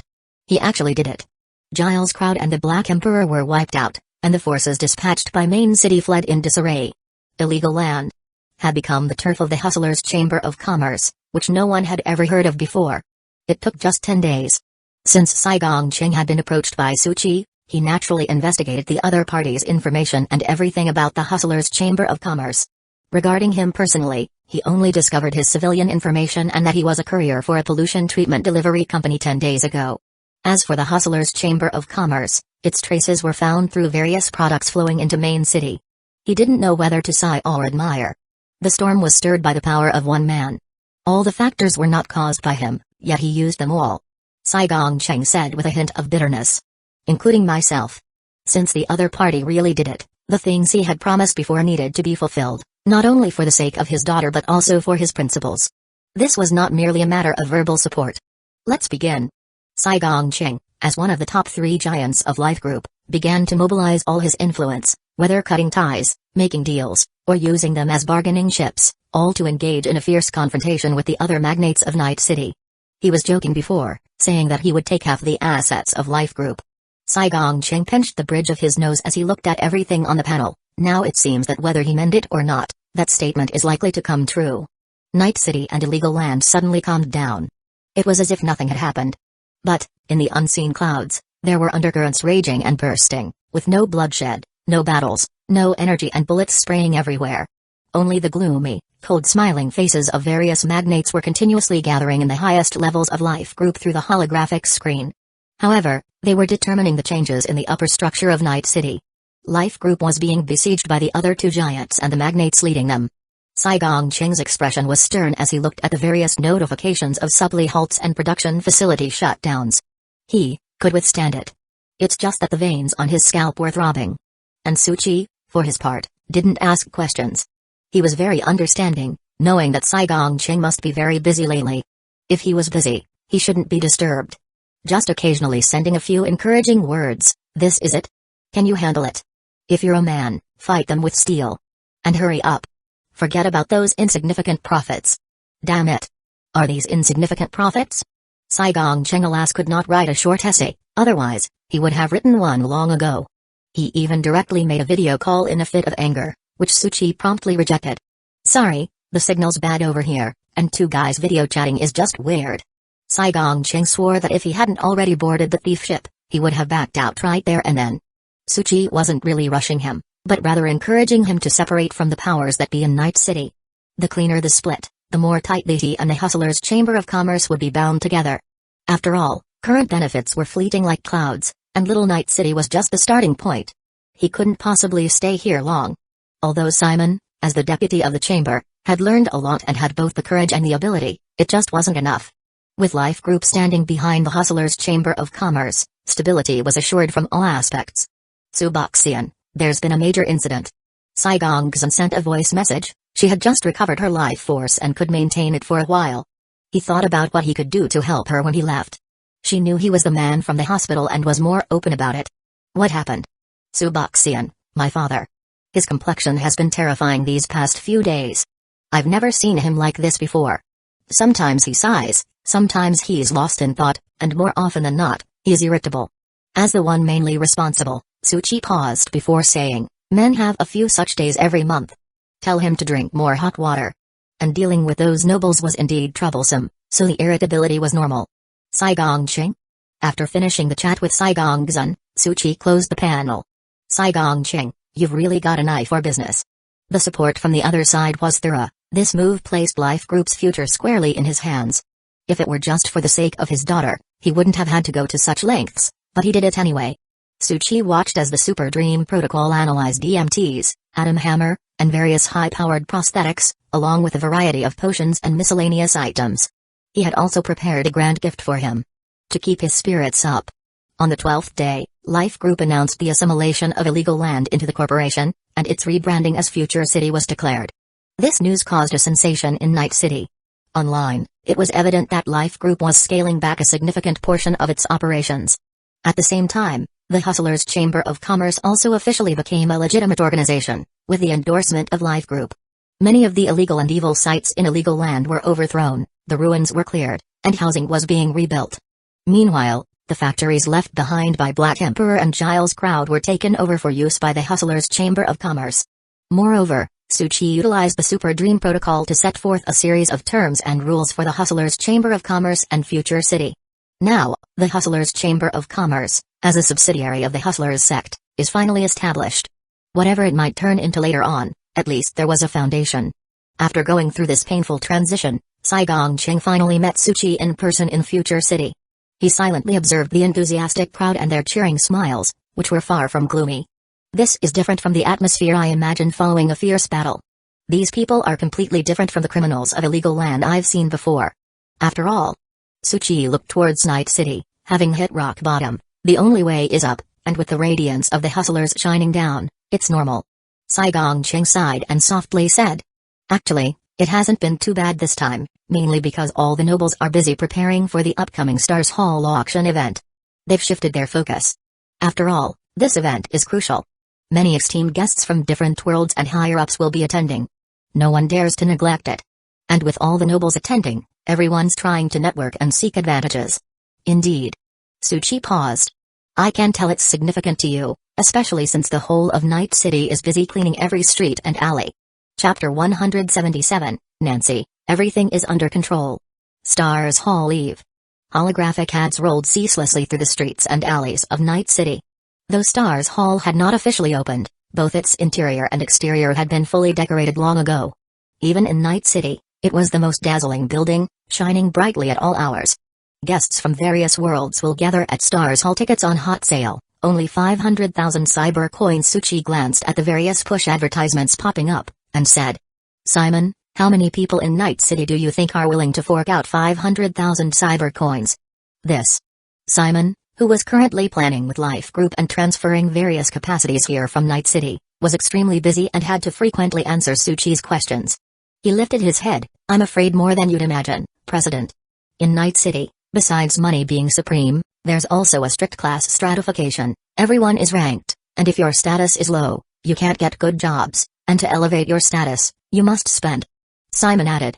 It's not everyday consumption, there's a specific category called luxury, which includes many high-premium goods. Only by consuming these can one have a chance to elevate their status. In the past, many people, even with empty accounts or in debt, would buy presentable clothes just to maintain their status, which is vital for finding a job. But to climb higher, one must continue being sucked dry, faced with layers of barriers and restrictions and maintaining high consumption.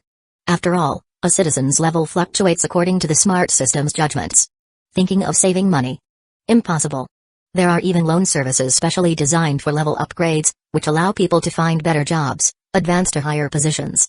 Although it looks like salaries have increased a lot on the surface, in reality, a large part goes back. Simon sighed. That's also why, despite Lawless Place being dangerous and filled with violent criminals, there are still many people living here. And this Stars Hall event is an opportunity to raise one citizen level, as well as for the elite to flatter many powerful forces. Simon's gaze returned to the panel. But it doesn't concern us. Really? Tsuchi slowly looked towards the advertisement slogan. Superstar, the legend of hosting, Mr. Nancy, has arrived in Night City. He chuckled. It's hard to say. Respected Mr. Nancy. Welcome to Night City. Everything you need is prepared for you. Greeting Nancy was a row of luxury sports cars, and not a few elites in person. Though they were the top tier in Night City, in other worlds, they were nothing compared to the stern and handsome man before them. Around him, massive crowds of fans cheered and shouted, blocked by various electromagnetic barriers. Nancy responded with a smile and a wave, eliciting a lot of screams. Then he got into the car. The smile on his face instantly disappeared as if nothing had happened. Mr. Nancy, we have also arranged many of Night City's top activities for you. Okay, no need for such pomp. Nancy calmly said. I want to go straight to the event now. The organizer hesitated. But those were 4 advertisement opportunities. Just having Nancy there for a photo would blow up. Nancy said emotionlessly. Don't make me say it twice. The organizer sweated, quickly nodding. Understood. The man wasn't from Night City, and aside from his celebrity status, Nancy's own power wasn't simple either, challenging to handle wherever he was. The organizer didn't dare to defy him. Nancy didn't speak along the way, looking out the car window. His seriousness stemmed from. This time, no mishaps could occur. If it were beings from other worlds, he wouldn't need to care too much, just proceed as usual. But this time was different. Those attending included the Spirit Prince's heir. Previously a priest had come, and though Nancy had planned to impress, it was utterly ruined by some damn person. Luckily, a priest has their own dignity and generally doesn't mind such matters. And with the Spirit King's prestige and power in the present world naturally surpassing others, they don't serve the divine positions, especially after the gods were sealed 1,000 years ago. Many new forces emerged, and each current Spirit King fought their way to the top. Moreover, many worlds, to gain their sanctuary, planned Spirit King's shrines to defend against abyss pollution. Ah, what a headache. Nancy's headache wasn't the Spirit King, he was a super VIP. Higher-ups always carry a high distinction, rarely speaking or even intangible, not showing much. But their heirs were entirely different. Many Spirit Prince's heirs were arrogant, cruel, unpredictable. All sorts of characters existed. After all, a Spirit King has been alive for thousands of years. Some have children enough to form an army, not to mention generations of descendants. Plus, they have countless worlds under them for their heirs to mishap and wreak havoc, creating many inhumane incidents. So, nothing should go wrong this time. He only knew Spirit King's heir would attend, but exactly how many, who they were, he had no idea. However, it's not a big problem, he'll get everything prepared and control the rhythm, which is what he excels at the most. Moreover, he's quite familiar with Night City. The elites of Night City wouldn't dare make a misstep, they would rather serve their heads as chamber pots to each other if it would please these figures, so there shouldn't be any problems. Speaking of which, Nancy suddenly turned to the person in charge. I remember, there seems to be a chaotic place in Night City, called Lawless Place, right? Nancy furrowed his brows slightly. It seems like there are two forces in there. He had hosted so many shows, traveled everywhere, seen countless worlds, but none as extreme as Night City, where the cyberpsychosis always gives rise to a lot of lunatics, afraid that when the time comes. The person in charge hastily said. Respected Mr. Nancy, rest assured, those two forces were completely eradicated by us not long ago. Now, well, it's considered a legitimate territory. He hesitated a bit while speaking. Although Night City was forcibly established, to maintain their dignity and deterrence, they had completely wiped out the two major evil forces in the main city. Moreover, the Life Group also spent nearly half of their assets buying territory here and gave up on major factories, losing a large number of orders, public opinion, interests, all had. They were actually happy to see this scene. Then I feel relieved. Nancy murmured softly. It seemed like all external factors were nearly negligible. This hosting gig seemed to become another highlight in his career. He soon arrived at Stars Hall. The massive architectural giant, akin to building another mountain on land. How many does it accommodate? 1 million. Quite a lot. Nancy raised an eyebrow. This was indeed one of Night City's most magnificent buildings, with the elites having gone all out in renovations, especially since, this time, it wasn't just the city's residents but also a large number of entities from various worlds. But rest assured, all the ticketed entrants from Night City will be in the ordinary outer area, they won't have the chance to interact with any elites or visitors from other worlds. Nancy glanced at the person in charge, squinting his eyes. Why should I be reassured about this? Shouldn't this be something you say to your superiors? The person in charge hastily said. My deepest apologies. Damn it, too used to kissing up to higher-ups and he wasn't mindful. Nancy didn't concern himself with it. Each world had its own rules and order, which he had seen plenty of.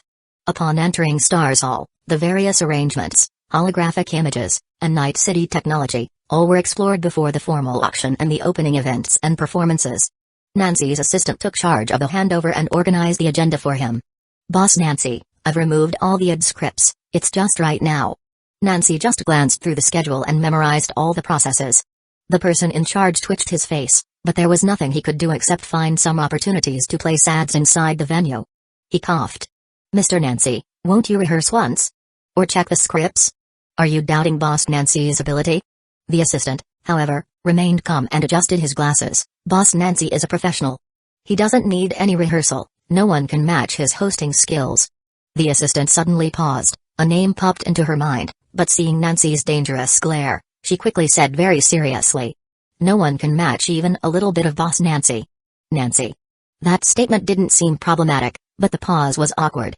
The biggest blunder of his life. But it's all past now, it doesn't matter. Oh, have the items needed for the program and auction been delivered? Most have arrived, but some are still on the way. Here's a list. The person in charge quickly handed over the documents. Okay. Nancy scanned through. It was indeed very thorough. He suddenly paused. Why does the piano performance have no pianist and yet takes up so much time? The person in charge grimaced. That's a program specially ordered by a big shot from above, we dare not defy, and that piano is a pollutant, delivered early. We can only send DMTs to dare to get close.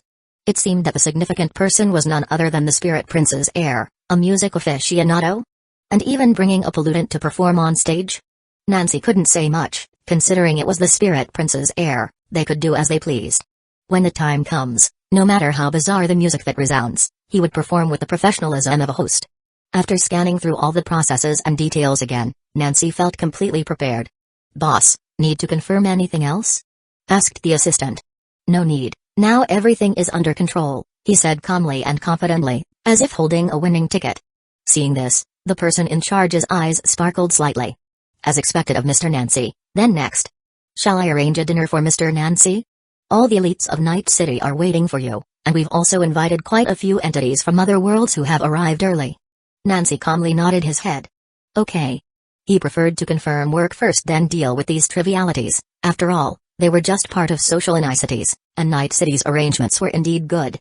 Relaxing a bit wouldn't be a problem. Chapter 178-154, Speak Up, You Joker. At this moment, below the Life Group building, Saigong Cheng sat in the second row, with Suchi next to him, and behind them were Saigong Zhen and Mrs. Saigong. The atmosphere was somewhat silent. Saigong Cheng glanced at Suchi a few times and opened his mouth but didn't speak. Suchi said, "It seems like you have something to say to me?" "No problem, just speak openly. I've always liked to listen to opinions." Saigong Cheng rubbed his temples. "Don't you think that there's one person in our family who will stick out like a sore thumb at the banquet?" "Who?" Suchi asked in surprise. "What do you think?" Saigong Cheng stared at Suchi. Suchi paused, then looked at his assistant, who was the driver. "He's talking about you." "I'm talking about you." Saigong Cheng almost yelled. His whole family was ready to leave, but then this guy suddenly showed up, and forced his way in without any warning. "Father, calm down," Saigong Zhen said with a gentle laugh. "I think it's quite nice now. After all, I'm not acquainted with the others. When it's time for you to mingle, I'll just have Brother Su take me around." She looked much healthier now, could move around without a wheelchair, so she was also prepared to attend tonight's banquet and tomorrow's event at Stars Hall. "Sure, I'll show you around when the time comes. Do you know that place well? You talk about it as if it's your own backyard." Saigong Cheng sighed deeply. "Actually, your involvement isn't a good thing. Although under my support, your Hustlers' Chamber of Commerce has gained a foothold in illegal land. There are unresolved conflicts with Main City, and even if they're unaddressed for now, many of Night City's elite still see you as a thorn in their side, a needle in their eyes.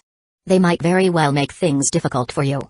There were many visitors from different worlds who had arrived early for the banquet. Though it wouldn't turn into an armed confrontation, Suchi's attendance was not so certain, the people from illegal land going to a banquet prepared by the affluent.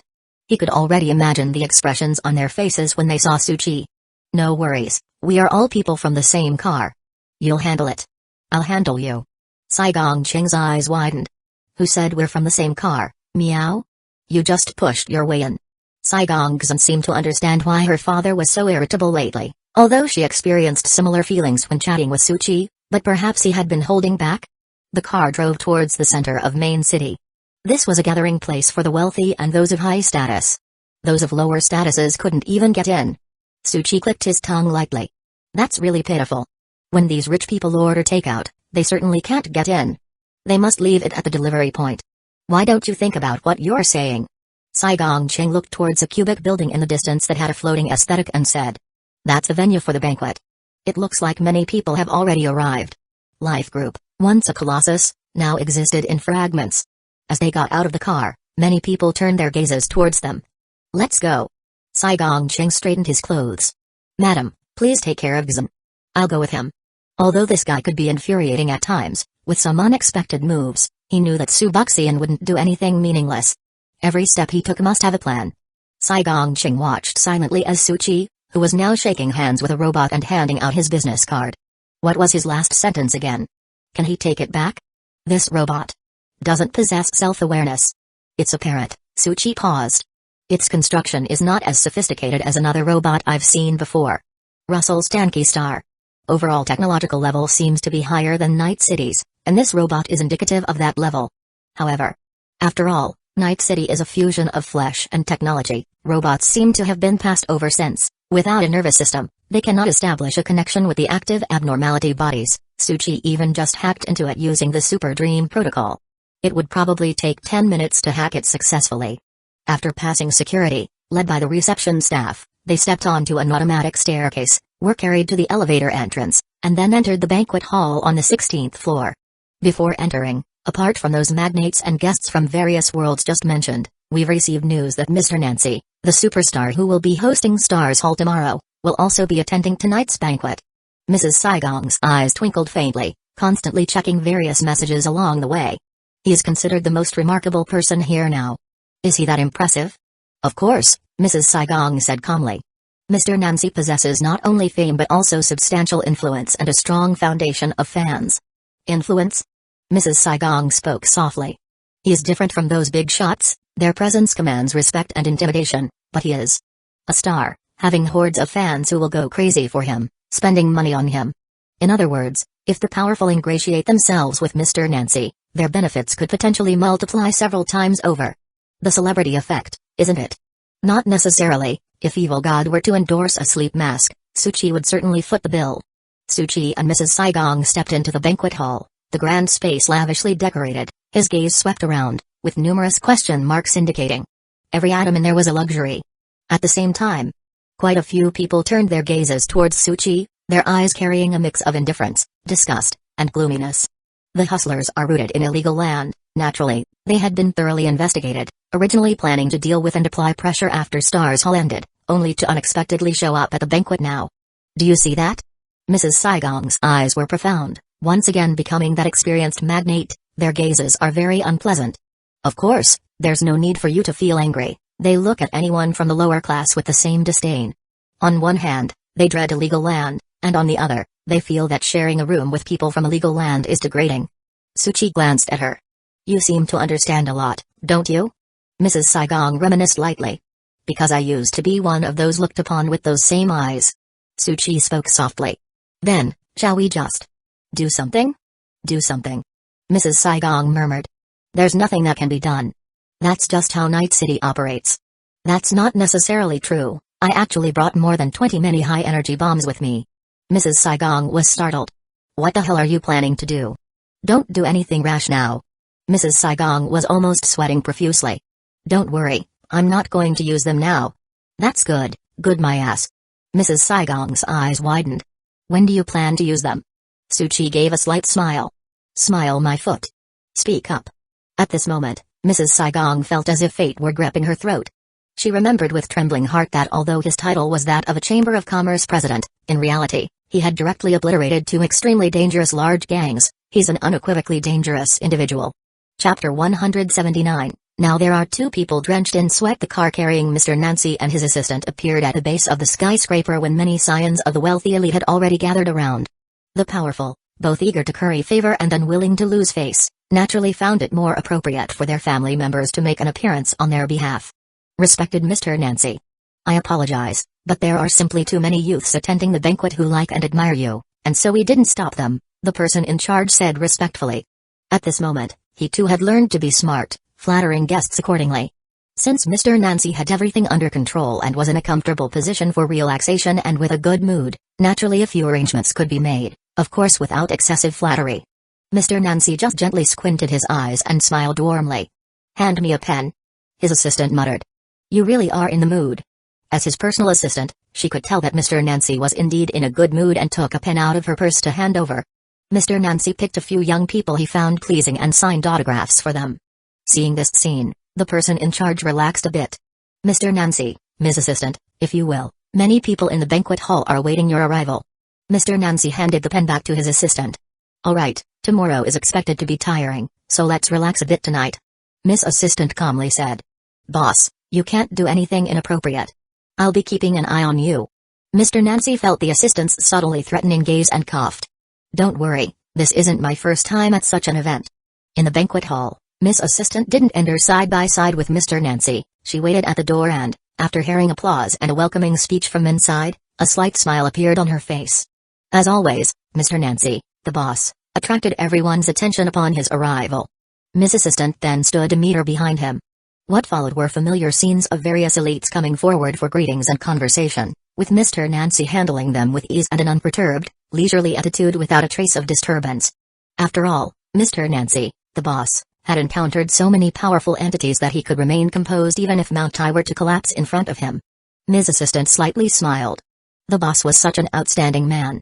Suddenly, her eyes moved to a middle-aged man standing at a distance with a wine glass, standing apart from the other elites. Who was that? As an exceptional close proximity assistant, she always did her homework. According to the information on Night City, the man was one of the titans of the three top business conglomerates, Saigong Qing. Such a presence seemed to be ostracized. Ms. Assistant sensed that something was off. Had something happened in Night City? It seemed there was a mention that two major forces in illegal land were annihilated a few days ago. At this moment, she couldn't afford to investigate the situation, only feeling that the man's expression wasn't great, looking worried and unsettled. After enough time passed, Mr. Nancy gently coughed. Miss Assistant understood that this was her signal. She smiled and began to step forward proactively, stopping other elites wishing to approach.